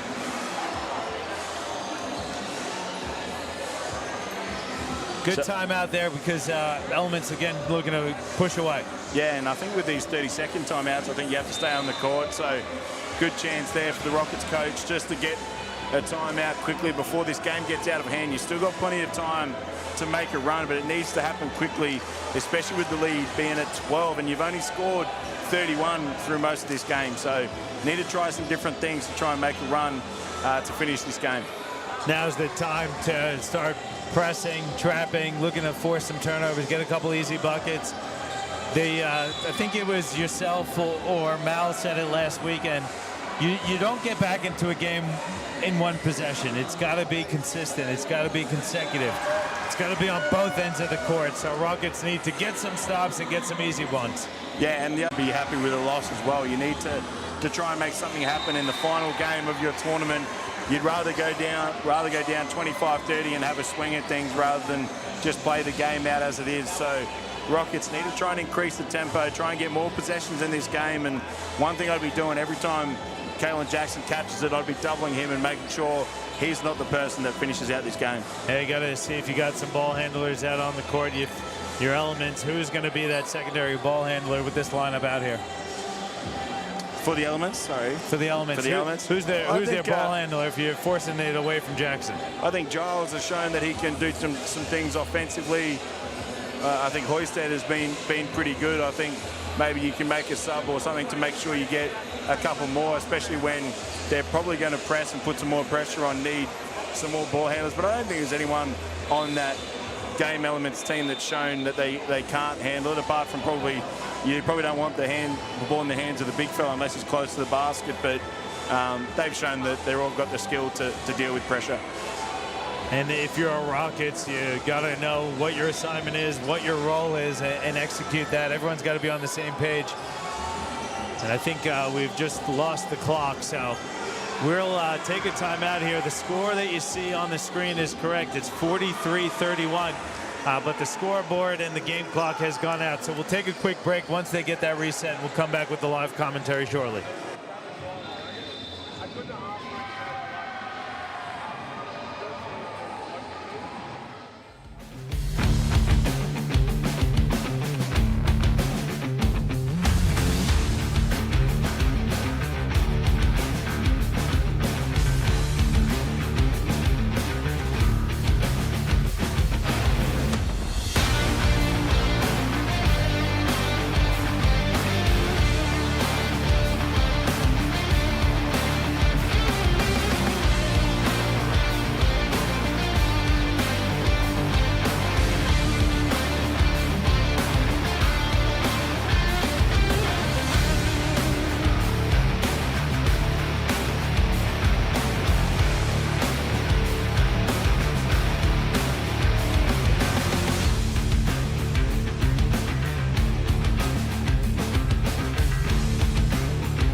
All right, clock's back. There's 4:40 to go in the game. It's Game Elements up 43-31 over the Rockets Sydney.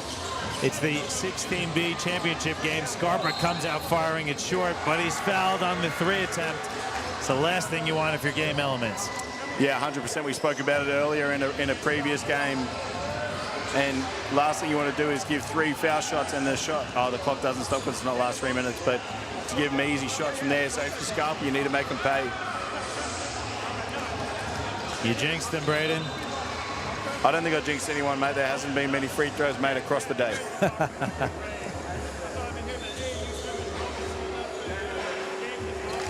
There's one. He dropped that one like it was hot, didn't he? He sure did.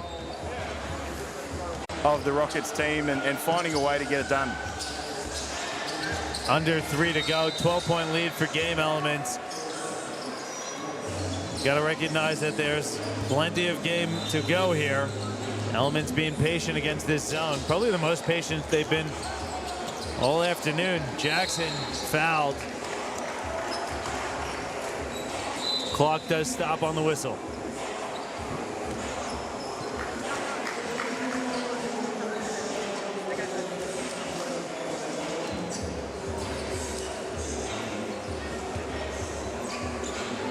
.236 left. Looks like Game Elements gonna wrap up another championship here at the Brisbane Classic.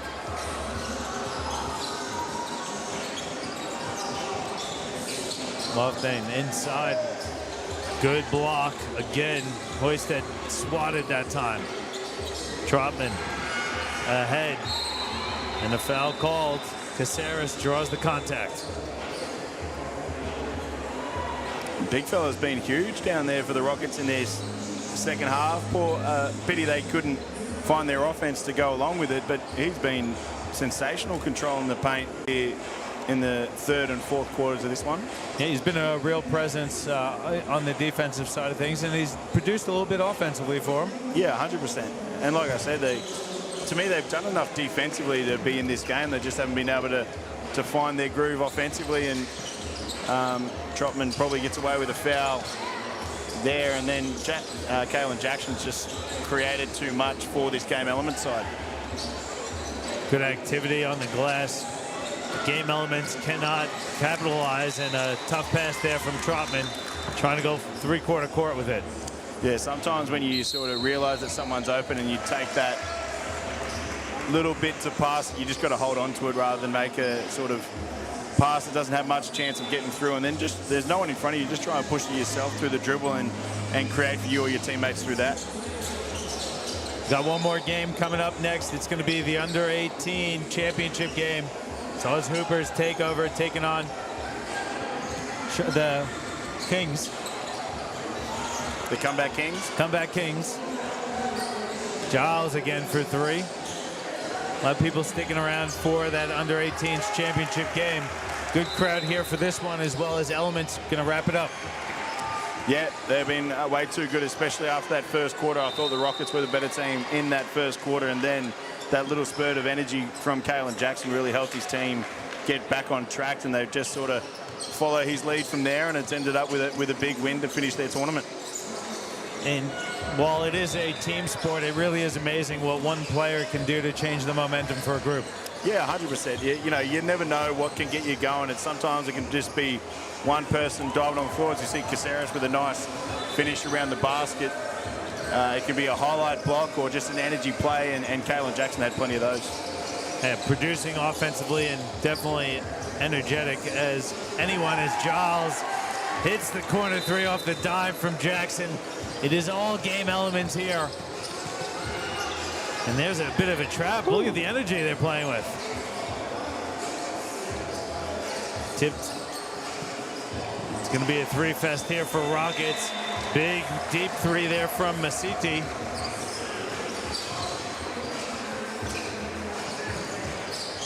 Game Elements. Their drives, but yeah, I think they're just going to play it out and cancel that as you see Lofton and knock down a three. All right. This is the final game of the competition for both the groups. Game Elements gonna win the championship. Here comes Jackson with the steal. Is he gonna put something on for us? Sure does. Two-handed slam to wrap up the title. Yeah, what a perfect way to end the game. He's been the leader for this team and finishes the final with a highlight dunk, Johnny. Great game from Jackson. Great game from Game Elements. They're going to be the 16B champions, 56-40 over the Rockets. That's going to do it for us. This one, we'll take a break. We'll come back with our final game of the day. It's the under-18s championship matchup between Oz Hoopers Takeover and the Comeback Kings.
Yeah.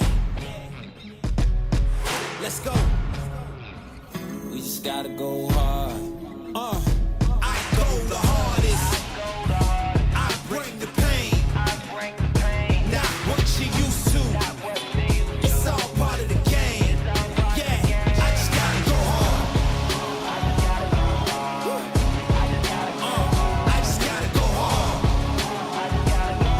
Go hard. Go hard. Yeah. Oh yeah, the beast back. Adrenaline pumping through my veins, can't relax. Original, I am not the same as these cats. I sting them if they never ever mind and they beeswax. I don't ever cap, but I'm wearing like 3 hats. Never been a rat, but I know where the cheese at. You'll never get a trophy cause they all here where we at. You better believe that. When it's all said and done, I'll still be here standing. Never took a loss and it ain't something that I'm planning. I dare you to say something, my focus is A1. Every dog has its day, it's been mine since day one. This is real grinding, I'm still climbing. While you still trying, I'm still shining. It's real blinding, and I'm getting hotter too. Talking top 2, I'm not a 2. You let the pressure bother you when I do what I gotta do. Let's go hard. I just gotta go hard. Go hard. Go hard. They ain't coming close to me.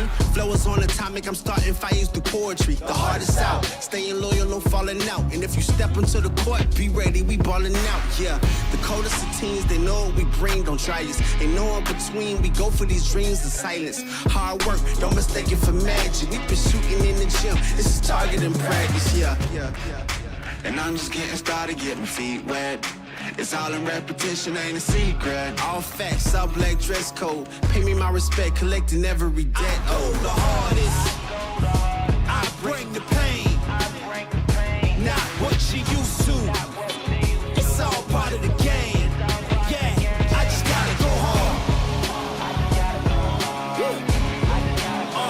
I just gotta go hard. Go hard. Go hard. Go hard.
Brisbane Classic. It's the under-18 championship game. It's Oz Hooper's takeover, taking on the Comeback Kings. Sialipa wins the tip. Tweedy has it, and we're underway. And again, just like we said earlier, we think that the comeback... That needs to be the key when you're a smaller team. Pace and space. Knock down some threes. It's going to help you. Kamu dumps it off for Tweedy to finish. Much more pace in this one to start. Banned from the corner of the back of the rim. Here is Roman Sialipa. Now Tweedy, open three. It's a deep one. Too strong.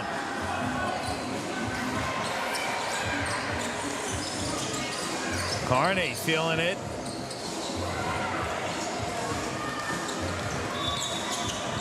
Now Tweedy. Bounce pass inside for Pittman. Kamu wants to shoot from three. It's short. Tweedy left all alone. Missed the layup out.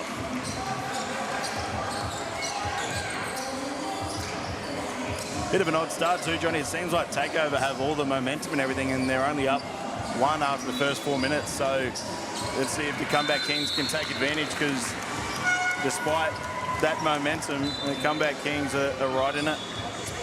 Surprised to see the Kings really shooting the ball so early in possessions as well. I think you've got to balance it, right? So yes, you don't want to play too quick, because the likes of Jalen Pittman, Ben Tweedy and Sialipa are good in transition. But if you slow things down offensively, the TakeOver team just has way too much size on the interior for you to create any good shots. So you need to balance it. You need to go quickly, light up the floor with some threes, have pace and space, but you also got to try and get back in transition defense as much as you can. Well, it's got to be the right shot, though, if it's an early shot. Barlow goes right at Sialipa and hook shots at home. There's the double team. Cecil free, short on the three.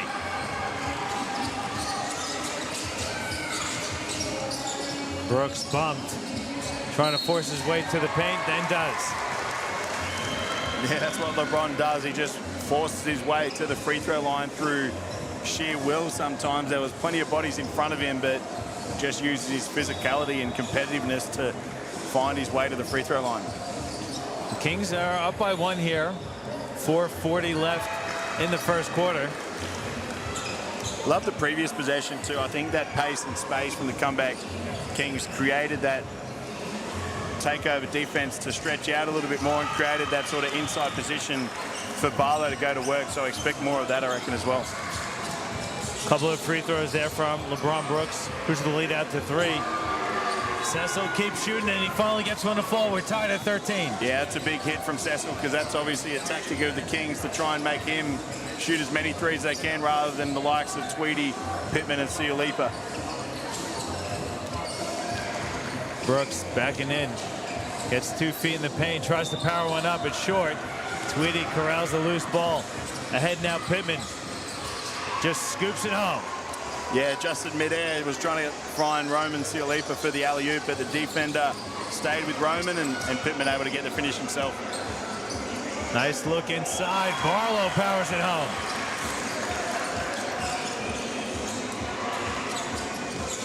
Kamu. Tweedy, reverse layup. He's fouled. He'll get to the line for 2 shots.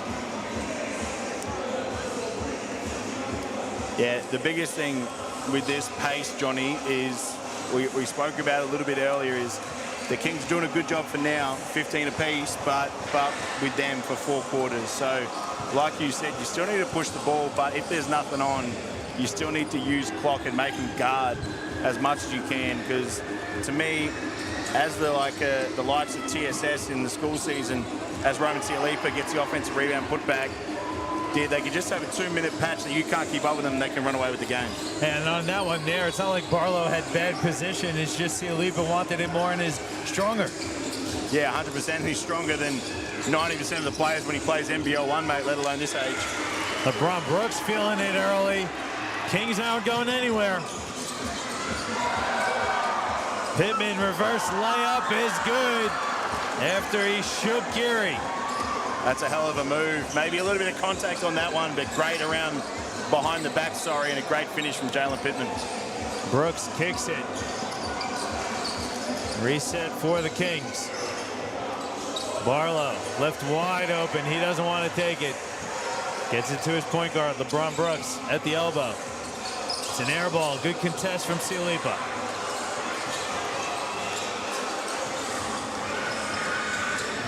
Tweedy. Offensive foul.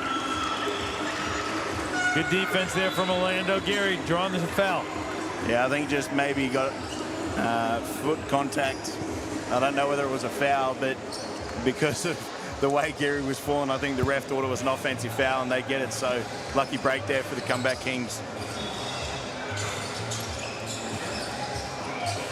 Span looking for the handoff. Three-point attempt is off the back of the rim by Gary. Another rebound for Kamu. Here is Sialipa splitting the double. Kicks it to the corner, well read by Balthus, but he travels. I think I said it the previous game with the Oz Hoops takeover, you got Roman Sialipa kind of not really playing man-to-man defense, just playing sort of center field. So to me, you got to put his man in on-ball screens, and you got plenty of space to work off. That right now, you're just sort of allowing him not to play much defense and conserve his energy.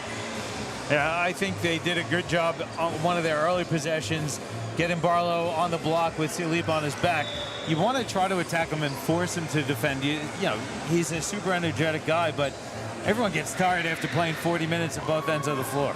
Yeah, 100%. Just make someone guard you. Otherwise, you're playing 5-on-4, and if one of your teammates burns someone else offensively, then you're still waiting for Sialipa at the rim. So you need to make him play defense and trying to occupy him as much as you can. Lead out to 5 now for takeover.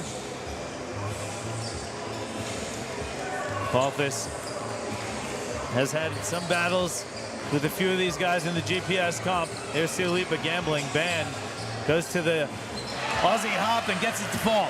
He's been really impressive with his finishes against, like I said, older and bigger bodies than he's used to playing against. He's been really impressive for such a young guy. He's been good this tournament. Real key for the Kings is Cecil from the corner. He's hit one. He only needed that one to fall. He's got 2 now. Buzzer beater almost there for Balthus. That's going to do it for the quarter, and takeover goes into the break up 6. Yeah, but if I'm the comeback Kings, I'm pretty happy with where things sit at the moment. I think if you can do a little bit better job of keeping them out of transition off the offensive glass, you're right in this one. It is quarter time. We'll take a quick break. We'll come back with the second quarter of action as Team Takeover leads the comeback Kings by 6.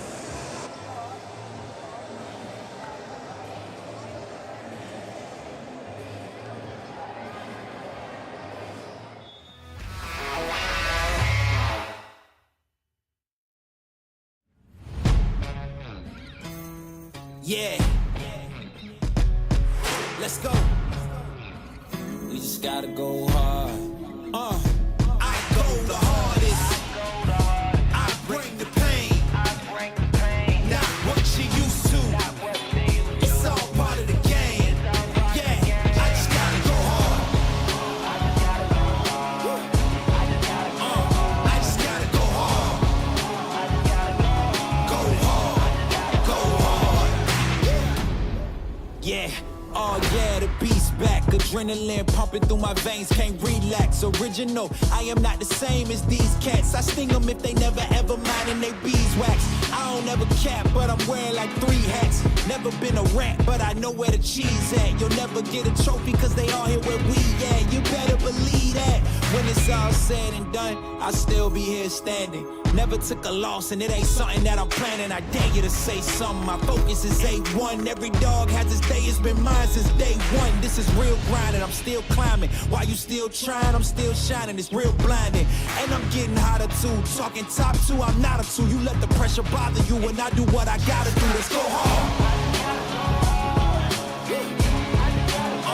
I just gotta go hard. Go hard. Go hard. Who's going to be our hero, Johnny, in this one? But be interesting to see how this second quarter pans out.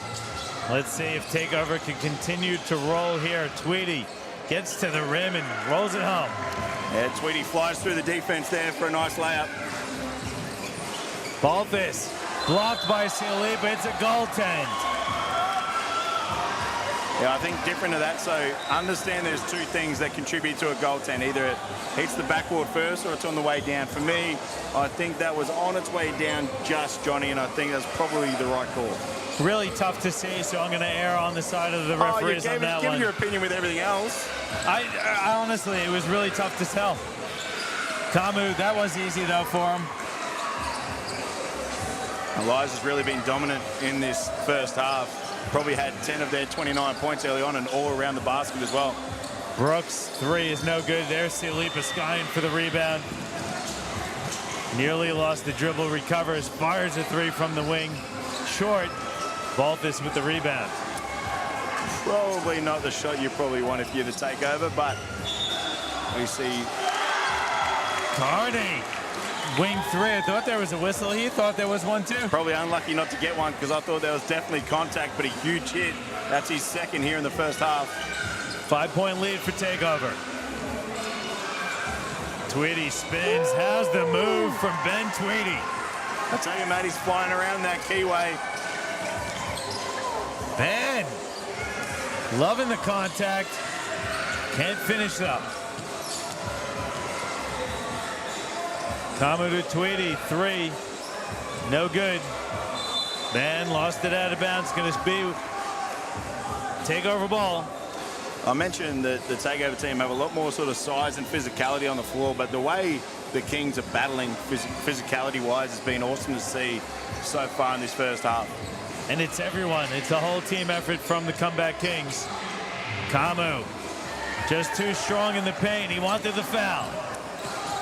Yeah, good finish. Don't know if there was much of a foul there. I thought both players were standing straight up, but a good finish nonetheless. Ben defended well by Elijah. Brooks goes to the left. Nice pass inside. Big recovery block from Wandu. Yeah, great offense, great defense to answer it. There's a beautiful look from LeBron Brooks. Ben going to inbound on the baseline. Finds LeBron on the wing. Balthus slipped up. And here's Sealy. They just got stuck off 1 or 2 passes and trying to force their way in. And as I've mentioned, as we see Carney with the drive there, but a good finish from his teammate to get this lead back to 9. But they did a good job early on of moving the ball, whereas if you force it, they're too physical and they're just going to go down the other end. Just like that, Elijah Kamu. He's fired up.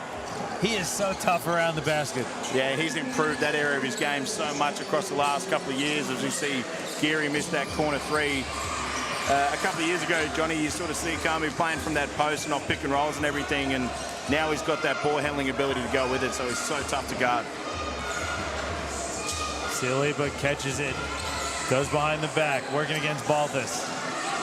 Balthus fouls him. That's a tough matchup for Max Balthus. Those guys familiar with each other from the GPS season. Yeah, 100% State High versus Brisbane Grammar, and Balthus did a great job of staying in front on that occasion, just wrapped his off arm around him, and I think that's what led to the foul. So just play with your hands straight up, and if you're smaller, if he hits in the test, try and flop and get a charge call that way. Silipa shoots over Balthus, touches the bottom of the net. He's almost unstoppable to guard if he's hitting the 3-point shot, Johnny. Lead out to 14 now. There is Silipa reading that pass. Very lucky for the comeback Kings that one went out of bounds. Lucky for the comeback Kings, but unlucky for the spectators here in the building. We've got 4:45 left in the first half. Carney fires over the top. Coming up with the loose ball is Pittman. Going coast to coast, stops and fires, misses. Duandu put back no good. Silipa another O-board, and he banks it home. That was very tough to guard, Johnny. I mean, even if you're in position, you can't keep him off the glass. As Balthus missed the layup. Here's O'Neal with it. Goes up, misses the layup. Good split of the D there. Carney from the corner. He swishes a 3. He's come out to play. He has a very nice looking shot, and if you're the comeback Kings, you need to try and get him involved even more because he's been lights out from the 3-point line so far. Good pressure. How about you get on the deck, young fella? Orlando Geary forcing the turnover. It probably didn't need to dive on it like that because Pittman allowed him to sort of go after it. Lucky the jump ball arrow is his side, but great effort there from Orlando Geary. Hey, you got to love the energy. You want to win it. This is what you need to do. We need to get every possession counts. 13 points the deficit for the Comeback Kings. Balthus from the wing fires. Short.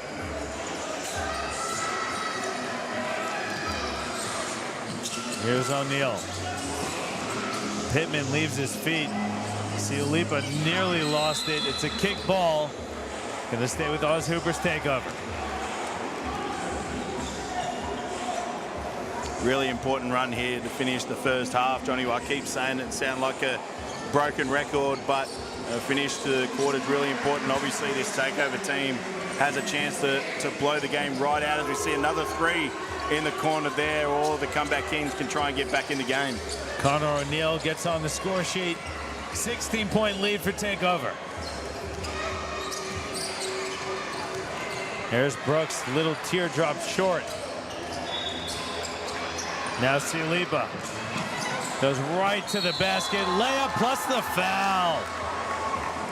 Yeah, much like when you're guarding someone like LeBron or whatever at NBA level, if you're going to foul him, you need to try and tie him up because he's just going to finish straight through that contact there from Geary and Cialipa. And that's one thing we spoke about earlier is they really sort of struggled, even though they won the game against Game Elements earlier, who beat them yesterday. Funnily enough, I found out, Johnny, Game Elements beat Takeover yesterday, and the reason for that is probably they had the size and strength to go with them, whereas this Comeback Kings, it's really tough to guard because your advantage is probably your shooting and your speed, but despite their size, they're probably just as quick and more athletic as well. So a really tough matchup for this Kings side. You almost have to just grind it out in a half-court game, but it's too difficult because you don't have the points in you really in many ways. Yeah, and you don't have as many possessions in the game to get back a 20-point lead if you slow it down. So good move there from LeBron Brooks, but you need to try and figure some things out at halftime. Cecil putting it on the floor, lost it out of bounds. Oh, they got Brooks for the foul. Tough call. Yeah, probably. I think with his offhand, we've seen it a lot of the time just wrapping around the body, unfortunately. But again, Takeover with a chance to extend their lead beyond this 16-point mark. O'Neal steps back, long two, touches the bottom of the net. It's amazing what one shot can do. Brings the confidence up to a whole nother level. LeBron through contact, gets it to fall and one. Loves it. It's funny enough with that first Euro step, I thought the contact from the first step actually pushed him easier towards the basket. So a great finish there from LeBron Brooks. I think you mean the Aussie hop. Yeah, my bad. The Aussie hop. The Aussie hop. If you're going to start a movement, you better stick to it, Braden. Yeah. Hashtag my bad. Brooks finishes the three-point play. It's a 16-point deficit, though, for the Comeback Kings. Pittman. O'Neal hesitates. Gets it back. Goes to the rim and puts it in.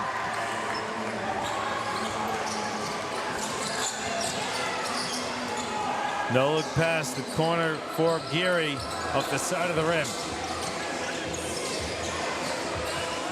Balthus wants the final shot of the half. Goes right at the defense. Great look inside for Barlow. Great creativity there for Balthus and a strong finish to the half, I should say. But the deficit is 18 for the Comeback Kings. Yeah, Takeover way too good in that first half, and their bench is loving it too, Johnny. I've seen more flexes than Venice Beach on that Oz Hoops Takeover bench, but they've been way too strong and a bit of a mountain for this Comeback Kings side to climb. But they are the Comeback Kings, Johnny, so you never know. Let's see if the name holds true. We're going to take a break. It's halftime. Takeover up by 16 over the Comeback Kings.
underway of the under-18 championship game.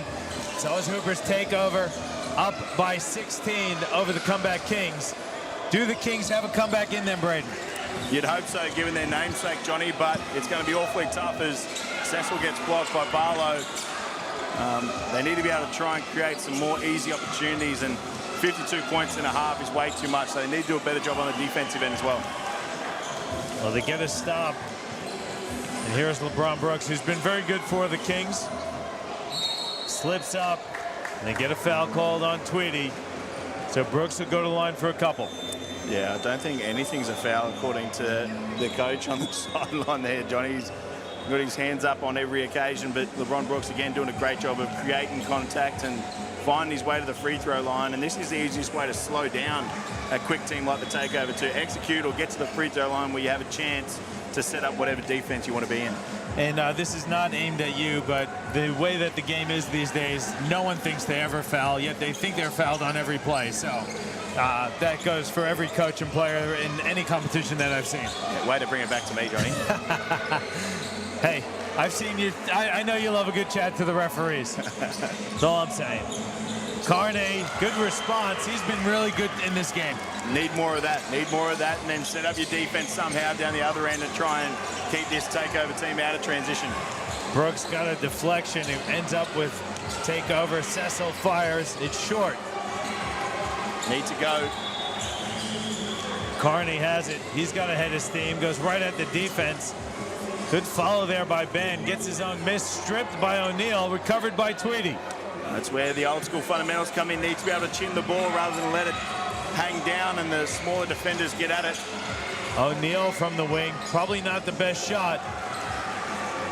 Here's Balthus. Splits the defense, gets inside, and he draws the contact. Nice little pro hop straight through, split the defense. Unlucky not to get the finish, but this is the pace I like. Yeah, for the Comeback Kings. Beautiful move. He hesitated into that little pro hop there. It was a really nice setup by Balthus. He's been fantastic. Yeah, again, we've seen today the teams that have been really good at finishing, their ability to change speed and change direction has been good. And sometimes people don't really understand that, Johnny, the fact that if you're quick, sometimes you're easier to guard if you're quick all the time, rather than having that change of pace, change of direction, being able to slow down and then accelerate, get on the hip of defenders, and a great drive there that from Balthus showed exactly what I'm talking about. It's a 13-point lead for Takeover. Timeout taken on the floor, and again, with the timeout, players can't leave the floor for the 30 seconds of the timeout. Balthus at the line for the free throw. I think basically the strategy from the Comeback Kings is anytime Sialipa, Tweedy, or Elijah Kambu had the ball is to get it out of their hands straight away and then try and make Cecil or Rwandu beat you. And the last couple of occasions, that's turned into either a turnover or a poor shot and allowed this Comeback Kings team to get in transition themselves. The thing for me is the Takeover team has guys who can handle and can shoot really at all 5 spots. So yes, they are struggling to shoot the ball at the moment, but you got to think those shots will start to fall. Sometimes, like seniors, Johnny, a good side, you've got to give up something. So I think that's the strategy for the Kings in this second half. Sialipa too strong on his attempt. Now Brooks has it. Kicks it to the corner. 3 is up. It's short. Kamo cleans it up.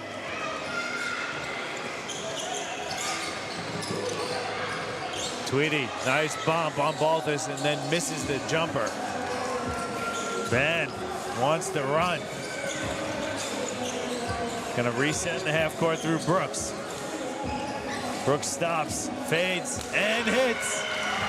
So good when he gets in that keyway off 2 feet. And another steal for the Kings. Balthus tries the bunny hop again, and again hits. Some great finishes at the basket.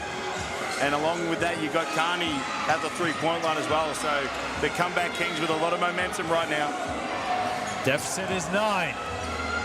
Oz Hoopers Takeover nearly turned it over. Rwandu has it. Clears out. Looks to the corner. Tweedy wide open.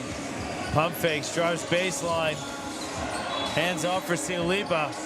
who finishes through contact. Yeah, lucky to get away with the trouble there, but a score nonetheless, lead back to 11, but Bolters goes straight back at him. Big block, Sialipa, but there to clean it up is Barlow.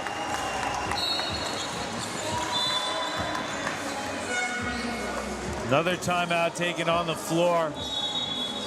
So remember, players have to stay on the court. Comeback Kings have chipped away. They're back into a single-digit deficit, but again, takeover just gets a nice little bucket or a stop just when things are starting to get interesting. Yeah, they're coming back. I don't know if they're Kings at it yet, but they're on their way back, Johnny, and I think they've done it through, apart from that last layup from the takeover team, there's barely been anything easy here in the third quarter. It's all been contested jump shots off the dribble. Everything's been contested. There's been several turnovers mixed in there as well, and it's really allowed the Comeback Kings to get out in transition. Carney's hit several threes, and the likes of LeBron Brooks, Max Boltus, even Barlow have been able to get to the rim as well. Let's see if they got some stops in them, the Comeback Kings. Kamu inside, goes right to the rack to lay it in. Yeah, don't know about going to zone when the man works so well for you. Baltus open for three. It's strong. Pittman clears it up. Nice handoff.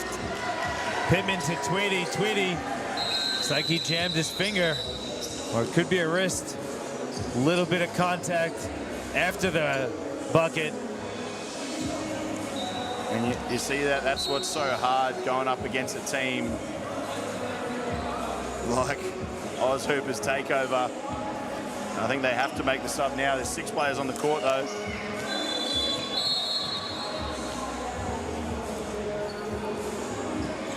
That probably should be a tech foul rather than just allowing them to walk off the court, because when you make that substitution, Johnny, the rules are you actually have to play one possession with that sub on the court. Yeah, I'm shocked that Coach Phil Brooks isn't calling for the technical.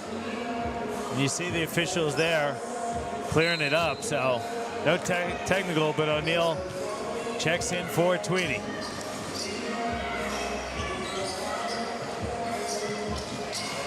Brooks again gets inside, gets all the way to the basket and finishes. Yeah, nice finish again. They're finding their offense way too easily here in the third quarter if you're the takeover team. Sialipa is too strong. Goes right through the double team to finish and the contact. What about that answer, Johnny? It's one thing when you have a situation where you lose momentum and then you have someone like Roman Sialipa who can just go through 2 or 3 defenders and stop that momentum himself. That's a pretty tough task to stop if you're the Comeback Kings. And it's not like the double team was there late or anything. It was right on time. It was good defense, but just too strong for Roman Sialipa. Yeah, and elevated straight over the top too, so that's what's really hard about guarding people like Roman. Lead is 14 for takeover. Brooks goes to the crossover, kicks it. Now Ben goes up. Contact by Kamu, and Ben will go to the line for 2 shots. What about the switch of hands mid-air from the young fella? Saw Kamu coming across for the block, able to get it to his left hand and force the contact there. Great play from Leonard Ben. He's been really impressive with his ability to attack these older, bigger players today, Johnny. He's been very good, Ben, and he had a great start to the game. He's gone a little bit quiet. I think he's a player that could step up here if the Comeback Kings are to come back. And coached by, of course, the big fella himself, Daniel George, at the GPS level at Brisbane Grammar. Our good friend Dan George and Dave Derwin doing great things over at the Grammar program. It's a tough competition, that GPS competition. Nice look inside. Great ball movement. Sialipa, top of the key 3. Barlow clears the miss. Geary, little wild misses. Sialipa now goes right to the rim to power one home. Yeah. No one wanted to get in that way of that train. Yeah, I'm not sure what Barlow was doing on that occasion. He just went straight to Awandu, and Roman Sialipa had no intentions of passing it on that drive.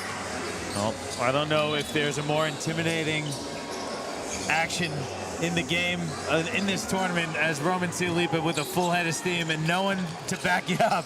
Definitely not, Johnny. Kamu dumps it off for Tweedy, and he misses the layup.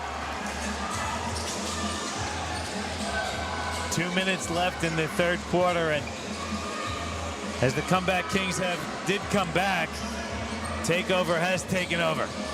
Yeah, and you need the two guys who are coming on back on the floor for the Comeback Kings in Baltus and Carney. Siawandu launched that three. And a costly turnover there for the Comeback Kings. And some in and out dribbles as well, Johnny. So he's got all in the repertoire. We've seen him knock down the three-point shot earlier today as well. And Comeback Kings hanging around. Down by 12 now. Or, yeah, 12.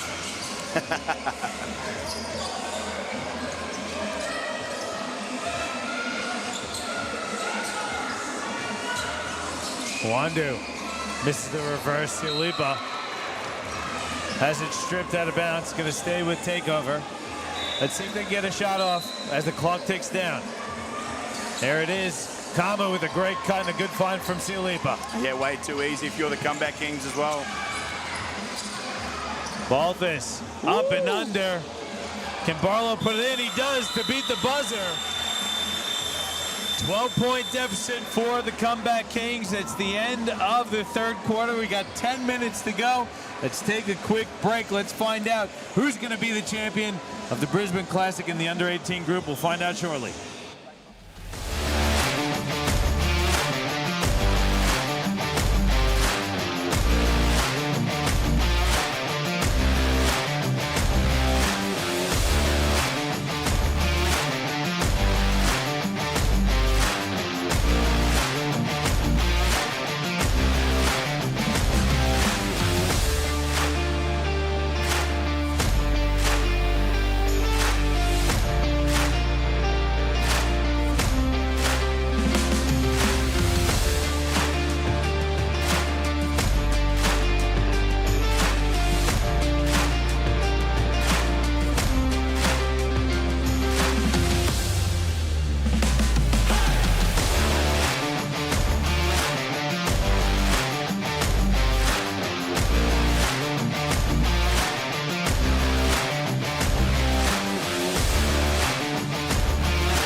Minutes to go in the Brisbane Classic under-18 championship game.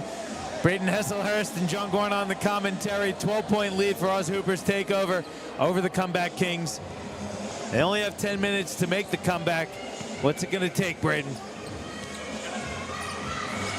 As Johnny tries to mute me because he doesn't like my opinions, but it's going to take some offensive firepower like we just saw, but LeBron Brooks unable to get the finish. But they did a much better job defensively in that third quarter, kept them to just 15 points.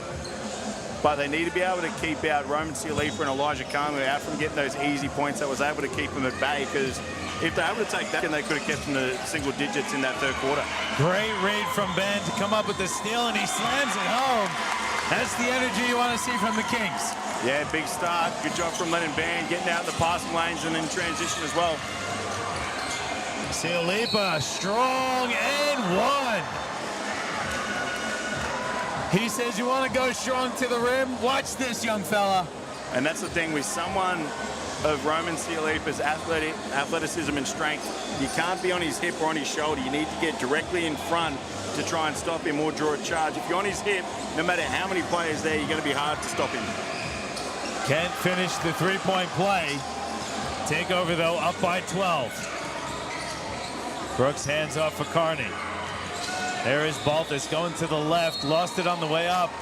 Foul called, and it's going to be 2 shots for Max Baltus. Yeah, he's been a key for the Comeback Kings to get back in this game. And him, Carney, and LeBron Brooks are going to be the driving force. To me, need to try and find Carney as much as you can in transition to try and knock down a couple of threes to get back into this game as quick as you can, because if you can get it back to single digits around maybe that 7-6 point mark, puts all the pressure back on this takeover team. 1 of 2 for Balthus. Tweedy picked up looked like a wrist or a finger injury, but he seems absolutely fine. Nice behind the back pass. Tweedy short on the left-hand shot. Balthus lost it. Sialipa has it. Splits the D, and there's a foul. It's a blocking foul on LeBron Brooks. Yeah, I think that situation from Balthus in transition there, if you've got Roman Sialipa waiting for you to come at him, I think pull up. Especially when you've got a double-digit deficit to try and close down. You've shown that you can hit that 3 or even a mid-range. Pull up, don't go to the defense where it's going to be awfully tough to finish over the top. I like that. I would have loved to have seen that little hezzy to the pro hop that we saw earlier. That was a good opportunity for it as well. Yeah, 100%. But I just think with this deficit and a running clock, if you have the opportunity to get an open 3, you need to try and take it.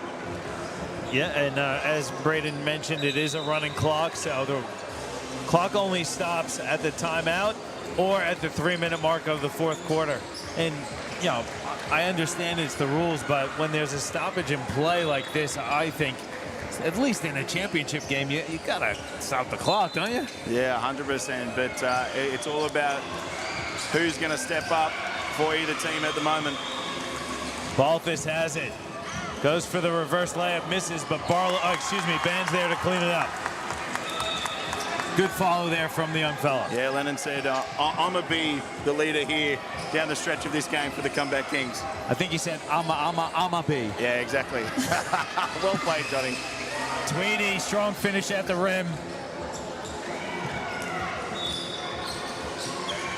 Band stepping out, firing a 3. Short off the front of the rim. Pittman cleans it up. O'Neal out there. Gets it to Tweedy. 11-point lead for Oz Hooper's takeover. Tweedy works his way inside and gets fouled. He'll get to the line for a couple shots. Just has that ability anytime there's a little bit of a gap just to find his way straight through and draw the contact. So that's what's hard to make a comeback against a team like this Oz Hoopers takeover side when they have a lead as well, is they might not be in their rhythm offensively like they were in that sort of first and second quarter, but they just have their ability to find their way to the rim, find their way to the free throw line, and score enough points to hold you off and hold you at bay while you've got the momentum. And that is what the strength is. Everyone could score on that group, and if everything is not working for you, you're going to find it difficult because they can make something out of nothing through every single player. Yeah, 100%. And when the team's got 5 threats on the floor, it's going to be really tough to stop and maintain that for an extended period of time. We've seen the Comeback Kings have stretches where they're able to stem the flow offensively, but to do it for a quarter, 2 quarters, and even beyond that, it's going to be a really tough task for anyone. Tweedy has obviously a coach's son, so you know he's had the basketball in his hands since the early days. Since before he was born, I think, mate. He was born with the basketball in his hand. Goes 1 of 2. Ben takes the bump, initiates another one. Kamu, good defense. Sialipa stops and fires. Ben with the rebound. Need to make a push now before there's too little time left. Carney with the 3. Needed to make that. Yeah, good call there, Ben. Just getting in the way of that little hesitation. And again, that change of pace just for that split second creates that gap for Tweedy to attack. O'Neal open in the corner. He'll fire. It's short. Barlow cleans up the miss. Balthus. Nice little crossover. Clears some room. Lost it, and that's a travel. Unfortunate there for Max. Yeah, almost gave it away to the refs by just the way he looked after that fumble there, but unfortunate because he's been outstanding here this afternoon. Takeover up 12, the clock ticking away. The Comeback Kings starting to run out of time. Tweedy hangs, misses. Second attempt is good. Little shoulder flex. Little shrug after. Again, more flexes than Venice Beach, mate. You need a holiday, Braden. Brooks with a deep shot. Between him and Balthus and the occasional band bucket. CBK sticking around. CBK. Nice cut on the baseline and a great feed from Tweedy.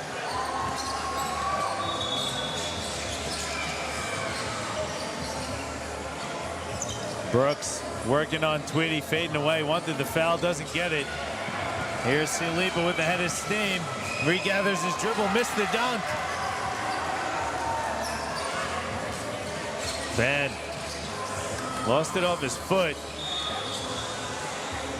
Little teardrop, no good. Now O'Neal has it. It's a 3-on-2. Pittman kicks it out. O'Neal wide open from the wing. Too strong. Lead is 14 for takeover. It's now or never for the comeback Kings. Corner three, no good. Barlow there to clean up the miss. It looks like Ben caught a stray elbow to the forehead. Yeah, just on that rebounding contest. Great job from Barlow with the follow-up. Now 3 minutes left. This is where the clock can stop as well, but you need to try and increase the pressure. Not enough time left in this game just to sit back and play a half-court defense. 12-point game. Oz Hooper's takeover have held the lead for a majority of it. They have not been able to pull away from the comeback Kings. Kamu inside, goes right through Barlow to finish. Too small. Just way too much space, and then he does work, and Barlow tried to meet him at the charge circle, but it's way too deep. Brooks fading away off the side of the rim. Now Pittman. Cecil blocked by Balthus. That was about as close of Max Balthus talking smack as I've ever seen. And he didn't say a word. Salipa short on the 3 attempt. Now Gary. Carney, corner 3. Barlow gets the offensive rebound, blocked from behind by Kamu. Yeah, Kamu's been key down the stretch of this game. He was huge in the first quarter as well. He's probably been, you know, you've seen patches from Roman and patches from Ben Tweedy, but for me, the player of the game for Oz Hooper's takeover today has been Elijah Kamu, sorry. He's been sensational on both ends of the floor, able to just get easy opportunities on the offensive end where they were struggling, and then defensively come up with some big plays as well. And it has been a spirited effort from the comeback Kings. However, they only have 2:16 to go, trailing by 14. They are the kings of it, but man, it is going to be tough to come back. Yeah, it's going to be really tough now with only 2 minutes left, 14-point deficit. And like I said, it's just really tough against a team like Takeover who can get their way to the free throw line and just stem the flow when things aren't going their way. And then on the other end, offensive rebounds or just bullying their way through. So really tough task for the comeback Kings, but they've shown throughout this game that they can make a run at this talented takeover side. Certainly giving it their red hot go. But like we said, 2:16 left in this one. Takeover up 14. Long inbounds to Balthus.